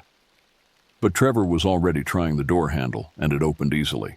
The car was unlocked, the keys were in the ignition, and everything appeared normal, except for the fact that none of us remembered leaving it that way. Get in, I said. We'll figure it out later. We threw our gear into the back and piled into the vehicle, Tyler claiming the front passenger seat where he could get the most benefit from the heater. Trevor turned the key and the engine started immediately. As we pulled out of the parking area and onto the road that would take us back to civilization, our own voices called after us from the forest. Get in the car where the keys are waiting for Tyler who needs help. We'll figure it out later when we get back to town. Check inside the car that's unlocked this morning. The sentences were becoming more sophisticated, more contextually appropriate. Whatever was in that forest was learning fast, and the thought of what it might be capable of by the time other hikers encountered it made me sick to my stomach.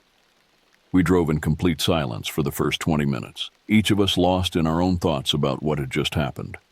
Tyler gradually stopped shivering as the car's heater warmed him up, but his face remained pale, and he kept glancing nervously at the mirrors as if expecting to see something following us. It wasn't until we reached the main highway that anyone spoke. We need to report this, Ben said. Other people hike that trail. They need to know there's something dangerous up there. Report what exactly? Drew asked. That we heard voices in the forest? That something was copying the way we talk? Who's going to believe that? It was a fair question. The story sounded insane even to us, and we had lived through it. Law enforcement would likely assume we had been pranked by other hikers, or that we had misinterpreted natural sounds due to paranoia and isolation. What about the footprints around the car? Jordan suggested. And the missing keys that somehow ended up in the ignition? Those were concrete, physical evidence that something unusual had occurred. But they could also be explained by human activity. Someone could have found Trevor's dropped keys and put them in the car as a good deed, or the footprints could have belonged to maintenance workers or other legitimate visitors to the area. I'm calling the ranger station, Trevor decided, pulling out his phone now that we had cell service again. At minimum, they should know that people are having unusual experiences on that trail. He made the call, speaking to someone at the local Forest Service office and providing a carefully edited version of our experience. He mentioned hearing voices that seemed to be following us, finding evidence that someone had been at our vehicle, and feeling unsafe enough to cut our trip short. He avoided mentioning the voice mimicry, which was the most unbelievable part of our story. The ranger he spoke with was polite and professional, taking down our information and promising to have someone check the trail within the next few days. She mentioned that they occasionally received reports of unusual activity in remote areas, usually involving people who were under stress or inexperienced in wilderness settings. She thinks we're city kids who got spooked by normal forest sounds, Trevor reported after ending the call. But I knew what we had experienced wasn't normal, and as the days passed, my certainty about that only increased. I found myself researching similar incidents online, looking for other reports of voice mimicry in wilderness areas. What I found was disturbing. There were scattered accounts going back decades of hikers and campers reporting voices that seemed to copy human speech patterns. Most were dismissed as hoaxes or misunderstandings, but the consistency of the details across different times and locations was striking. People described the same progression we had experienced. First hearing indistinct voices, then perfect mimicry of their own speech, then increasingly sophisticated attempts to combine their words into new sentences. The most disturbing reports came from areas where search and rescue teams had been called to look for missing hikers. In several cases, other hikers had reported hearing the voices of the missing people, calling for help from locations where no one was found. The missing hikers were sometimes located days later in completely different areas, with no memory of how they had gotten there. I shared my research with the others during a group video call a week after our experience. None of us had been sleeping well, and we all admitted to feeling anxious and unsettled in ways that we couldn't fully explain. "So, what do you think it was?" Tyler asked. He had recovered physically from his exposure to the cold creek water, but like the rest of us, he was struggling with the psychological impact of what we had encountered. "I think it was human," I said. "Someone with technology that could record and play back our voices with perfect accuracy. Someone who has been using that trail to target hikers." It was the most rational explanation I could come up with, though it didn't fully account for everything we had experienced. The speed with which our voices had been recorded and played back, the ability to combine our words into new sentences, the apparent coordination of sounds from multiple locations, all of these suggested technology more sophisticated than anything I knew to be available to civilians. "But why?" Ben asked. "What would be the point?" "Maybe to separate people from groups," Drew suggested. "If you can mimic someone's voice and make it sound like they're calling for help from a different location, you could potentially lure their friends away from safety." The implication was horrifying. If someone was using advanced voice mimicry technology to hunt hikers in remote areas, then other people were in immediate danger. Our escape might have been successful, but the next group to encounter this threat might not be so fortunate. "We need to do more than just report it to the Forest Service," I said. "We need to make sure this information gets to people who will take it seriously and investigate properly." Over the following weeks, we contacted local law enforcement, state police, and even the FBI field office in our region. Most of these contacts resulted in polite but dismissive responses. Without concrete evidence or a specific crime to investigate, there was little that official agencies could or would do based on our report alone. But we also reached out to hiking forums, local outdoor clubs, and social media groups focused on wilderness safety.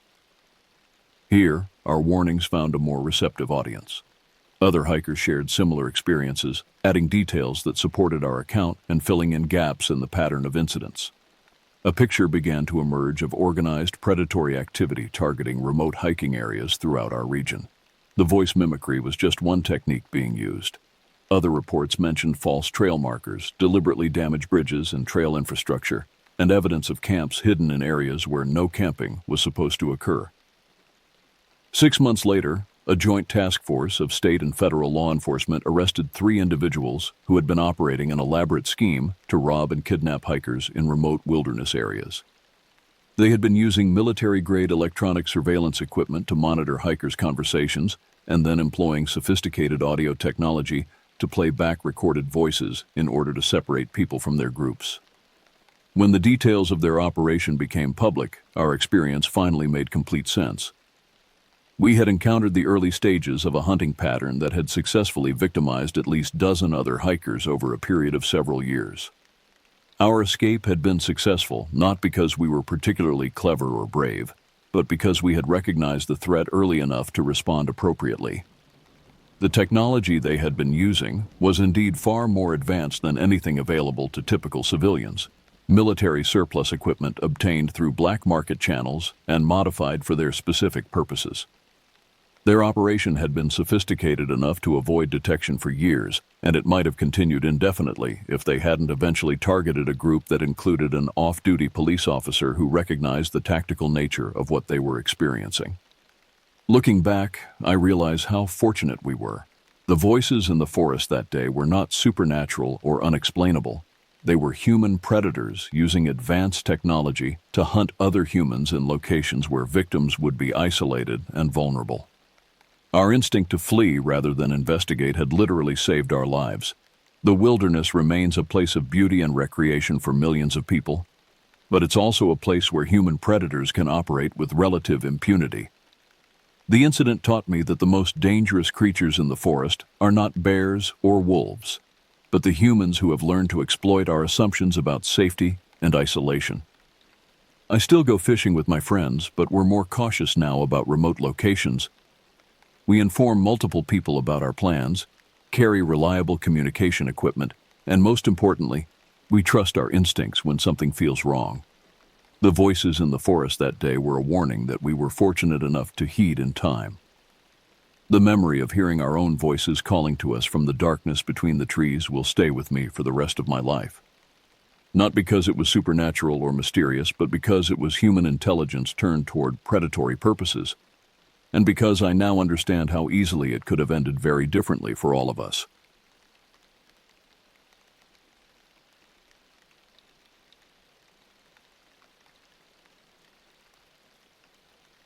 I hadn't spent much time with my father since Mom died 3 years ago. Truthfully, I hadn't spent much time with him before that either.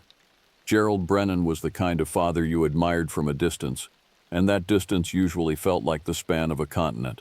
He spent most of my childhood overseas, a career Army Ranger known for his ability to survive in conditions most people wouldn't willingly visit. When he finally retired at 52, he didn't settle down into some quiet civilian life. Instead, he chose to teach wilderness navigation and survival to other soldiers, contractors, and the occasional paying civilian who wanted to test themselves against nature's indifference. My mother loved him, though I'm not sure she ever fully understood him. She used to say he carried the mountains inside him, that even when he was home, part of him was always walking some distant trail. After she passed from cancer in the spring of 2018, we became two people orbiting a painful silence, connected by grief but unable to bridge the gap it created between us. When he called me that August and suggested a week-long trek through Wyoming's Wind River Range, I almost said no. My life in Seattle felt safe, predictable. I had my graphic design work, my small apartment overlooking Pike Place Market, my routine. The idea of spending 7 days in the wilderness with a man I barely knew how to talk to felt overwhelming. But something in his voice stopped me, a gentle vulnerability I hadn't heard before, a quiet plea hidden beneath his usual stoic tone. "I think we should do this, Bridget," he'd said, "before it's too late, before we forget how." So I agreed. I flew into Riverton on a Thursday morning in mid-September 2021. The air already carried that sharp bite of autumn, the kind that warns you winter isn't far behind. Dad picked me up in his old Ford pickup, the same truck he'd driven since I was in high school. We didn't talk much during the 2-hour drive to the Elkhart Park trailhead. He pointed out landmarks occasionally, a ridge where he'd seen a mountain lion once, a valley where he'd trained a group of Marines in winter survival. I nodded and watched the landscape change from high desert scrub to dense pine forests, feeling my stomach tighten with each mile. The ranger station at the trailhead was a small log structure, weathered and worn. A young ranger, couldn't have been more than 25, stopped us as we were checking our permits. His name tag read Stevens. "Heading up to Bonneville Basin?" he asked, studying our route map. "That's the plan," Dad replied. Stevens frowned, tapping his pen against the clipboard. "Just so you're aware, we've had increased bear activity this year. 2 grizzly sightings in the last month around Island Lake. Also, Weather Service is calling for possible early snow. Could hit as early as this weekend." I felt my anxiety spike, but Dad just nodded calmly. "We're prepared." "I'm sure you are," Stevens said, though his tone suggested otherwise. "Just be careful up there. We had a hiker go missing in this area a few years back. Never found any trace of him. These mountains don't forgive mistakes." The words hung in the air as we shouldered our packs and headed for the trail. I wanted to ask Dad about the missing hiker, but something about his expression, distant, troubled, kept me quiet. The first 2 days passed in a blur of physical exertion and mounting discomfort. My body, softened by too many hours at a desk, protested every uphill climb. The pack straps dug into my shoulders, rubbing the skin raw despite the padding. My feet developed blisters that burst and reformed. Each night I collapsed into my sleeping bag, too exhausted even to eat much of the freeze-dried meals Dad prepared. But there was beauty too, I had to admit. The landscape was stunning in its vastness, towering granite peaks that seemed to scrape the sky, meadows of alpine grass golden in the afternoon sun, lakes so clear you could see trout swimming 20 feet down. Dad moved through it all with practiced ease, his 55-year-old body still strong and capable. He pointed out animal tracks, showed me which plants were edible, which weren't. Sometimes he'd stop and just stand still, listening to sounds I couldn't hear, reading messages in the landscape I couldn't see. It reminded me how little I really knew him, how much of his life had been spent in places like this, far from the suburban home where I'd grown up. By day 3, we'd crossed Island Lake and were making our way toward Bonneville Basin. The trail narrowed, becoming rockier, more challenging. My calves burned with each step. I focused on Dad's back moving steadily ahead of me, using it as a fixed point to keep going. It was approaching noon when he stopped abruptly. I nearly walked into him. "What is it?" I asked, breathing hard. He didn't answer immediately. His eyes were fixed on something off the main trail, his body tense in a way that made my skin prickle. "Game trail," he finally said, his voice quiet. "Want to see where it leads?" I sighed, loud enough for him to hear, but he ignored it.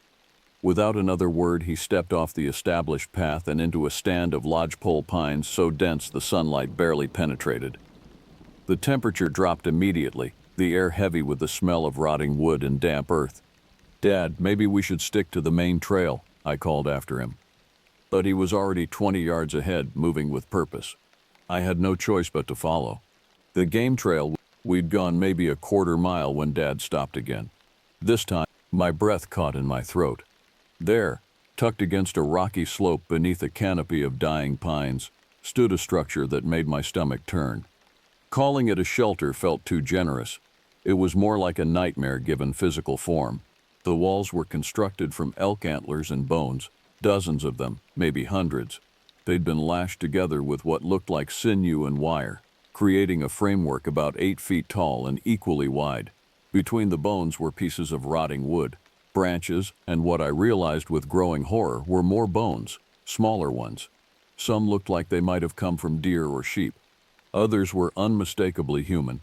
I could see a femur, yellow with age, wedged between 2 antlers.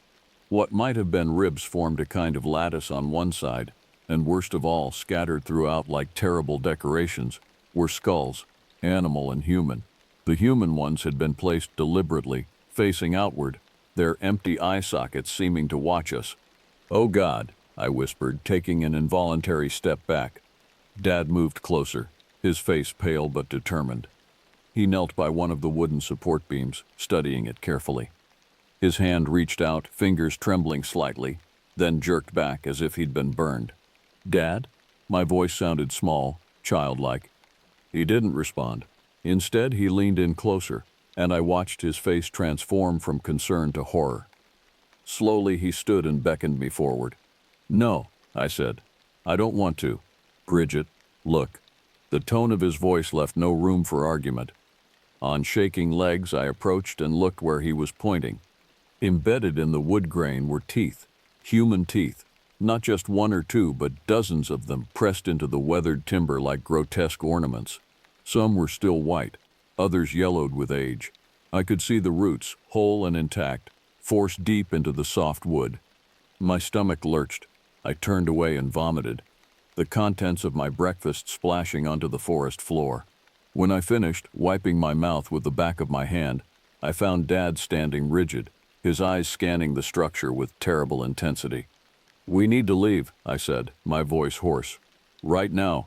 He nodded slowly, but his gaze lingered on the structure a moment longer. "Someone built this," he said quietly. "Someone spent time here, a lot of time." "I don't care," I said, panic rising in my chest. "Please, Dad, let's go." This time he listened. We turned and walked quickly back toward the main trail, moving faster than caution would normally dictate.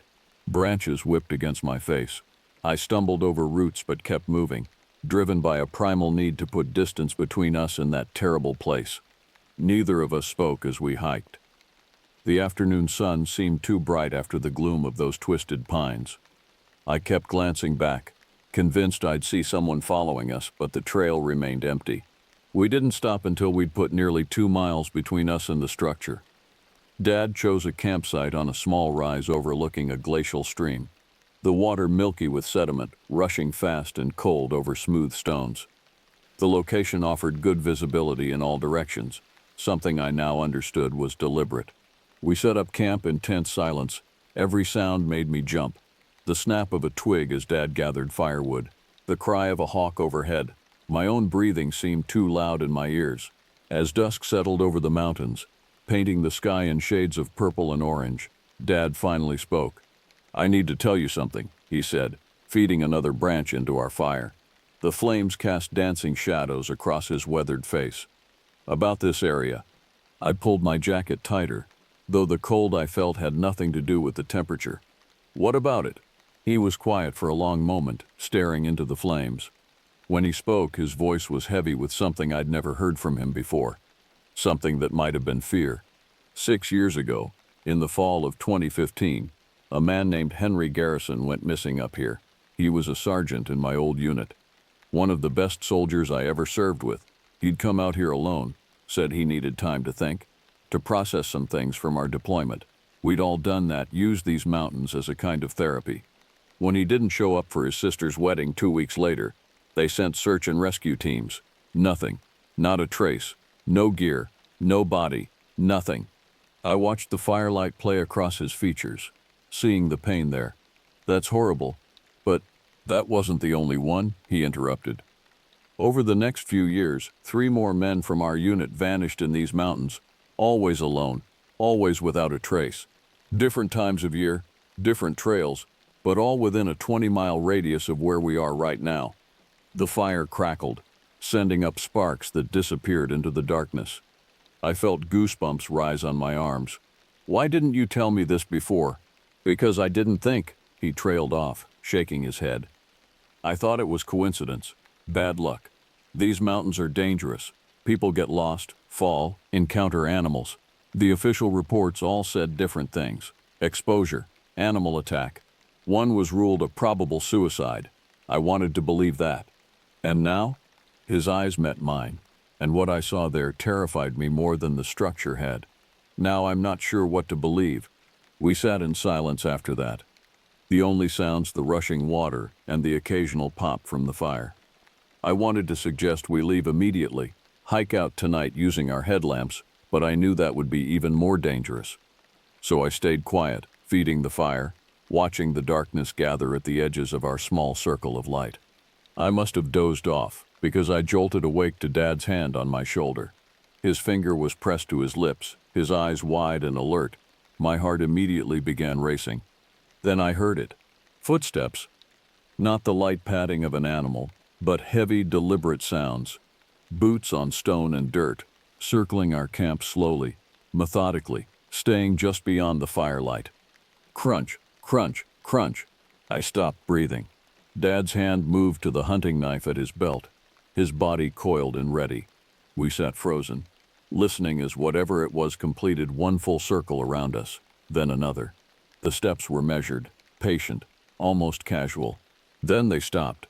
The silence that followed was worse than the sound had been. I could hear my own heartbeat thundering in my ears, feel sweat forming on my palms despite the cold. Dad slowly turned his head, scanning the darkness, but there was nothing to see, just black shapes of trees and rocks. Anything could have been hiding there. We waited like that for what felt like hours, but was probably only 20 minutes. Eventually, Dad relaxed slightly, though he didn't take his hand off the knife. "We leave at first light," he whispered. "Pack everything. We're getting out of here." I nodded, not trusting my voice. Neither of us slept that night. Dawn came slowly, the sky lightening to gray before finally revealing the sun. I'd never been so grateful to see daylight. We moved quickly, rolling up sleeping bags, breaking down the tent, packing gear with practiced efficiency born of urgency. It was Dad who noticed first. He'd walked to the edge of our campsite to retrieve the water bottles we'd left cooling in the stream. I heard him stop, heard his sharp intake of breath. "Bridget," he called, his voice strange. "Come here." I approached cautiously. my legs stiff from sitting tensed all night. Dad was standing perfectly still, staring down at something on a flat rock at the stream's edge. Boots. Military-issue jungle boots, the kind soldiers wore in humid climates. They were old, the leather cracked and faded, the soles nearly worn through. They'd been placed carefully, side by side, toes pointing toward our camp.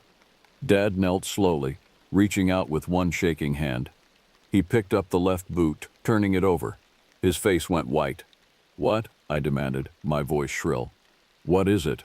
He pointed to the inside of the boot, where someone had written in permanent marker, H. Garrison 2014. The name from last night, Henry Garrison. The first man to disappear. "Someone put these here," I said, stating the obvious because I couldn't process the implications. I couldn't finish the sentence. Dad set the boot down carefully, as if it were made of glass. His hands were shaking. Someone was close enough to leave these right next to our camp and we never saw them. Never heard anything after those footsteps stopped. "Maybe they were already here," I suggested weakly. "Maybe we didn't notice them before." We both knew that was a lie. Dad had examined every inch of our campsite before setting up. These boots had been left deliberately, placed as a message. But what message? Dad stood abruptly. "Pack faster. We're leaving now." "Shouldn't we take the boots as evidence?" He looked at me like I'd suggested walking back to that bone structure. "No, we're not taking anything from this place. We're getting out and reporting this to the Rangers. Let them handle it." We finished packing in record time, our movements jerky with barely controlled panic. As I shouldered my pack, I made the mistake of looking back toward the stream, toward those boots sitting innocently on the rock. And I saw something else. 20 yards upstream, partially hidden behind a boulder, something had been stacked. I squinted, trying to make sense of the shape in the early morning light. More bones, animal skulls arranged in a careful pyramid, topped with what looked sickeningly like a human pelvis. "Don't look," Dad said sharply, grabbing my arm. "Just walk, now." We started down the trail, moving fast, almost jogging despite the weight of our packs. My mind raced, trying to make sense of it all. The structure, the boots, the bones. Someone was out here. Someone who'd killed or at least collected human remains. Someone who knew about Dad's old unit. Someone who was watching us right now. That last thought made me stumble. I caught myself, but the damage was done. The certainty that we were being observed, studied, followed, settled over me like a shroud. We hiked for 2 hours without stopping, putting miles between us and that campsite. The sun climbed higher, warming the air, but I couldn't stop shivering. Every shadow seemed to hide a threat. Every sound, a bird call, the wind in the pines, the distant rush of water made me flinch. Finally, Dad stopped at a small clearing and consulted his GPS. He frowned, studying the screen. "What?" I asked. "We're not where we should be," he said slowly.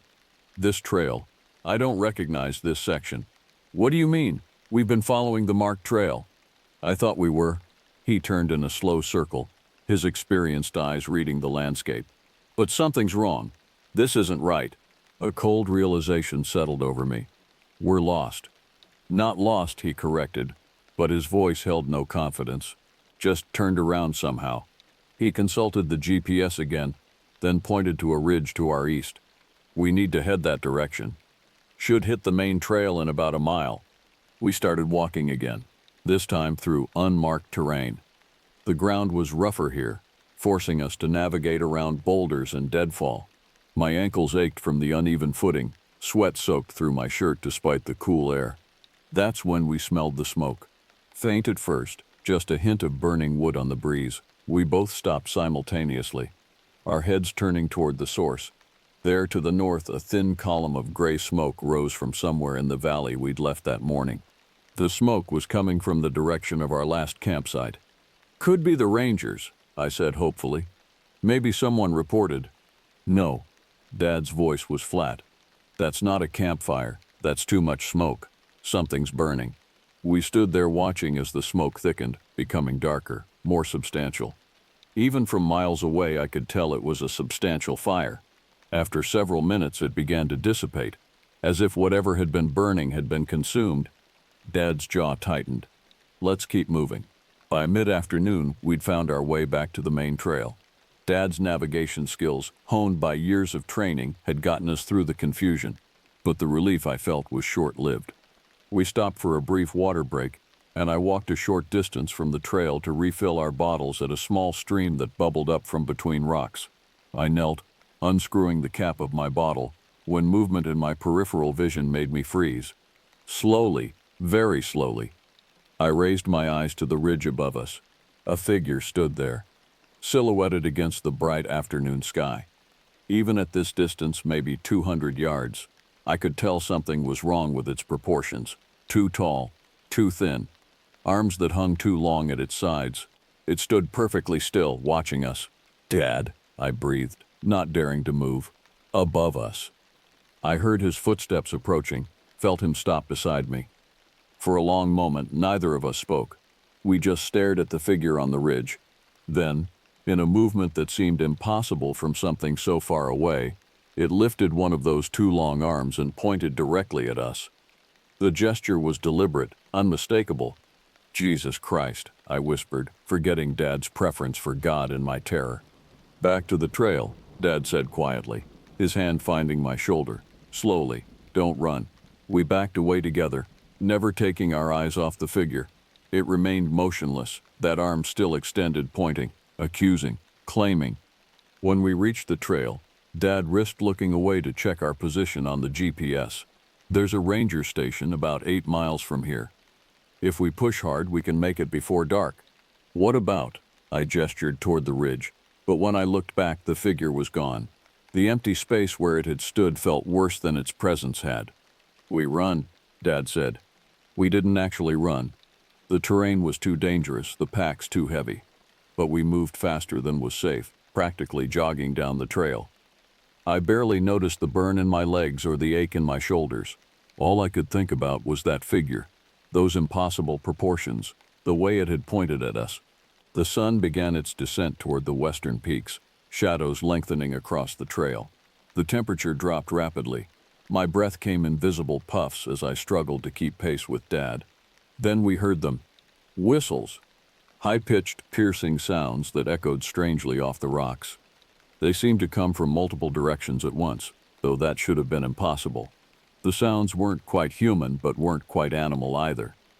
They reminded me of those videos I'd seen of people imitating bird calls, but wrong somehow, distorted, mocking. "Don't stop," Dad commanded, his voice tight with controlled fear. "Don't look back." The whistles continued, sometimes close, sometimes distant. They seemed to be moving parallel to the trail, keeping pace with us.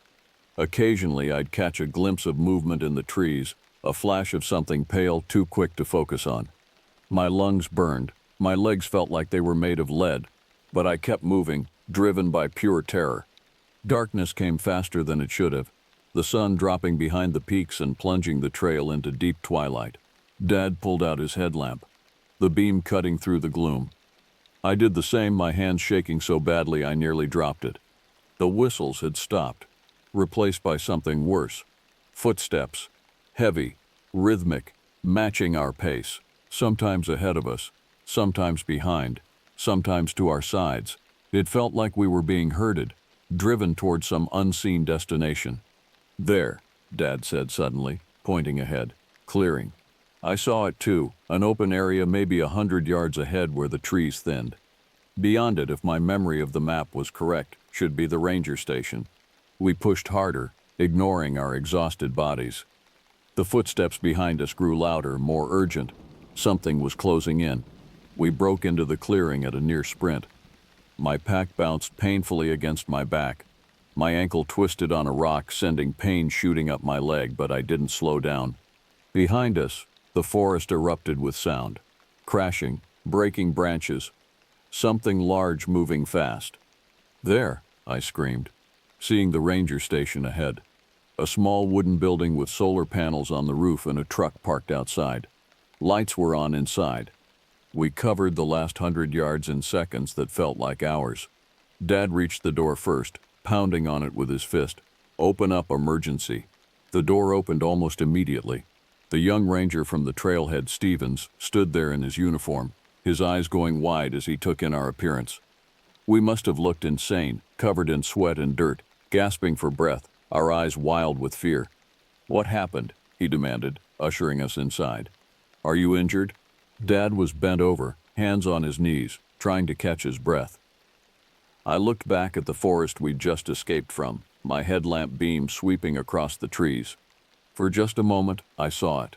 The figure from the ridge, standing at the forest's edge, barely illuminated by our lights. Tall, impossibly thin, covered in something pale. And even though I couldn't make out details, couldn't see a face, I knew it was looking directly at me. Then Stevens closed the door, and the moment was broken. "You need to call for help," Dad managed between gasps. "There's someone out there, someone dangerous." Stevens looked between us, clearly trying to assess if we were hysterical or actually in danger. "Okay," he said slowly. "Let's start from the beginning. What exactly did you see?"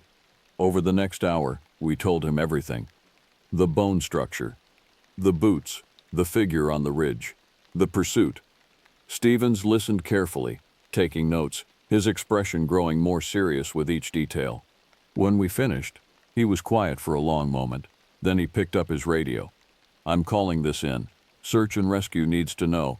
And he paused, meeting Dad's eyes. "You're not the first to report strange things in that area. 3 separate reports in the last year. Hikers seeing figures, hearing whistles, finding things." "Things?" I echoed. "Arrangements of bones, personal items belonging to missing hikers. One couple found a pile of clothing in the middle of the trail, all of it from different people, different years." He shook his head. "We've had teams sweep the area twice, never found anything." Dad's voice was hard. "Someone built a structure out of human remains. That's not nothing." "I believe you," Stevens said quickly. "That's why I'm calling this in tonight." "But," he hesitated, "you should know.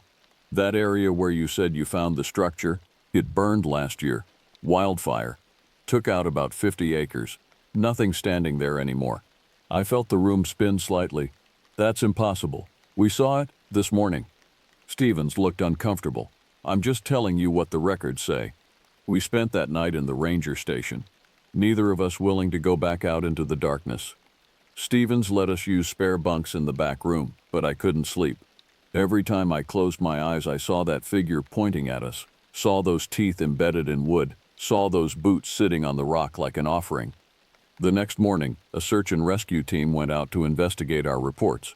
Dad and I waited in the station, drinking bad coffee and watching the mountains through the window.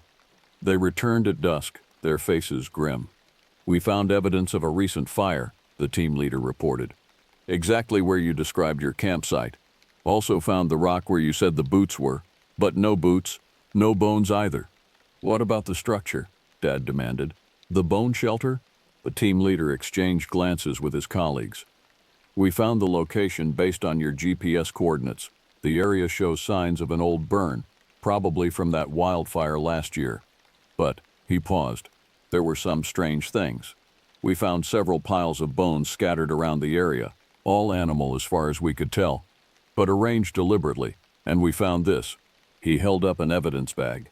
Inside was a military patch, the same unit insignia Dad had worn, the same one his missing friends had worn. Dad took the bag with shaking hands, staring at the patch as if it might explain everything. "We're launching a full investigation," the team leader said. "FBI will probably get involved given the possible human remains you described. We're treating this as a potential serial crime scene, but I could tell from his tone he didn't expect to find anything conclusive. These mountains had already proven they knew how to keep secrets." We left Wyoming the next day. Dad drove us back to Riverton in silence, and I flew home to Seattle that afternoon. We didn't talk about what happened, didn't try to make sense of it. What was there to say? In the months that followed, I checked the news obsessively. There were brief reports of an investigation in the Wind River Range, mentions of possible foul play, appeals for information about the missing soldiers, but nothing came of it. Eventually, the story faded from the news cycle, replaced by fresher tragedies. Dad stopped taking groups into the mountains. He sold his guiding business and moved to Spokane, taking a job teaching basic survival skills at a community college. We talked more often after that, but we never discussed the Wind River Range. It sat between us like a ghost, present but unspoken.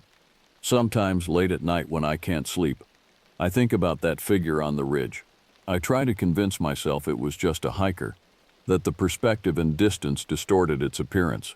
I try to believe the bone structure was old, predating the wildfire, and that our traumatized minds filled in details that weren't really there. But then I remember those boots, Henry Garrison's boots, placed carefully beside our camp. I remember the whistles echoing through the forest, and I remember the way that figure pointed at us, claiming us, marking us as its own. 2 years later, I received a package from Dad. Inside was the military patch the search team had found, now framed behind glass. Below it, in his precise handwriting, was a note: Blood Ridge, N42 14 Chaplis. Remember. I hung it on my wall, though I'm not sure why. Maybe as a reminder that there are places in this world where human civilization has no purchase, where something else holds dominion. Maybe as a warning to never forget what we encountered in those mountains. Or maybe because some part of me, the part that still sees that figure in my dreams, still hears those whistles in moments of quiet, knows we were marked that day. And that whatever lurks in the Wind River Range hasn't forgotten us either. Last month I learned that another hiker had gone missing in that area. A former Marine, hiking alone, last seen heading toward Bonneville Basin. The search was called off after 2 weeks. They never found a trace. I keep the frame on my wall and try not to think about those mountains. But on certain nights when the wind sounds just right and the shadows fall at particular angles, I remember. And I wonder if somewhere in those vast, indifferent peaks, someone or something is remembering too. Waiting, watching, pointing at the next visitor who strays too far from the marked trail.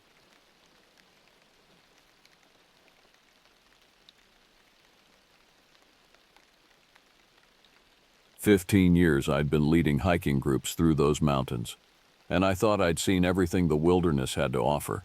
Every Saturday from April through October, I'd take groups of 8 to 12 people along the same network of trails, pointing out wildlife, teaching them about the local flora, and making sure nobody twisted an ankle on the rocky paths. The work was predictable, safe, and honest. I liked it that way. That particular Saturday in late July started like any other. My group consisted of 9 people, mostly office workers from the city looking to spend their weekend breathing fresh air instead of recycled office ventilation. There was a married couple in their 50s, 3 younger women who worked together and were constantly taking photos, 2 brothers in their 30s trying to one-up each other with their hiking gear, and a quiet guy in his 40s who kept to himself. Standard group. Normal people looking for a normal experience. We set out at 8 in the morning, the temperature already climbing into the 70s. The sky was cloudless, that deep blue you only get in the mountains during summer. The trail wound through a mixed forest of pine and aspen, and every so often we'd break through the tree cover to see the valley spreading out below us, patchwork farms and the occasional roof glinting in the sunlight. I led them at an easy pace, stopping every 20 minutes or so to let the slower hikers catch their breath. I pointed out a red-tailed hawk circling overhead, showed them fresh deer tracks in the soft earth at the trail's edge, and explained how to identify poison oak so they'd know to avoid it. The group was in good spirits, laughing and chatting among themselves. One of the brothers made a joke about the other one's expensive hiking boots already giving him blisters. Everyone laughed. It was exactly the kind of day I'd led 1,000 times before. By 11:30 we'd covered about 4 miles, and I could see some of them starting to flag. The sun was strong now, and even in the shade of the trees the heat was building. Time for our scheduled break at Clearwater Stream, or at least that's what the local outfitters had always called it. The stream ran year-round, fed by snowmelt from higher elevations, and the water was always cold and clean. I'd been bringing groups there for over a decade. "All right, folks, we're going to take a break here," I announced, gesturing to the stream ahead. The sound of running water was already audible, that pleasant burbling that promised relief from the heat. "Fill up your water bottles, splash some water on your faces, and we'll have lunch." The group practically rushed forward, dropping their packs with sighs of relief. The married couple immediately sat on a flat boulder, pulling out sandwiches. The 3 women headed straight for the water. kneeling at the edge to dip their hands in and squeal about how cold it was. The brothers started arguing about whose fancy water filtration system was better. The quiet guy sat alone against a tree, methodically unpacking his lunch. I watched them for a moment, doing my usual head count and making sure everyone was accounted for. 9 people. All present. All safe. Good. I pulled out my own water bottle and took a long drink, then grabbed an energy bar from my pack. The younger brother with the expensive boots called over to me. "Hey, is this water safe to drink straight? Or should I use my filter?" It was a reasonable question. People worry about giardia, bacteria, all sorts of things that can make you sick. In 15 years, I'd never had anyone get sick from Clearwater Stream, but I always checked upstream before letting anyone drink from it. Just protocol. Basic safety. "Let me take a look upstream," I told him. "Give me 5 minutes and I'll let you know." "Thanks, man. I don't want to lug this filter around if I don't need to. But I also don't want to spend the rest of the weekend in the bathroom, you know?" I smiled. Smart thinking. Be right back. I left them there in their little clusters, eating and resting and enjoying the shade. The sound of their voices faded as I walked upstream, following the bank. The stream here was maybe 8 feet across, shallow enough that you could see the smooth stones on the bottom through the clear water. Fish darted in and out of the shadows. Everything looked normal. I walked slowly, scanning the water and banks. Usually I'd find nothing more interesting than some leaves that had fallen in, maybe a branch. Once I'd found a plastic water bottle some careless hiker had dropped. I'd packed it out, of course. The worst thing I'd ever found was a dead squirrel that had probably fallen from a tree, and even that was on the bank, not in the water itself. 50 yards upstream, that was my usual checkpoint, far enough to see if anything was contaminating the water before it reached the group. The smell hit me first. I was maybe 40 yards upstream when the breeze shifted, carrying something rancid and organic toward me. Death has a specific smell. Anyone who's spent enough time in the woods knows it. Sweet and rotting and wrong. I stopped walking, suddenly alert. My eyes scanned the stream ahead, looking for the source. At first, I didn't see it. The sunlight was dappling through the trees, creating patterns of light and shadow on the water. But then something resolved in my vision. Something that didn't belong. Something sitting in the middle of the stream, water flowing around it. I walked closer, my boots crunching on the rocky bank. The smell got stronger. Flies buzzed in the air, thick and persistent. It was a deer's head. Not a skull, bleached white and clean. A head with flesh still on it, rotting in the summer heat. The water flowing around it was probably carrying God knows what downstream toward where my group sat, eating their lunch. I stopped about 10 feet away, my stomach churning. I've seen plenty of dead animals in the wilderness. It's part of nature, part of the cycle of life and death. I've come across deer killed by mountain lions, elk that had died in the winter and been scavenged by bears and coyotes, but this was different. The head was sitting upright in the shallow water, wedged between 2 rocks so it wouldn't wash downstream. That was the first thing that struck me as wrong. It hadn't just washed up there naturally. Someone had placed it. The second thing was the cut. The neck had been severed cleanly. Not torn by predators, not ripped apart by scavengers. Cut. The edge was smooth, surgical almost. Like someone had used an extremely sharp blade and knew exactly what they were doing. I could see the cross-section of the vertebrae, pale bone against dark flesh. The deer's eyes were clouded over, filmy and white. Its mouth hung open slightly. Flies crawled over the face, in and out of the nostrils. The fur was matted and slick. Maggots writhed in the exposed flesh at the neck. The antlers, it was a young buck, judging by the size, were still intact. 6 points, maybe 2 or 3 years old. How long had it been here? A day? 2? Long enough to rot in the summer heat. Long enough to contaminate the water. I stood there, my mind racing through possibilities. A hunter? But why would any hunter cut off a deer's head and leave it in a stream? Hunters take trophy heads, sure, but they preserve them, mount them. They don't just discard them in the water to rot. And the cut was too clean, too precise. This wasn't field dressing gone wrong.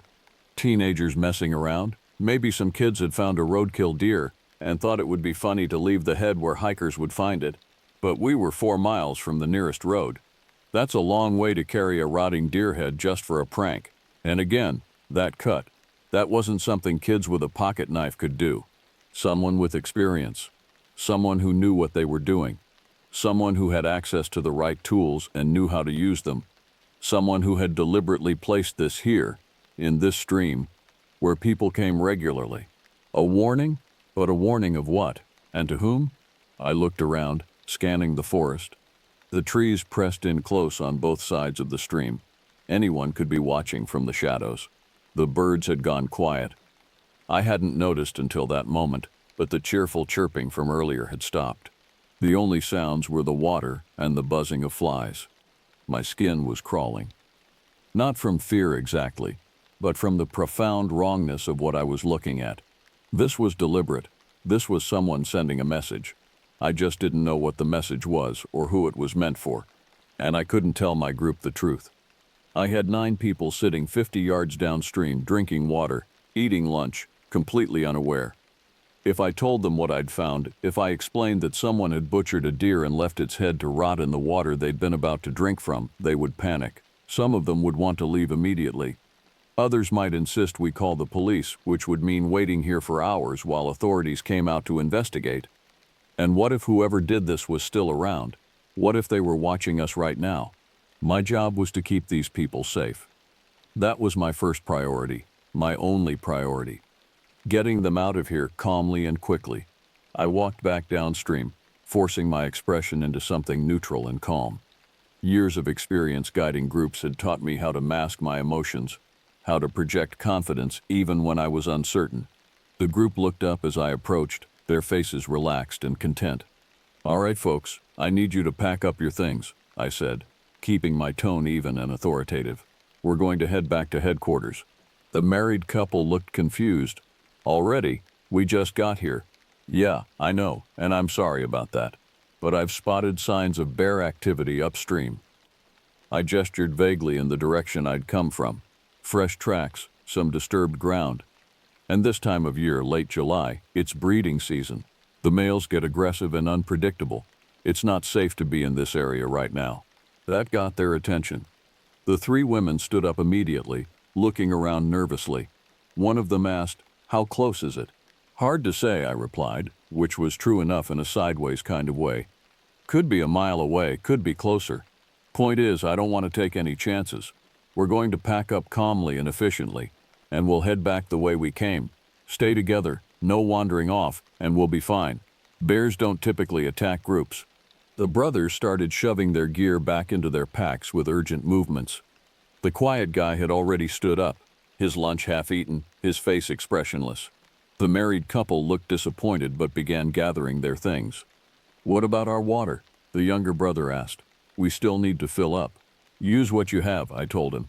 "There's water back at headquarters, and the hike back is only a couple hours. You'll be fine." As they packed, I did another scan of the forest around us. Nothing moved in the shadows. No sounds except the stream and the rustle of my group getting ready to leave. If someone was out there watching, they were good at staying hidden. Within 5 minutes, everyone was packed and ready. I did a final head count, 9 people all present, and then started leading them back down the trail. I set a pace that was faster than our leisurely hike out, but not so fast that it would alarm them further. Just quick enough to suggest I was taking the bear threat seriously. As we walked, I kept up a steady stream of chatter, pointing out plants and birds, making small jokes, anything to keep them distracted and calm. The 3 women were tense at first, jumping at every sound, but gradually they relaxed. The brothers went back to their good-natured bickering. The married couple walked hand in hand, occasionally asking questions about the local wildlife. The hike back felt longer than it should have. Every bend in the trail, I half expected to see something. Another sign, another message, another violation. But there was nothing. Just trees and rocks and the normal sounds of the forest gradually coming back. Birds started singing again. A squirrel chattered at us from a branch. Everything seemed normal, but I couldn't shake the image of that deer's head from my mind. The clean cut, the deliberate placement, the wrongness of it. Someone had done that. Someone had taken the time and effort to butcher that animal, carry its head 4 miles into the wilderness, and place it in a stream where people regularly stopped to rest. Why? We reached the trailhead parking lot at 2 in the afternoon. The group was tired but in good spirits, already laughing about how they'd have a story to tell about the bear that almost got them. I helped them load their gear into their cars, accepted their thanks, and watched them drive away. Then I went into the headquarters building and found my boss, a man named Gordon who'd been running this outfitting business for 30 years. He was in his office working on paperwork and looked up when I knocked. "Back early," he observed. "Everything okay?" "Need to talk to you," I said, closing the door behind me. "Privately." His expression shifted immediately to concern. "What happened?" I told him everything: the deer's head, the clean cut, the placement in the stream, how I'd lied to the group about a bear to get them out of there. As I spoke, I watched his face go from concern to grim. When I finished, he was quiet for a long moment. Then he said, "You did the right thing. Getting them out of there safely was the priority." "I know, but Gordon, someone did that on purpose. Someone who knew that stream, knew we bring groups there, and they had the tools and knowledge to do a clean butchering job." "Could be some hunter with a grudge," Gordon suggested. "Maybe someone who got turned away from one of our tours, decided to mess with us." "Maybe. But it felt like more than just messing with us. It felt like a threat." Gordon leaned back in his chair, thinking. "Do we call the police? And tell them what? There's a rotting deer head 4 miles up the trail? They'll think we're wasting their time, and even if they take it seriously, what can they do?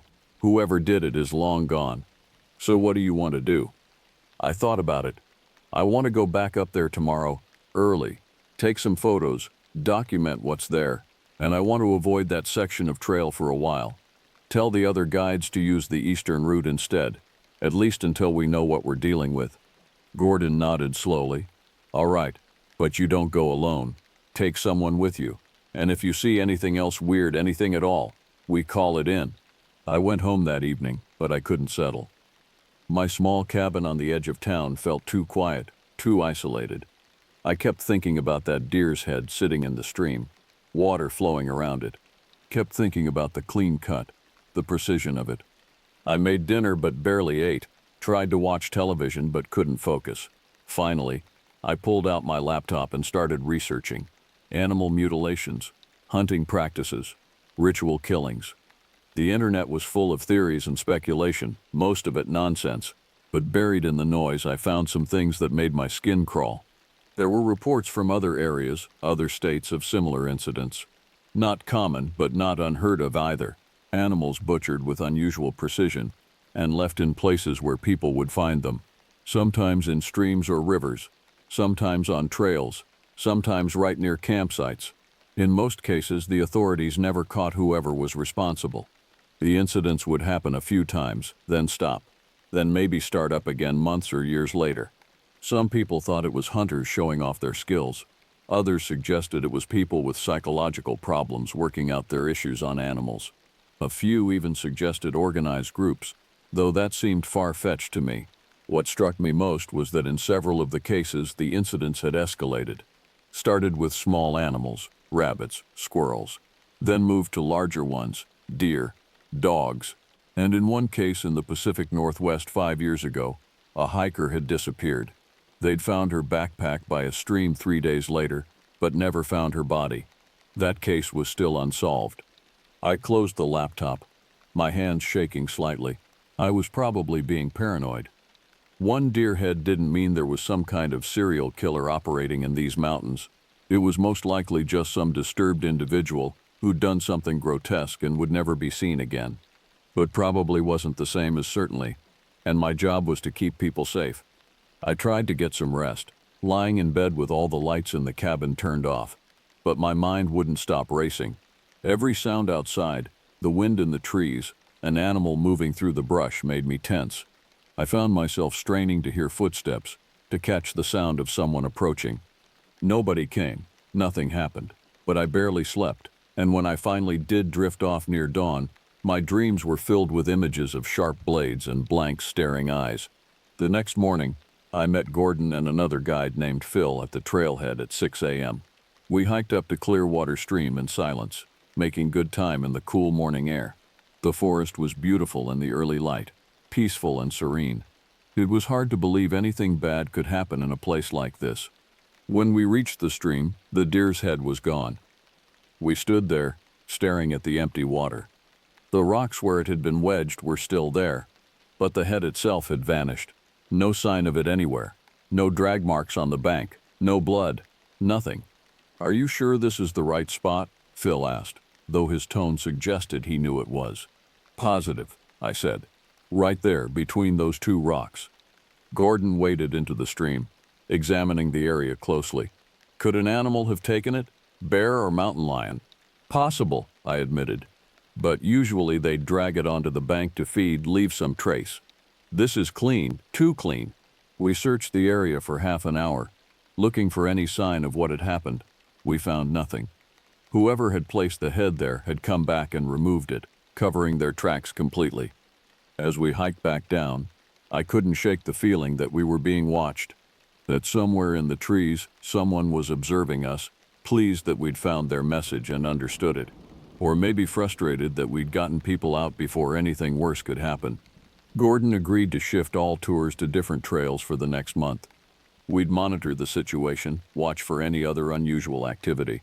He also contacted the local authorities, gave them a heads up about what we'd found, though without any physical evidence there wasn't much they could do. In the weeks that followed, nothing else happened. No more animal remains. No strange signs. Life went back to normal.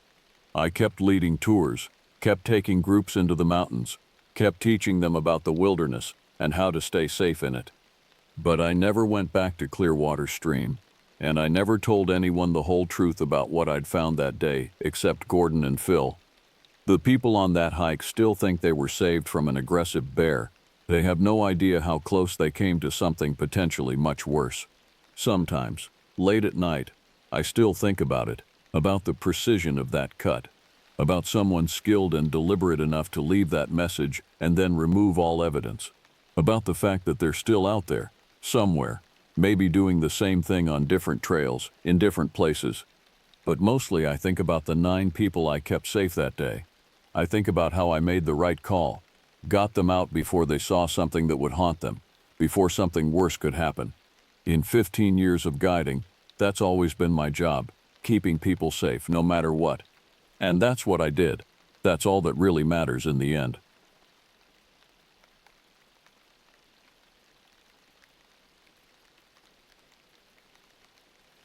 My name is Rufus Hennessy, and the events I'm about to recount occurred in 2011. At the time, I was employed as a police officer in Fairview, Nebraska, a small town where I was born and raised. Fairview is the quintessential American small town where everyone knows their neighbors and the community spirit is strong.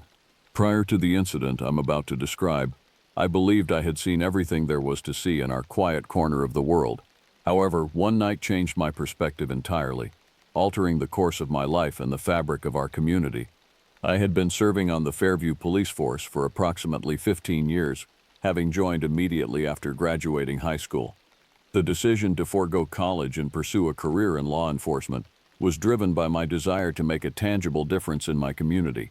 There was a certain comfort in the routine of small-town policing, the predictability of Mrs. Barlow's monthly calls about her missing cat, or Mr. Jenkins's attempts to pilfer a bottle of whiskey from the general store, more out of boredom than malice. On the night in question, I was stationed at the police department, working through a stack of paperwork and nursing my 3rd cup of subpar coffee.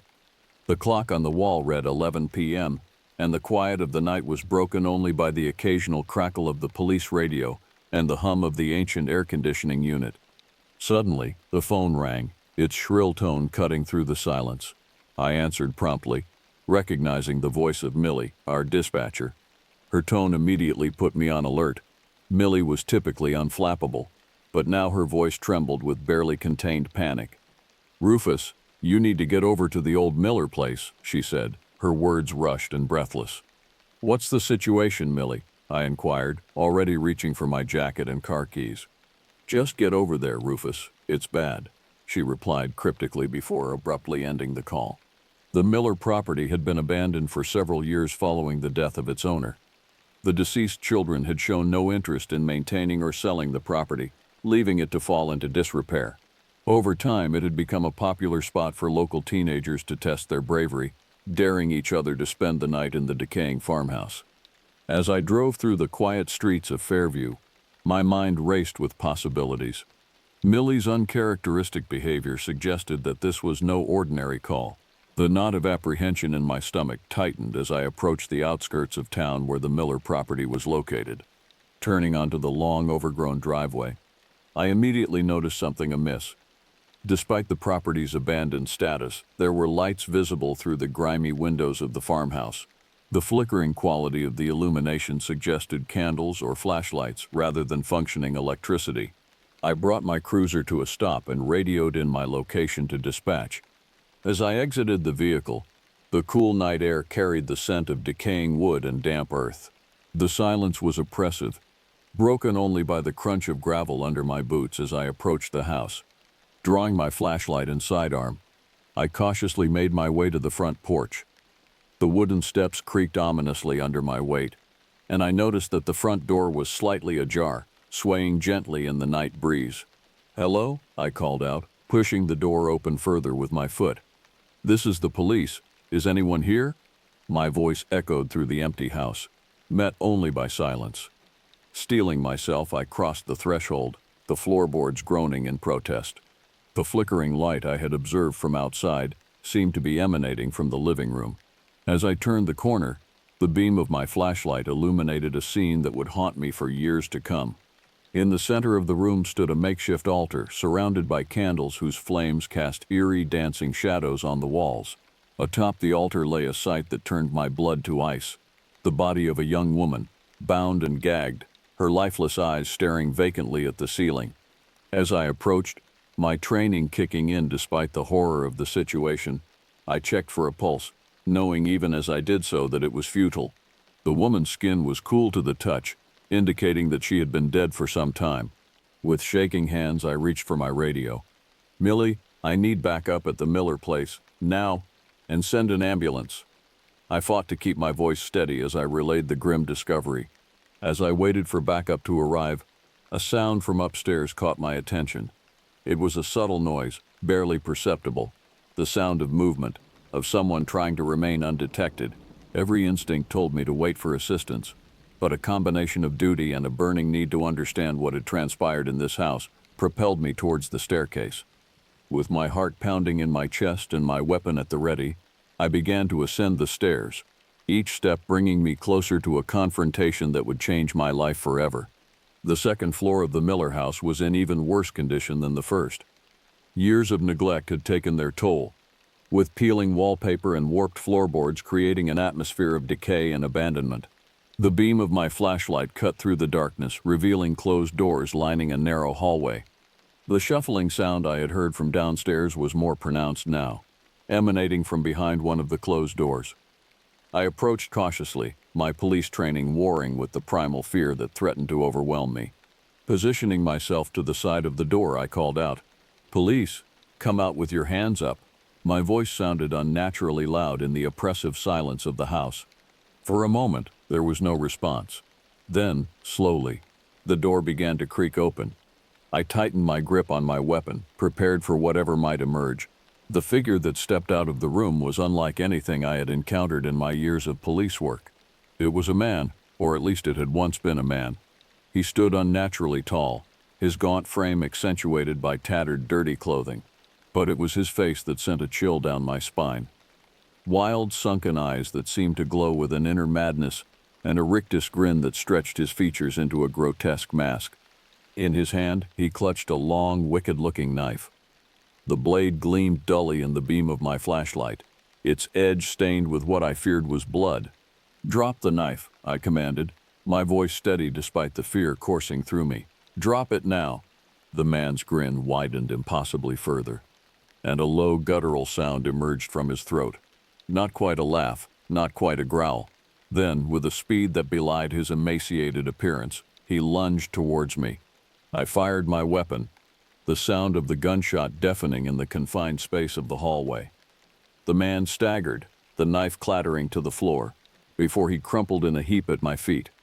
My heart pounding, I approached cautiously, kicking the knife away before checking for a pulse. There was none.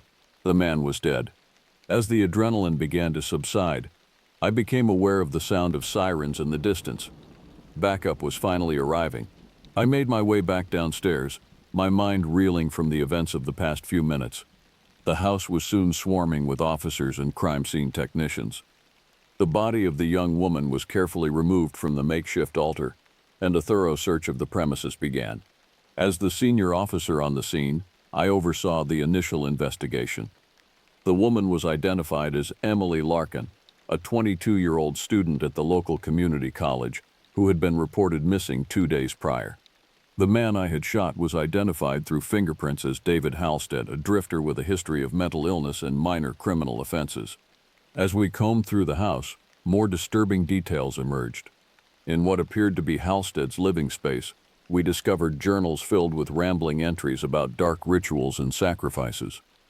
The writings were barely coherent, filled with references to ancient gods and promises of power through bloodshed. Evidence suggested that Halstead had been squatting in the abandoned house for several weeks, possibly months. The room where I had encountered him was filled with occult paraphernalia, strange symbols drawn on the walls, crystals and bones arranged in patterns that made no sense to my rational mind. As dawn broke over Fairview, casting a pale light over the crime scene, I found myself standing on the front porch of the Miller house, trying to make sense of what had transpired. The events of the night had shaken me to my core, forcing me to confront the reality that evil could manifest even in the most unexpected places. Little did I know that this was only the beginning. The horror that had unfolded in the Miller house would cast a long shadow over our town, changing the fabric of our community and testing the limits of our resilience in ways we could never have imagined. The days following the gruesome discovery at the Miller house were a whirlwind of activity. Fairview, typically a town where the biggest news was the outcome of the high school football game, suddenly found itself thrust into the national spotlight. News vans from larger cities descended upon us, their satellite dishes and eager reporters an alien presence in our quiet streets. The story of Emily Larkin's murder and the subsequent confrontation with David Halstead spread quickly, first through local channels and then picked up by national media outlets. Our small police force was overwhelmed with inquiries from journalists and concerned citizens alike. As the lead officer on the case, much of the responsibility fell on my shoulders. I spent countless hours coordinating with state investigators, fielding questions from reporters, and trying to piece together the events that had led to this tragedy. The autopsy report on Emily Larkin painted a grim picture. She had been held captive for at least 36 hours before her death, subjected to torture and ritualistic markings. The cause of death was determined to be blood loss from multiple knife wounds, each carefully placed in a pattern that corresponded to the ramblings in Halstead's journals. The investigation into David Halstead's background revealed a troubled history. He had been in and out of mental health facilities for years, diagnosed with severe schizophrenia and delusional disorder. Somewhere along the line, he had fallen through the cracks of the system, his deteriorating mental state going unchecked as he drifted from town to town. As we delved deeper into Halstead's past, we discovered connections to various fringe groups and online forums dedicated to occult practices. It seemed that in his delusional state, he had cobbled together a belief system from bits and pieces of different mythologies and conspiracy theories, creating a twisted worldview that justified his horrific actions. The impact on our community was profound. Fairview had always prided itself on being a safe place, where people left their doors unlocked and children played freely in the streets. Now, an undercurrent of fear ran through the town. Parents kept a closer eye on their children, and neighbors viewed strangers with suspicion. The Larkin family was devastated. Emily had been well liked in the community, known for her kind heart and volunteer work at the local animal shelter. The memorial service held for her was attended by nearly the entire town, a somber affair that underscored the collective grief and shock we all felt. As for me, the events of that night had left an indelible mark. I found myself plagued by nightmares, reliving the moment I confronted Halstead, seeing Emily's lifeless eyes staring accusingly at me. During my waking hours, I was consumed by a sense of guilt. If only I had gotten there sooner. If only we had taken the missing persons report more seriously from the start, maybe Emily would still be alive. Chief Anderson, recognizing the toll the case had taken on me, suggested I take some time off, but I couldn't bring myself to step away. I threw myself into work with renewed vigor, determined to ensure that nothing like this would ever happen in Fairview again. We implemented new protocols for missing persons cases, increased patrols around abandoned properties, and worked to establish better communication channels with mental health services in neighboring counties. It wasn't much, but it felt like a start. As the weeks passed and the media attention began to wane, Fairview slowly tried to return to some semblance of normalcy. But the scars remained, visible in the wary glances of passers-by and the new security systems being installed on homes throughout the town. One evening, as I was leaving the station after another long day, I found myself driving past the Miller property. The house stood dark and silent, crime scene tape still fluttering in the breeze. In that moment, I made a decision. I couldn't change what had happened, but I could work to prevent it from happening again. I would dedicate myself to protecting Fairview, to being the guardian our town needed in these dark times. Little did I know that this commitment would be tested sooner than I could have imagined, as the echoes of Halstead's madness continued to reverberate through our community. In the months following the tragedy at the Miller house, Fairview struggled to regain its footing. The initial shock had worn off, but a pervasive sense of unease lingered in the air. It was as if a veil had been lifted, revealing the potential for darkness that had always existed beneath the surface of our idyllic small-town life. As summer turned to fall, strange occurrences began to plague the town. It started small, reports of vandalism at the local cemetery, strange symbols carved into trees at the edge of town, whispers of shadowy figures seen lurking near abandoned buildings at night. At first, we dismissed these incidents as the work of pranksters or overactive imaginations fueled by the recent tragedy. But as Halloween approached, things took a more sinister turn. A group of teenagers, inspired by the morbid fascination surrounding the Miller house, decided to break in for a night of ghost hunting. What they found inside sent them running in terror: fresh candles arranged in bizarre patterns, and walls newly adorned with the same type of symbols found in Halstead's journals. When I arrived at the scene, my blood ran cold. The symbols were an exact match to those we had documented months ago, drawn with the same frenzied precision. But David Halstead was dead. I had seen to that myself, which meant that someone else was continuing his work. A thorough search of the property revealed no physical evidence of an intruder, but the implications were clear. Halstead's madness had spread beyond his death, infecting others with its toxic ideology. As news of this development spread through town, the fear that had begun to subside reignited with a vengeance. Parents kept their children home from school, businesses closed early, and a self-imposed curfew fell over Fairview. The carefree spirit that had once defined our community was replaced by a cloud of suspicion and paranoia. In response to the growing crisis, I called a town meeting at the community center. The large hall was packed to capacity, filled with concerned citizens looking for answers and reassurance. As I stood at the podium facing the sea of worried faces, I felt the weight of their expectations pressing down on me. "I know you're all scared," I began, my voice carrying clearly through the hushed room. What happened to Emily Larkin was a tragedy, one that shook us all to our core. And now, with these new incidents, it's natural to feel afraid. But we cannot let fear control us. We cannot let the actions of one disturbed individual, or those who might seek to emulate him, destroy the community we've built together. I outlined the steps we were taking to increase security and investigate the recent occurrences. I emphasized the importance of community vigilance, urging people to report any suspicious activity without falling into the trap of baseless accusations or hysteria. As the meeting concluded, I could sense a shift in the atmosphere. There was still fear, yes, but also a renewed sense of determination. Fairview had been knocked down, but we were not out. We would face this threat together, as a community. In the weeks that followed, we saw an increase in neighborhood watch participation, and a stronger sense of cooperation between the police force and the citizens we served. People began to look out for one another more actively, checking in on elderly neighbors and organizing community events to maintain a sense of normalcy. But even as Fairview rallied, I couldn't shake the feeling that we were missing something crucial. The incidents at the Miller house felt like more than just copycat actions or misguided pranks. There was a deliberateness to them, a purpose that eluded my understanding. Late one night, as I pored over the case files for the 100th time, a detail caught my eye. In one of Halstead's journals, he had made repeated references to a circle and chosen ones who would carry on his work. At the time, we had dismissed it as the ramblings of a deranged mind.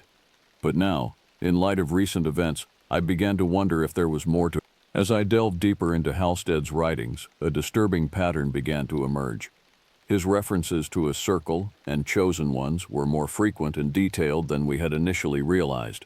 It appeared that Halstead believed he was part of a larger group, tasked with preparing for some sort of apocalyptic event. This revelation cast the recent incidents in a new light. If Halstead had indeed been part of a larger organization, it was possible that other members were continuing his work. The implications were chilling. We might be dealing with a coordinated group rather than isolated copycats. I shared my findings with Chief Anderson, who agreed that this new information warranted a deeper investigation. We decided to reach out to the state police and the FBI for assistance, recognizing that this situation might be beyond the capabilities of our small-town force. As we waited for additional resources to arrive, we increased patrols around town, paying special attention to abandoned properties and areas where the strange symbols had been found. The citizens of Fairview, while still on edge, rallied to support these efforts. Neighborhood watch groups coordinated with our officers, providing extra eyes and ears on the ground. Despite these precautions, the unsettling incidents continued. More symbols appeared around town, always in locations that were difficult to monitor. Anonymous tips began to come in, speaking of shadowy gatherings in the woods outside of town.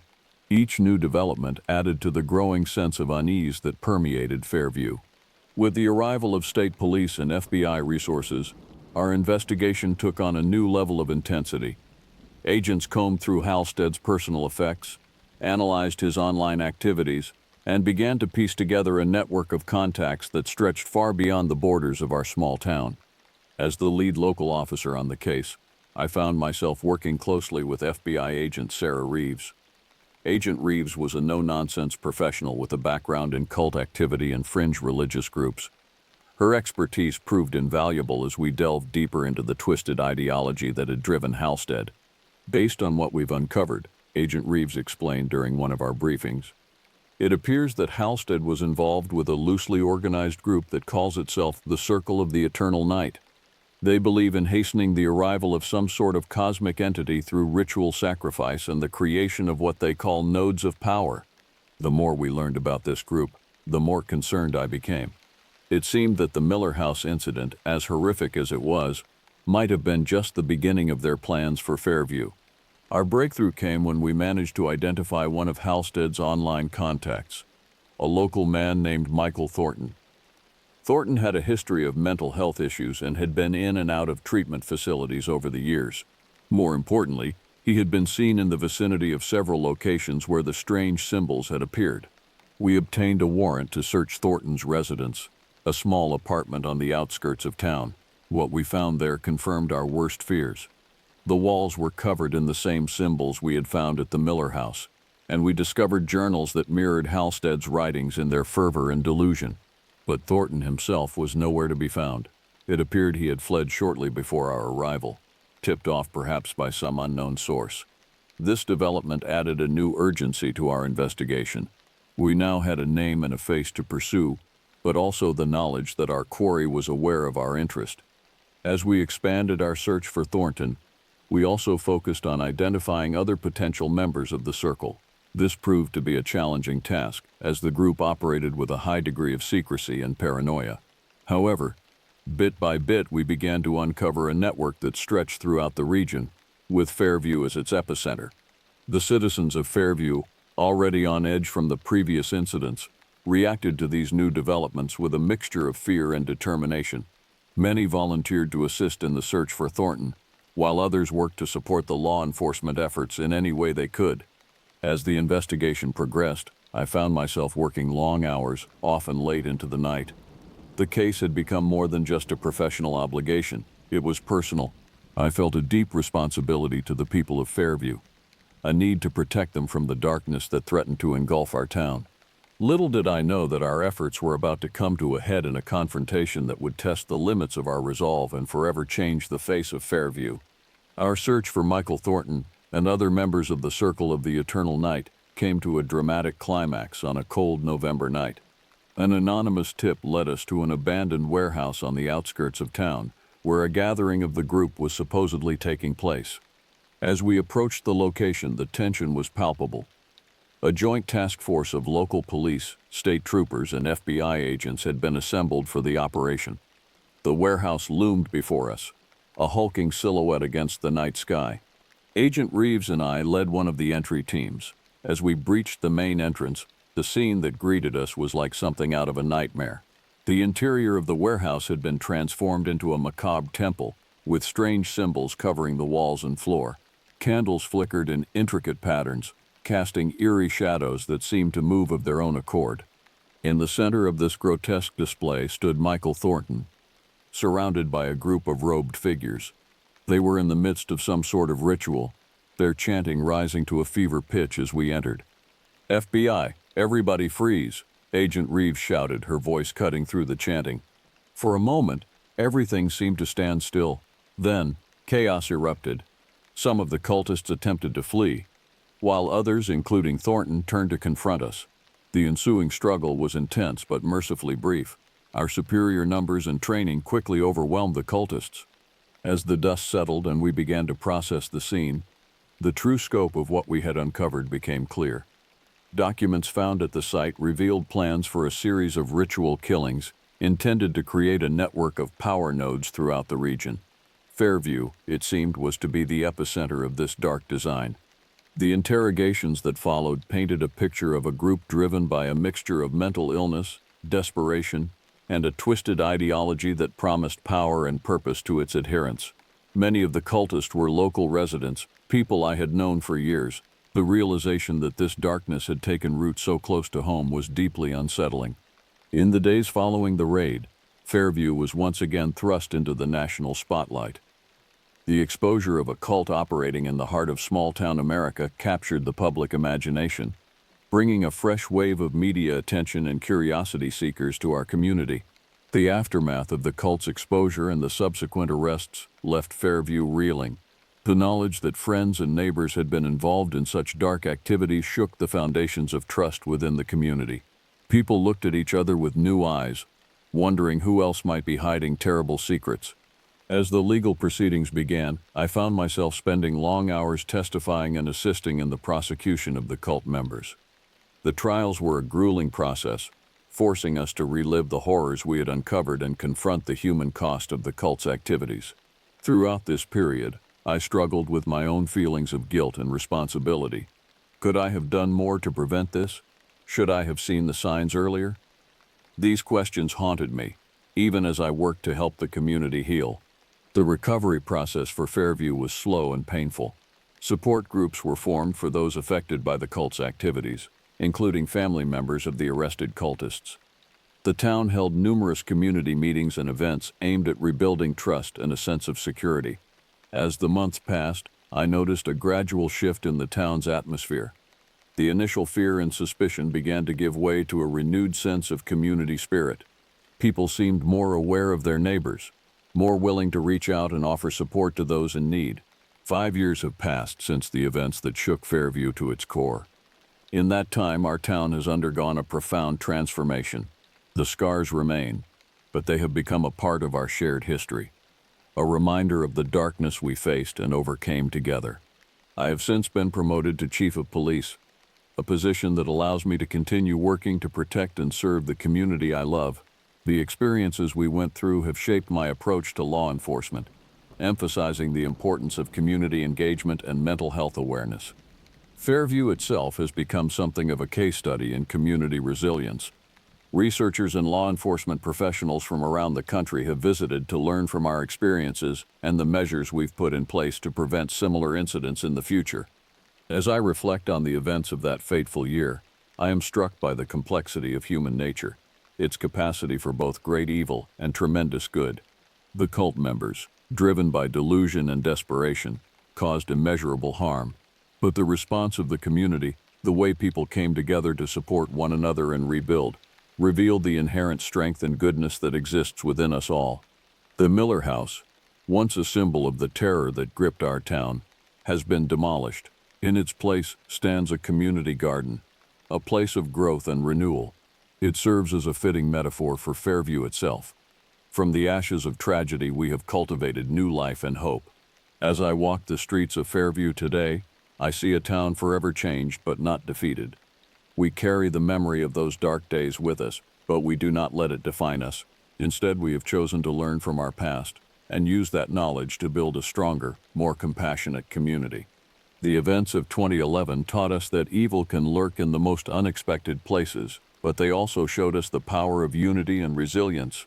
As long as we remain vigilant, support one another, and face our challenges together, I believe that Fairview, and communities like it across the country, can withstand whatever darkness may come.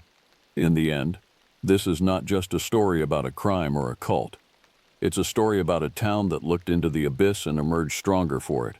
It's a testament to the enduring spirit of community and the fundamental goodness that exists within us all. And it's a reminder that even in our darkest moments, there is always hope for a brighter tomorrow. It's Pearl, Big. My name is Connor Radcliffe, and the events I'm about to recount occurred during the summer of 2004. At the time, I was 19 years old, working as a counselor at Camp Silver Lake in Pennsylvania. The decision to take this position was driven by a desire to distance myself from my parents' constant pressuring and to earn money for my impending college education. Camp Silver Lake was situated in a picturesque location, surrounded by dense forests and centered around a pristine lake. The main lodge, a large wooden structure, served as the hub of camp activities.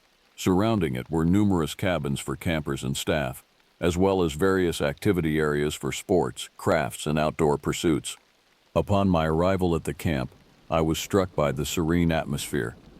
The air was crisp and clean, filled with the scent of pine and the sounds of nature. It was a stark contrast to the urban environment I had left behind, and I found myself looking forward to the summer ahead. The week before the campers' arrival was dedicated to staff orientation and preparation. It was during this time that I became acquainted with my fellow counselors. There was Evan, an athletic individual with a penchant for organizing physical activities and a seemingly boundless energy for long-distance running. Cassidy was our resident artist, always eager to engage in creative projects and share her passion for arts and crafts. Maddie, a longtime camp attendee turned counselor, naturally assumed a leadership role among us. As I was unpacking my belongings in one of the staff cabins, Maddie entered, clipboard in hand. Her demeanor was professional and focused, a testament to her experience with the camp's operations. "Connor," she said, her tone businesslike, "you're assigned to kitchen duty this evening. Please ensure everything runs smoothly." I nodded in acknowledgement, attempting to inject some levity into the conversation. "I'll do my best not to burn down the camp. If I do, we can always blame it on the legendary ghost of Silver Lake." Maddie's serious expression softened slightly, and she allowed herself a small chuckle. "I'm sure the campers would find that entertaining. Just focus on your responsibilities, please." As Maddie left, I returned to my unpacking, my mind wandering to the summer ahead. Little did I know that my joke about camp ghosts would prove to be unnervingly prescient. The subsequent days were filled with preparation activities. We cleaned and organized the cabins, checked the safety equipment, and planned the summer's activities. The atmosphere among the staff was one of anticipation and excitement. When the campers arrived, the camp burst into life. The air filled with the sounds of laughter, splashing water, and the general commotion of children enjoying their summer adventure. I was assigned to oversee Cabin 6, housing a group of boys aged 12 to 13. They were an energetic bunch, full of enthusiasm for the camp activities. However, one camper in particular, Jameson, proved to be a challenge. He had a habit of sneaking out after lights out, necessitating frequent retrieval missions on my part. Each time, I would remind him of the potential dangers lurking in the surrounding woods, emphasizing the ease with which one could become lost in the dense forest. As the first week progressed, we settled into a routine of activities: hiking, swimming, crafts, and campfire gatherings. The days were long and tiring, but there was a sense of fulfillment in guiding the campers through their experiences. It was during this time that I began to notice subtle changes in the camp's atmosphere. At first, it was easy to dismiss. A gun-explained rustle in the bushes, a shadow glimpsed from the corner of my eye. But as the days wore on, these occurrences became more frequent, and a sense of unease began to permeate the camp. Little did we know that these small disturbances were merely the prelude to the terrifying events that would soon unfold, forever changing our lives and the history of Camp Silver Lake. The weekend marking the end of our first week at Camp Silver Lake began like any other. The air was filled with the excited chatter of campers anticipating a day of activities. However, as the staff gathered for our morning meeting, an unsettling realization dawned upon us. Maddie was absent. Initially, we attributed her absence to ordinary causes. Perhaps she had overslept or decided to take an early morning swim in the lake. However, as the hours passed with no sign of her, our concern grew exponentially. Evan, ever the proactive individual, took charge of the situation. "All right, everyone," he announced, his voice carrying a mixture of authority and concern. "We need to organize a search. We'll divide into pairs and cover every inch of this camp. Check the cabins, the lake, and the surrounding woods. Leave no stone unturned." I was paired with Cassidy for the search. As we ventured into the dense forest surrounding the camp, an eerie silence enveloped us. The usual sounds of wildlife seemed muted, adding to the growing sense of unease. "Maddie," we called out repeatedly, our voices echoing through the trees. The lack of response was disconcerting. As we pushed deeper into the woods, the underbrush became thicker, scratching at our legs and snagging our clothing. The canopy overhead grew denser, casting deep shadows across our path. It was in one of these shadowy areas that we made a chilling discovery. Lying on the ground, partially obscured by fallen leaves, was Maddie's clipboard. The sight of it sent a shiver down my spine. Maddie was known for her meticulous nature. The idea of her carelessly discarding her clipboard was inconceivable. Cassidy's face paled as she knelt to retrieve the clipboard. "This isn't good, Connor," she said, her voice barely above a whisper. "Maddie wouldn't just leave this behind." I nodded in agreement, a knot forming in my stomach. "Let's head back and report this to the others. Maybe they found something more." As we made our way back to the camp, the forest seemed to close in around us. Every snapping twig and rustling leaf set our nerves on edge. The camp, which had always felt like a safe haven, now seemed vulnerable and exposed. Upon our return, we gathered with the other counselors at the main lodge. The atmosphere was tense as each pair reported their findings, or lack thereof. No one had seen any sign of Maddie beyond the clipboard we had discovered. Evan, his usual confidence somewhat shaken, made the decision we all knew was necessary. "We need to contact the authorities," he stated firmly. "This is beyond our capabilities to handle." The arrival of the police brought a new level of gravity to the situation.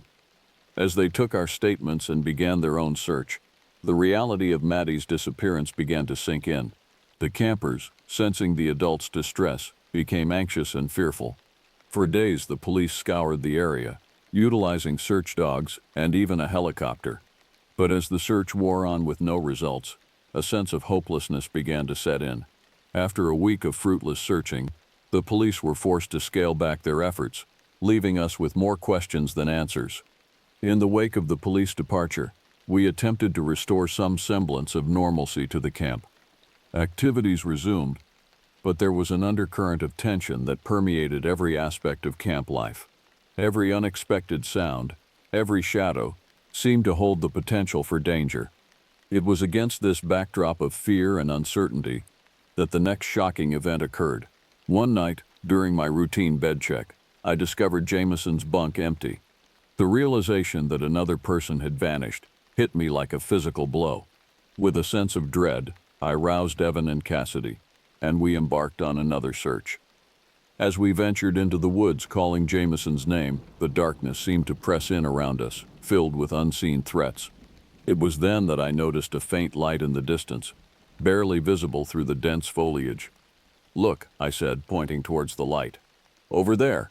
As we approached, we realized the light was coming from a dilapidated cabin, one that was not marked on any of the camp maps. The structure looked ancient, its wood weathered and warped by years of exposure. With trepidation, we entered the cabin. The sight that greeted us was horrifying. Jameson lay unconscious on the floor, bound with rope. The room was filled with strange symbols drawn on the walls and floor, their meanings unknown but undeniably sinister. As we rushed to untie Jameson and carry him to safety, a chilling realization settled over us. The events unfolding at Camp Silver Lake were far more terrifying than we could have imagined, and we were caught in the middle of a nightmare that was only beginning to unfold. The discovery of Jameson in the mysterious cabin marked a turning point in the unfolding events at Camp Silver Lake. Upon our return to the camp with the unconscious boy, we immediately contacted the authorities. The police response this time was swift and decisive, a stark contrast to the gradual wind-down of the search for Maddie. As Jameson was rushed to the hospital, the camp became a hive of activity. Police officers combed the grounds, forensic teams descended on the cabin in the woods, and anxious parents began arriving to collect their children. The camp director, in consultation with the authorities, made the difficult decision to shut down operations for the summer. In the midst of this chaos, I found myself unable to simply walk away. The mysteries surrounding Maddie's disappearance and Jameson's abduction gnawed at me, demanding resolution. Evan and Cassidy, it turned out, I understand your concern, the director said, his face etched with worry lines. But this is a matter for the professionals. It could be dangerous. With all due respect, sir, I countered. We know this camp better than anyone. We can provide valuable assistance to the investigation. After some deliberation, and with the cautious approval of the lead detective, we were allowed to stay. The once bustling camp now felt eerily empty, its silence broken only by the activities of the investigating officers. Our first order of business was to revisit the cabin where we had found Jameson. In the light of day, its ominous aura was somewhat diminished, but the sense of wrongness lingered. The police had finished their initial examination but allowed us to look around under supervision. "What do you make of these symbols?" Cassidy asked, gesturing to the strange markings on the walls. Evan shook his head. "I've never seen anything like them. They don't look like any language I know." As we examined the cabin, a disturbing picture began to emerge. The symbols, while unfamiliar, seemed to be arranged in patterns. Some appeared repeatedly, while others were unique. It was clear that whoever had created them was following some sort of system or ritual. In one corner, we discovered a pile of personal effects. Among them was a backpack that we recognized as belonging to Maddie. The sight of it sent a chill through me. Whatever had happened to her, this cabin was undoubtedly connected. Over the next few days, we threw ourselves into the investigation. We pored over maps of the area, searching for any other structures or locations that might have escaped notice. We interviewed camp staff who had worked. One evening, as we sat in the main lodge reviewing our findings, Evan made a startling connection. "Look at this," he said, pointing to an old camp ledger. "There have been other disappearances over the years." This revelation added a new dimension to our investigation. Whatever was happening at Camp Silver Lake, it had roots that stretched back far longer than we had initially believed. As we delved deeper into the camp's history, we began to uncover whispers of local legends, stories of strange lights in the woods, of eerie sounds echoing across the lake at night, of hikers who ventured into the forest and never returned. These tales had always been dismissed as campfire stories, but in light of recent events they took on a more sinister significance. Our breakthrough came when we received word that Jameson had regained consciousness in the hospital. The detective assigned to the case allowed us to accompany him for the interview, recognizing that a familiar face might help put the boy at ease. Jameson's account was fragmented and confused, but one detail stood out with chilling clarity. He spoke of a man with a distinctive scar on his face, a man who had taken him from his bed and brought him to the cabin in the woods. "He kept talking about a ritual," Jameson said, his voice trembling. "Said he needed to complete the circle, whatever that means." As we left the hospital, the weight of this new information settled heavily upon us. We now had a face to associate with the horrors unfolding at Camp Silver Lake, the face of a scarred man, driven by some incomprehensible purpose. That night, as I lay in my bunk unable to sleep, I couldn't shake the feeling that we were on the verge of uncovering something far larger and more terrifying than we had initially imagined. The scarred man, the strange symbols, the history of disappearances, all pointed to a dark secret that had been festering in these woods for generations. As I finally drifted off to sleep, my dreams were plagued by visions of shadowy figures moving through the trees, of strange symbols glowing in the dark, and of a scarred face grinning with malevolent purpose. Little did I know that these nightmares were but a pale shadow of the horrors that awaited us in the coming days. Armed with the information from Jameson and our own research into the camp's history, we decided to take a more proactive approach in our investigation. After consulting with the lead detective, we formulated a plan to conduct nightly stakeouts around the camp, focusing particularly on the area near the mysterious cabin. We divided the night into shifts, each of us taking turns to watch for any unusual activity. The police provided us with walkie-talkies to maintain communication, and we were under strict instructions to alert them immediately if we spotted anything suspicious. The first few nights of our stakeout passed uneventfully. The forest was quiet, save for the usual nocturnal sounds of wildlife. However, the lack of activity did little to ease the tension that had settled over us. If anything, the waiting only served to heighten our anxiety. It was on the fourth night of our vigil that things took a dramatic turn. I was on watch with Cassidy, positioned near the edge of the camp overlooking the path that led to the cabin. The night was unusually still, with a thin mist clinging to the ground, obscuring the forest floor. As midnight approached, a sound caught my attention, a faint rustling, distinct from the ambient noises of the forest. I signaled to Cassidy, and we both peered intently into the darkness. At first, I thought my eyes were playing tricks on me. A shadow seemed to be moving through the trees, more fluid than any animal I had ever seen. As it drew closer, the shadow resolved into a human figure. My breath caught in my throat as I realized what I was seeing. The figure was tall and lean, moving with an unnatural grace through the undergrowth. But it was the face that sent a chill down my spine. Even in the dim moonlight, I could make out the distinctive scar that Jameson had described.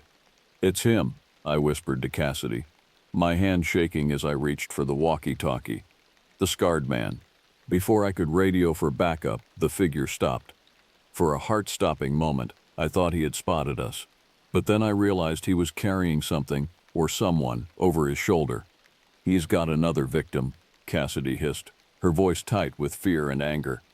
I quickly relayed our position and what we had seen to Evan and the police. Then, driven by a mixture of adrenaline and a desperate need to prevent another tragedy, we made the decision to follow the scarred man. Moving as quietly as we could, we trailed the figure through the woods. The mist made it difficult to keep sight of him, and more than once we nearly lost his trail. But somehow, we managed to keep pace. After what seemed like an eternity of tense pursuit, the scarred man came to a stop in a small clearing. As he lowered his burden to the ground, I recognized the unconscious form of Steve, another counselor who had stayed behind to assist with the investigation.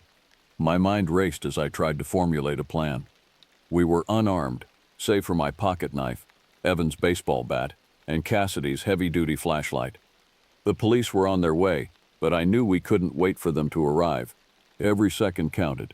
With a silent nod to my companions, we spread out to surround the clearing. My heart pounded in my chest as I crept forward, acutely aware of every twig and leaf beneath my feet. The scarred man seemed preoccupied with his unconscious captive, giving us a momentary advantage. Taking a deep breath to steady my nerves, I made my move. In one swift motion, I pressed my pocket knife against the man's back, my voice low and steady as I spoke. "Don't move." The scarred man froze, his body tensing at the sudden threat. His voice, when he spoke, was low and gravelly, sending chills down my spine. "You don't know what you're getting into." Evan stepped forward, his baseball bat at the ready. "Who are you? Why are you doing this?" The man's response was chilling in its calm delivery. "Names don't matter. What matters is that you've interfered with something much bigger than you can comprehend." Cassidy, her flashlight gripped tightly, interjected with barely contained anger. "You're just a psychopath. This ends now." What happened next occurred with frightening speed. The scarred man moved with inhuman quickness, his elbow connecting with my stomach and knocking the wind out of me. Evan swung his bat, but the man ducked, wrenching the weapon from his grasp. Cassidy, reacting quickly, swung her flashlight. The heavy object connected with the man's head, causing him to stumble. Seizing the opportunity, I tackled him to the ground. We grappled in the dirt, his strength far exceeding what his lean frame suggested. Through sheer determination and the advantage of numbers, we managed to subdue him. Evan and Cassidy quickly bound his hands and feet with rope we had brought for our stakeout. As we caught our breath, the sound of approaching sirens filled the air. The police had arrived, drawn by our earlier radio call. The scarred man was taken into custody, and paramedics tended to the still unconscious Steve. In the days that followed, we hoped for answers. However, the scarred man remained stubbornly silent, refusing to divulge any information about his motives or the whereabouts of Maddie. The police investigation continued, but without further leads, it eventually stalled. The camp never reopened. The events of that summer casting a long shadow over its once idyllic reputation. For those of us who had lived through the ordeal, the scars ran deep, both physical and emotional. In the weeks and months following the capture of the scarred man, life took on a surreal quality.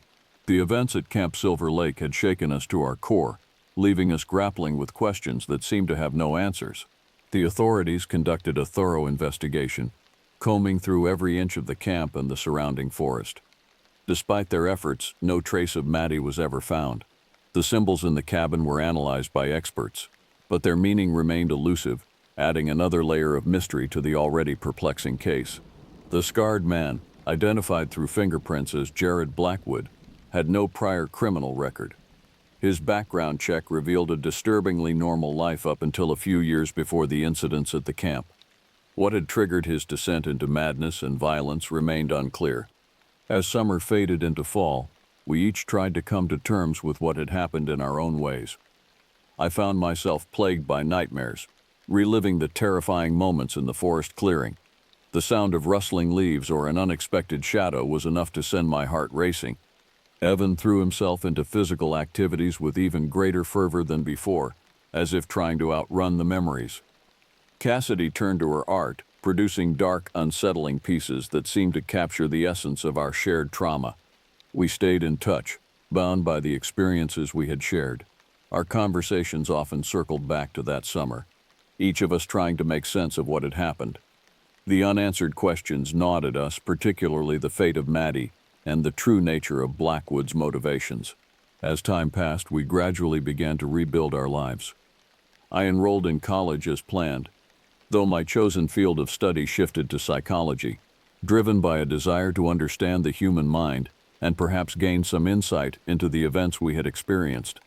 5 years after the events at Camp Silver Lake, I found myself back in the area, drawn by a mix of nostalgia and an unresolved need for closure. The camp itself remained abandoned, its buildings slowly reclaimed by nature. As I stood at the edge of the property, memories flooded back with startling clarity. The laughter of children, the crackling of campfires, the sense of camaraderie among the staff, all overshadowed by the terror that had unfolded here. During my visit, I met with local authorities to inquire about any developments in the case. While there had been no breakthroughs, they shared some unsettling information. Over the years, there had been sporadic reports of strange sightings in the woods surrounding the former camp. Glimpses of shadowy figures, unexplained lights, and eerie sounds echoing through the trees. These reports, while unsubstantiated, sent a chill down my spine.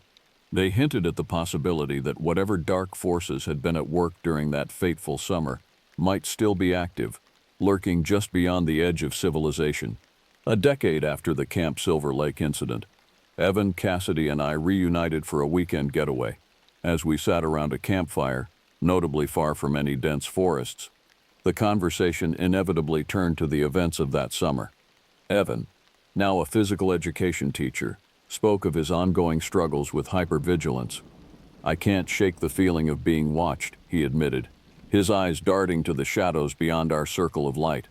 Cassidy, who had become a successful artist known for her evocative and slightly disturbing works, nodded in understanding.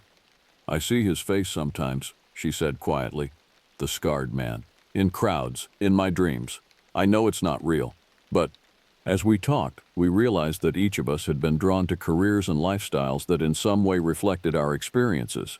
My work in psychology, Evan's focus on physical preparedness, Cassidy's exploration of darkness through art, all were, in their own ways, attempts to process and understand what we had been through. It was during this reunion that we made a startling discovery. In discussing our individual research into the history of the area, we found that the pattern of disappearances and strange occurrences stretched back much further than we had initially realized.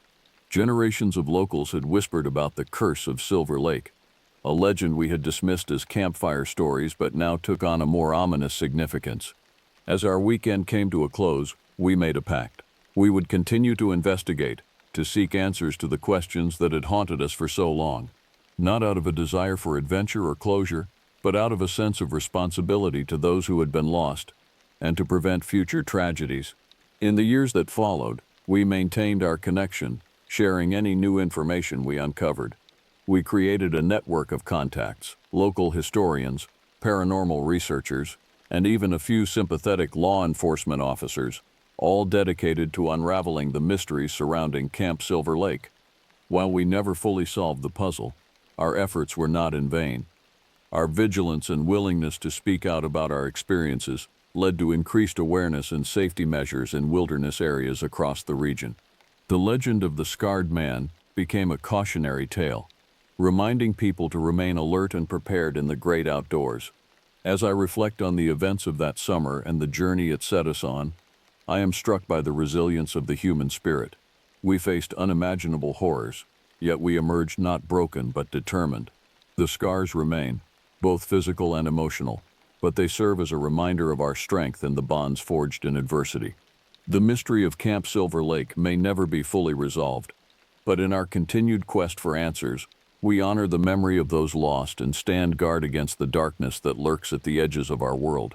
For in the face of the unknown, vigilance is not just a choice, but a responsibility we all share.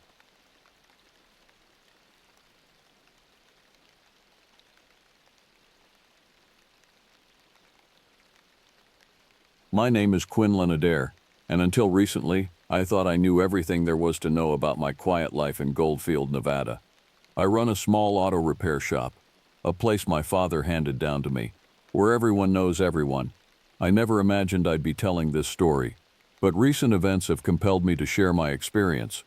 I was born and raised in Goldfield, a town that time seems to have forgotten. The rhythm of small-town life suited me perfectly. I spent my days fixing cars, chatting with folks who came by the shop, and returning home each evening to my old dog, Rusty. It was a routine as comforting as it was predictable. My shop, Adair Auto Repair, sat on the main street of Goldfield, a weathered but well-maintained building that had seen decades of vehicles come and go. The interior was a testament to my father's legacy and my own passion for automobiles. Tools lined the walls, the smell of oil and grease permeated the air, and the sound of metal on metal was a constant companion. This all started one summer evening. I'd been working on a 1965 Mustang for a guy named Wallace Renfro. Wallace was one of those folks who had more money than sense, always looking for his next project. He'd left the car with me a week ago, promising to return in 7 days. True to form, he was late by 2 days. As the sun dipped below the horizon, casting long shadows across the shop floor, Wallace finally showed up. His booming voice preceded him as he pushed open the door, setting off the small bell above it. "Hey, Quinn," he called out, his enthusiasm unchanged despite his tardiness. "Got that Mustang ready for me?" I emerged from under the hood of another car, wiping my greasy hands on a rag.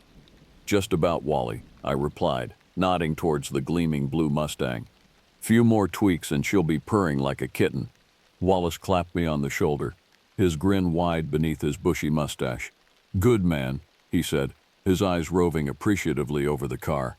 Then, almost as an afterthought, he added, "Hey, you ever been out to the old Silver Peak mines?" I shook my head, my brow furrowing slightly. "Can't say I have. Heard they're haunted, though." Wallace laughed, a hearty sound that echoed through the shop. "You believe in ghosts, Quinn?" "Not particularly," I said, turning back to the Mustang to make a final adjustment. "But I don't see much reason to go poking around old mines either." Wallace's voice dropped to a conspiratorial whisper. "Well, I heard some stories about folks seeing strange creatures out there. Some say it's a wild animal, others say it's something worse. I chuckled, assuming it was just another one of Wallace's tall tales. He was known for embellishing stories after a few drinks at the local bar. Yeah, well, I think I'll stick to cars. They don't bite. Wallace grinned, a glint in his eye that I couldn't quite decipher. But if you're ever curious, you should check it out. It's a real thrill. As Wallace drove off in his newly restored Mustang, I locked up the shop and headed home. The conversation about the mines lingered in my mind, an unsettling whisper at the edge of my thoughts. Little did I know that this casual exchange would be the catalyst for events that would change my life in the town of Goldfield forever. That night, as I lay in bed with Rusty snoring softly at my feet, I found myself unable to sleep. Maybe it was the way Wallace had talked about the mines, or perhaps it was just my natural curiosity getting the best of me.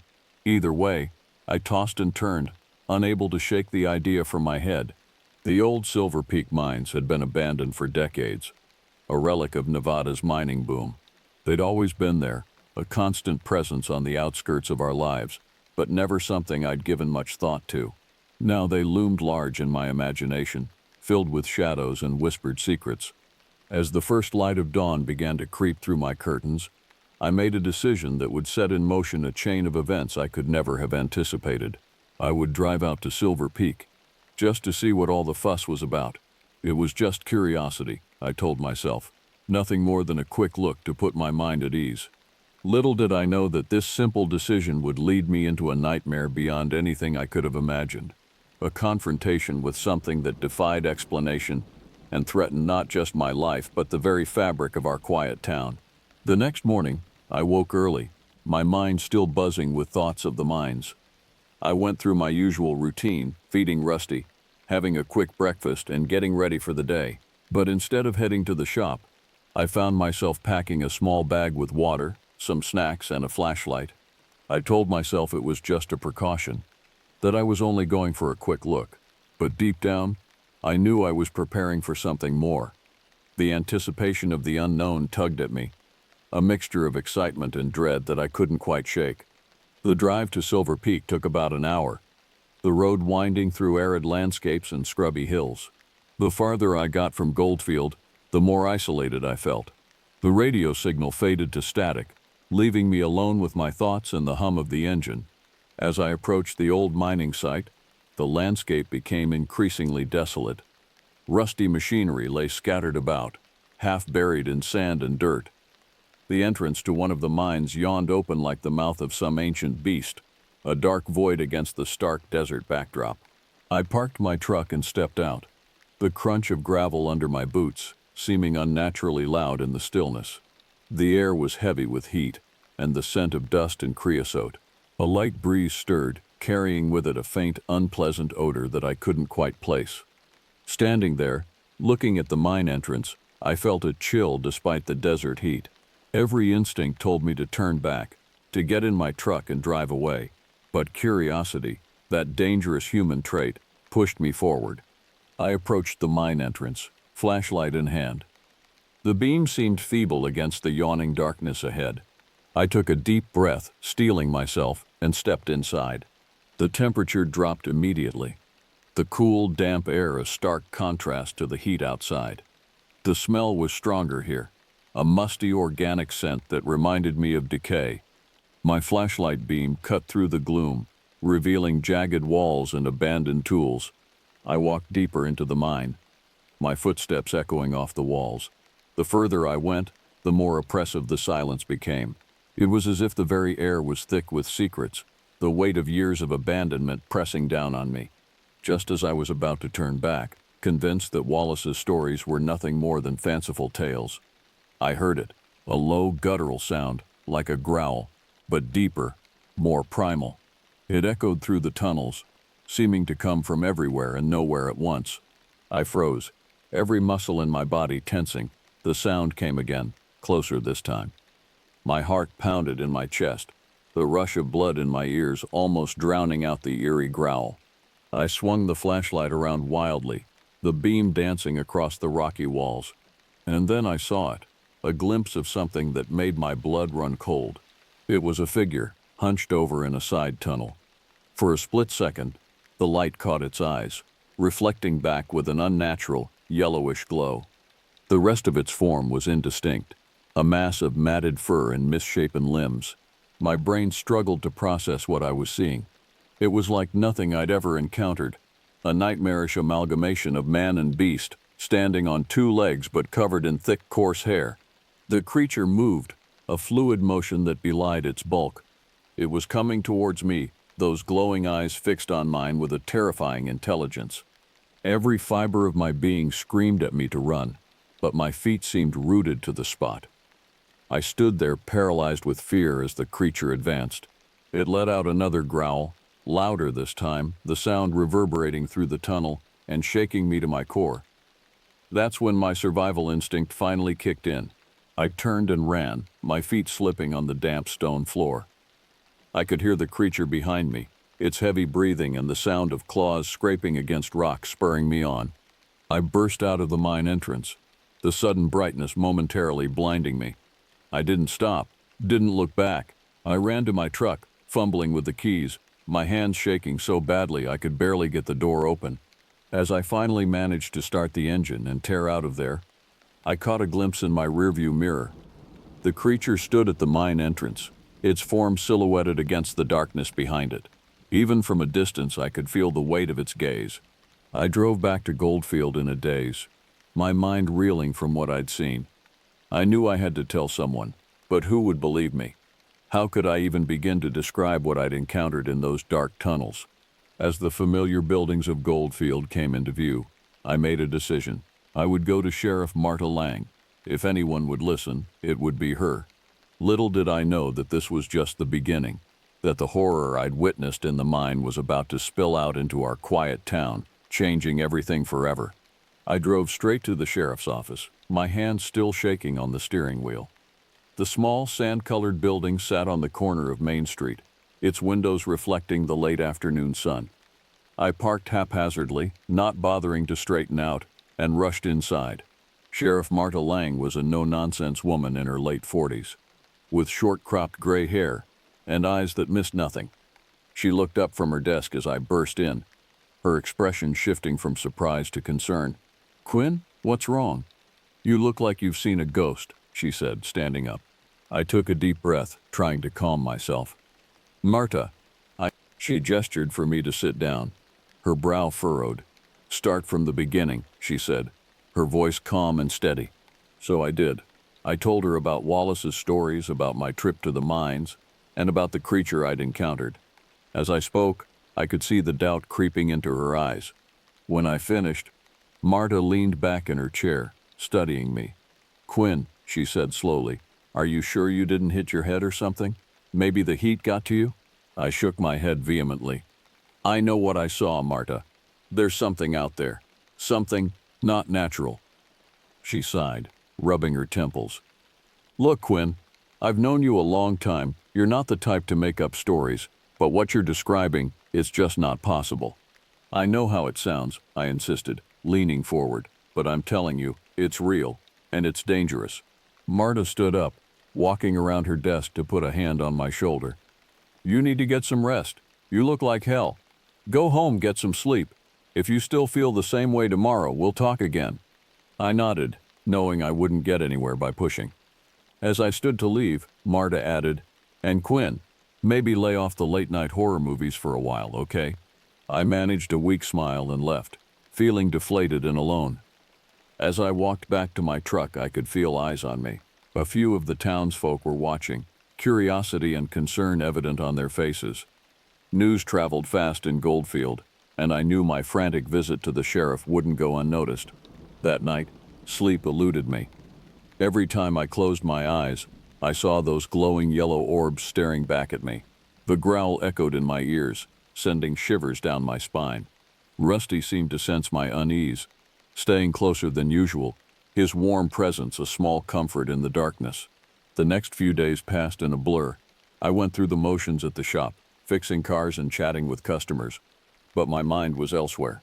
I couldn't shake the feeling that something terrible was coming, that the creature I'd seen was just the beginning.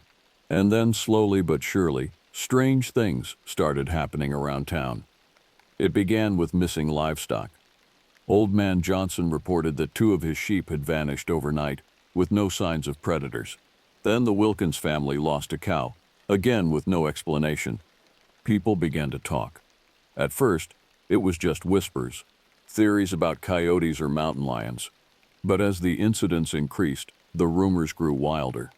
Some folks recalled Wallace's stories about the mines, and soon everyone was talking about the beast of Goldfield. I kept my head down, not wanting to fuel the speculation. But inside, I was a mess of conflicting emotions. Part of me felt vindicated. Clearly, something was out there. But another part of me was terrified. I knew what this thing was capable of, and I feared it was only a matter of time before it turned its attention to the town itself. Marta did her best to calm the growing panic. She organized town meetings, assuring everyone that they were investigating the incidents and increasing patrols. But I could see the worry in her eyes, the growing realization that something wasn't right. One evening, about a week after my encounter at the mines, I was closing up the shop when Wallace burst in. His face was pale, his eyes wide with fear. "Quinn," he gasped, out of breath. "You gotta help me. It's real. That thing, it's real." I felt a chill run down my spine. "Calm down, Wally," I said, grabbing him by the shoulders. "What happened?" He took a shuddering breath, his hands shaking as he gripped my arms. "I went back to the mines. I saw it too. It attacked me. I barely got away. My blood ran cold. Did you tell Marta?" He nodded. "She's sending a search party tomorrow. But Quinn, I don't think they know what they're dealing with." As Wallace left, his words echoed in my mind. I knew he was right. Whatever was out there, it wasn't something Marta and her deputies were equipped to handle. And I knew, with a sinking feeling in my gut, that I couldn't stand by and do nothing. That night, as I lay in bed staring at the ceiling, I made a decision. I would go back to the mines. I had to see for myself, to confirm what Wallace had said. And if the creature was still there, well, I'd cross that bridge when I came to it. Little did I know that this decision would lead me into a confrontation that would change not just my life but the fate of our entire town. As I drifted off into an uneasy sleep, the growl from the mines echoed in my dreams, a harbinger of the terror to come. I woke before dawn, my mind made up.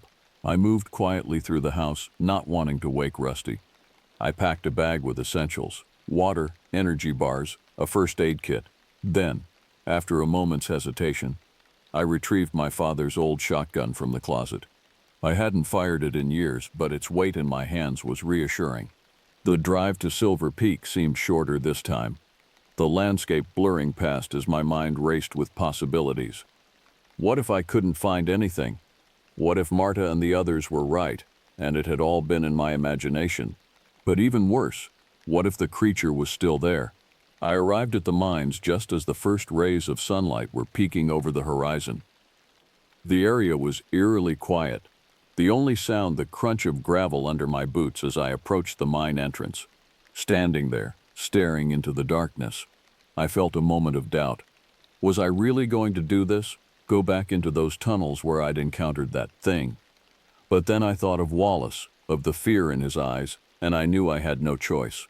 I clicked on my flashlight and entered the mine. The cool, damp air hit me like a wall, carrying with it that same musty, organic scent I remembered. My flashlight beam seemed feeble against the oppressive darkness, barely illuminating a few feet ahead. I moved slowly, every sense on high alert. The tunnel seemed to go on forever, twisting and turning, leading deeper into the earth. I tried to remember the path I'd taken before. As I ventured deeper into the mine, the air grew thicker, making it increasingly difficult to breathe. The beam of my flashlight caught glimpses of abandoned mining equipment, rusted and decaying, silent witnesses to the passage of time.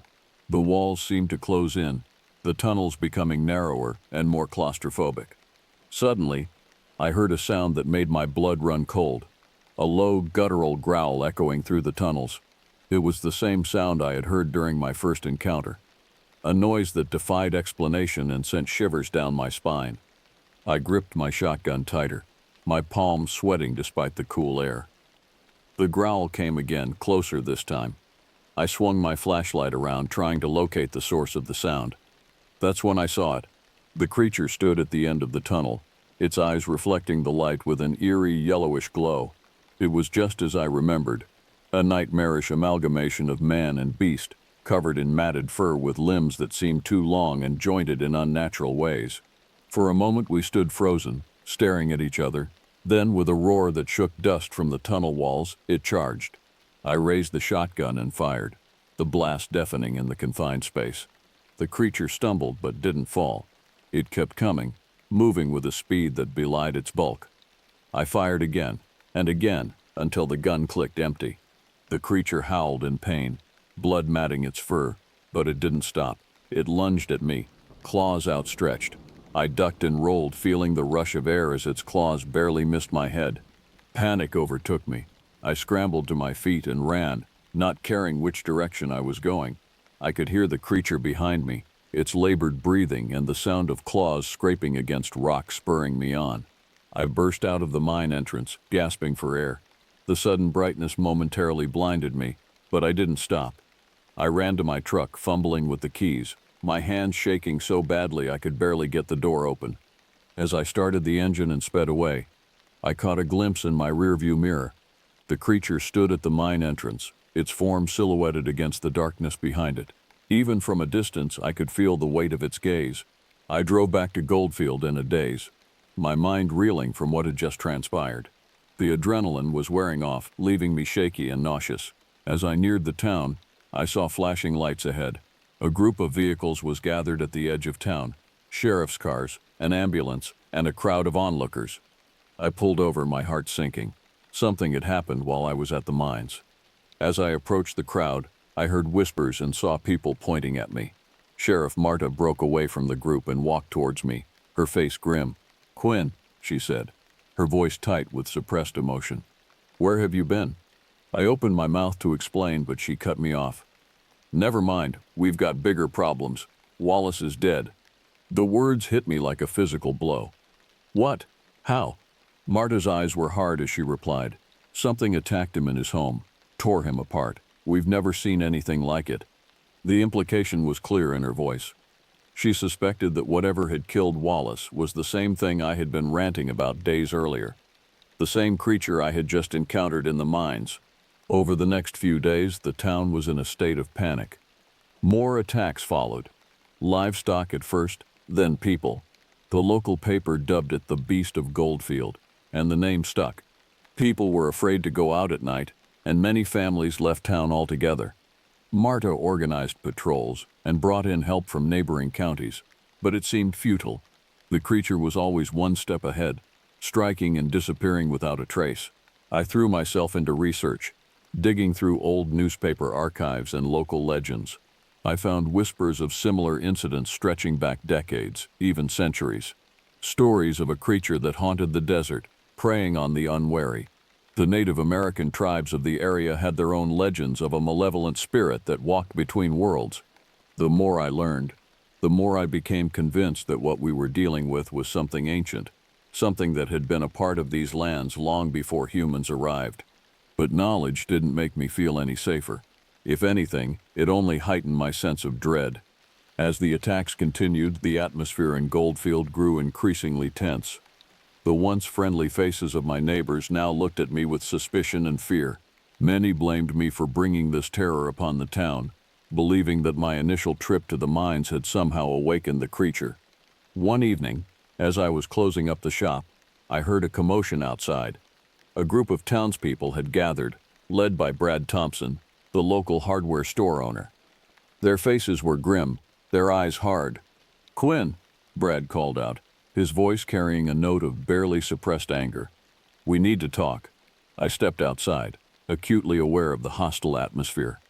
"What's this about, Brad?" "You know damn well what it's about," he spat. "This thing, this monster. It all started when you went poking around those mines. Now look at us. People are dying, Quinn." Murmurs of agreement rippled through the crowd. I felt a cold knot of fear in my stomach, realizing how quickly the situation could turn ugly. Before I could respond, Sheriff Marta's voice cut through the tension. "That's enough," she called out, pushing her way through the crowd. "This isn't helping anyone. We need to work together if we're going to stop this thing." The crowd dispersed reluctantly, but the incident left me shaken. I knew that if we didn't find a way to end this soon, the town might tear itself apart. That night, I couldn't sleep. The weight of responsibility pressed down on me, along with the fear of what might happen if we failed. As I tossed and turned, I came to a decision. I had to end this, one way or another. The next morning, I went to see Marta. "I'm going back to the mines," I told her, alone. She looked at me for a long moment, then nodded. "I can't officially sanction this, Quinn, but be careful. And take this." She handed me a police radio. "If you find anything, call for backup immediately. Don't try to be a hero." I nodded, grateful for her understanding. As I turned to leave, she called out, "Quinn, good luck." The drive to Silver Peak felt different this time. There was a sense of finality to it, as if I knew that one way or another this would be the end. I parked my truck a distance from the mine entrance, not wanting to alert the creature to my presence. As I approached the mine, shotgun in hand, I steeled myself for what was to come. The entrance yawned before me, dark and foreboding. Taking a deep breath, I stepped inside, ready to face whatever awaited me in the depths below. The darkness of the mine enveloped me, broken only by the beam of my flashlight.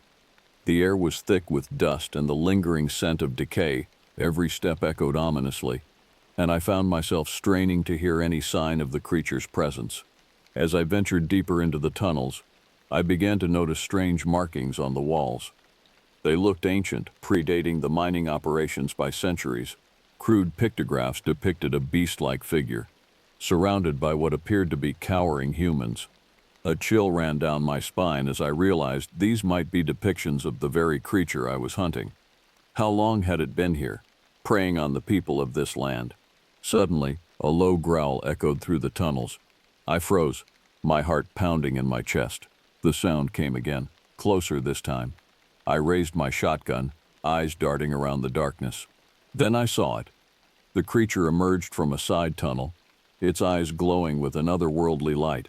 It was even more terrifying up close, its features a nightmarish blend of human and animal. For a moment we stood facing each other, neither moving. Then, with a roar that shook dust from the ceiling, it charged. I fired, the shotgun's blast deafening in the confined space. The creature stumbled but didn't fall. It kept coming, moving with incredible speed. I fired again and again, each shot finding its mark but seeming to do little more than enrage the beast. As it closed in, I realized with horror that I was out of ammunition. In desperation, I swung the shotgun like a club, catching the creature across its misshapen head.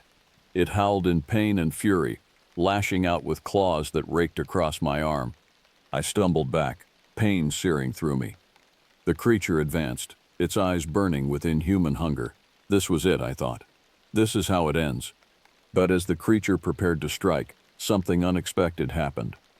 A tremor ran through the mine, small at first but quickly growing in intensity. Rocks began to fall from the ceiling as the entire tunnel shook violently. The creature hesitated, looking around in what seemed like confusion. I seized the opportunity, diving past it towards the exit. Behind me, I heard a deafening crash as part of the tunnel collapsed. I ran, ignoring the pain in my arm, driven by pure survival instinct. I could hear the creature's roars echoing behind me, punctuated by the sound of falling rocks.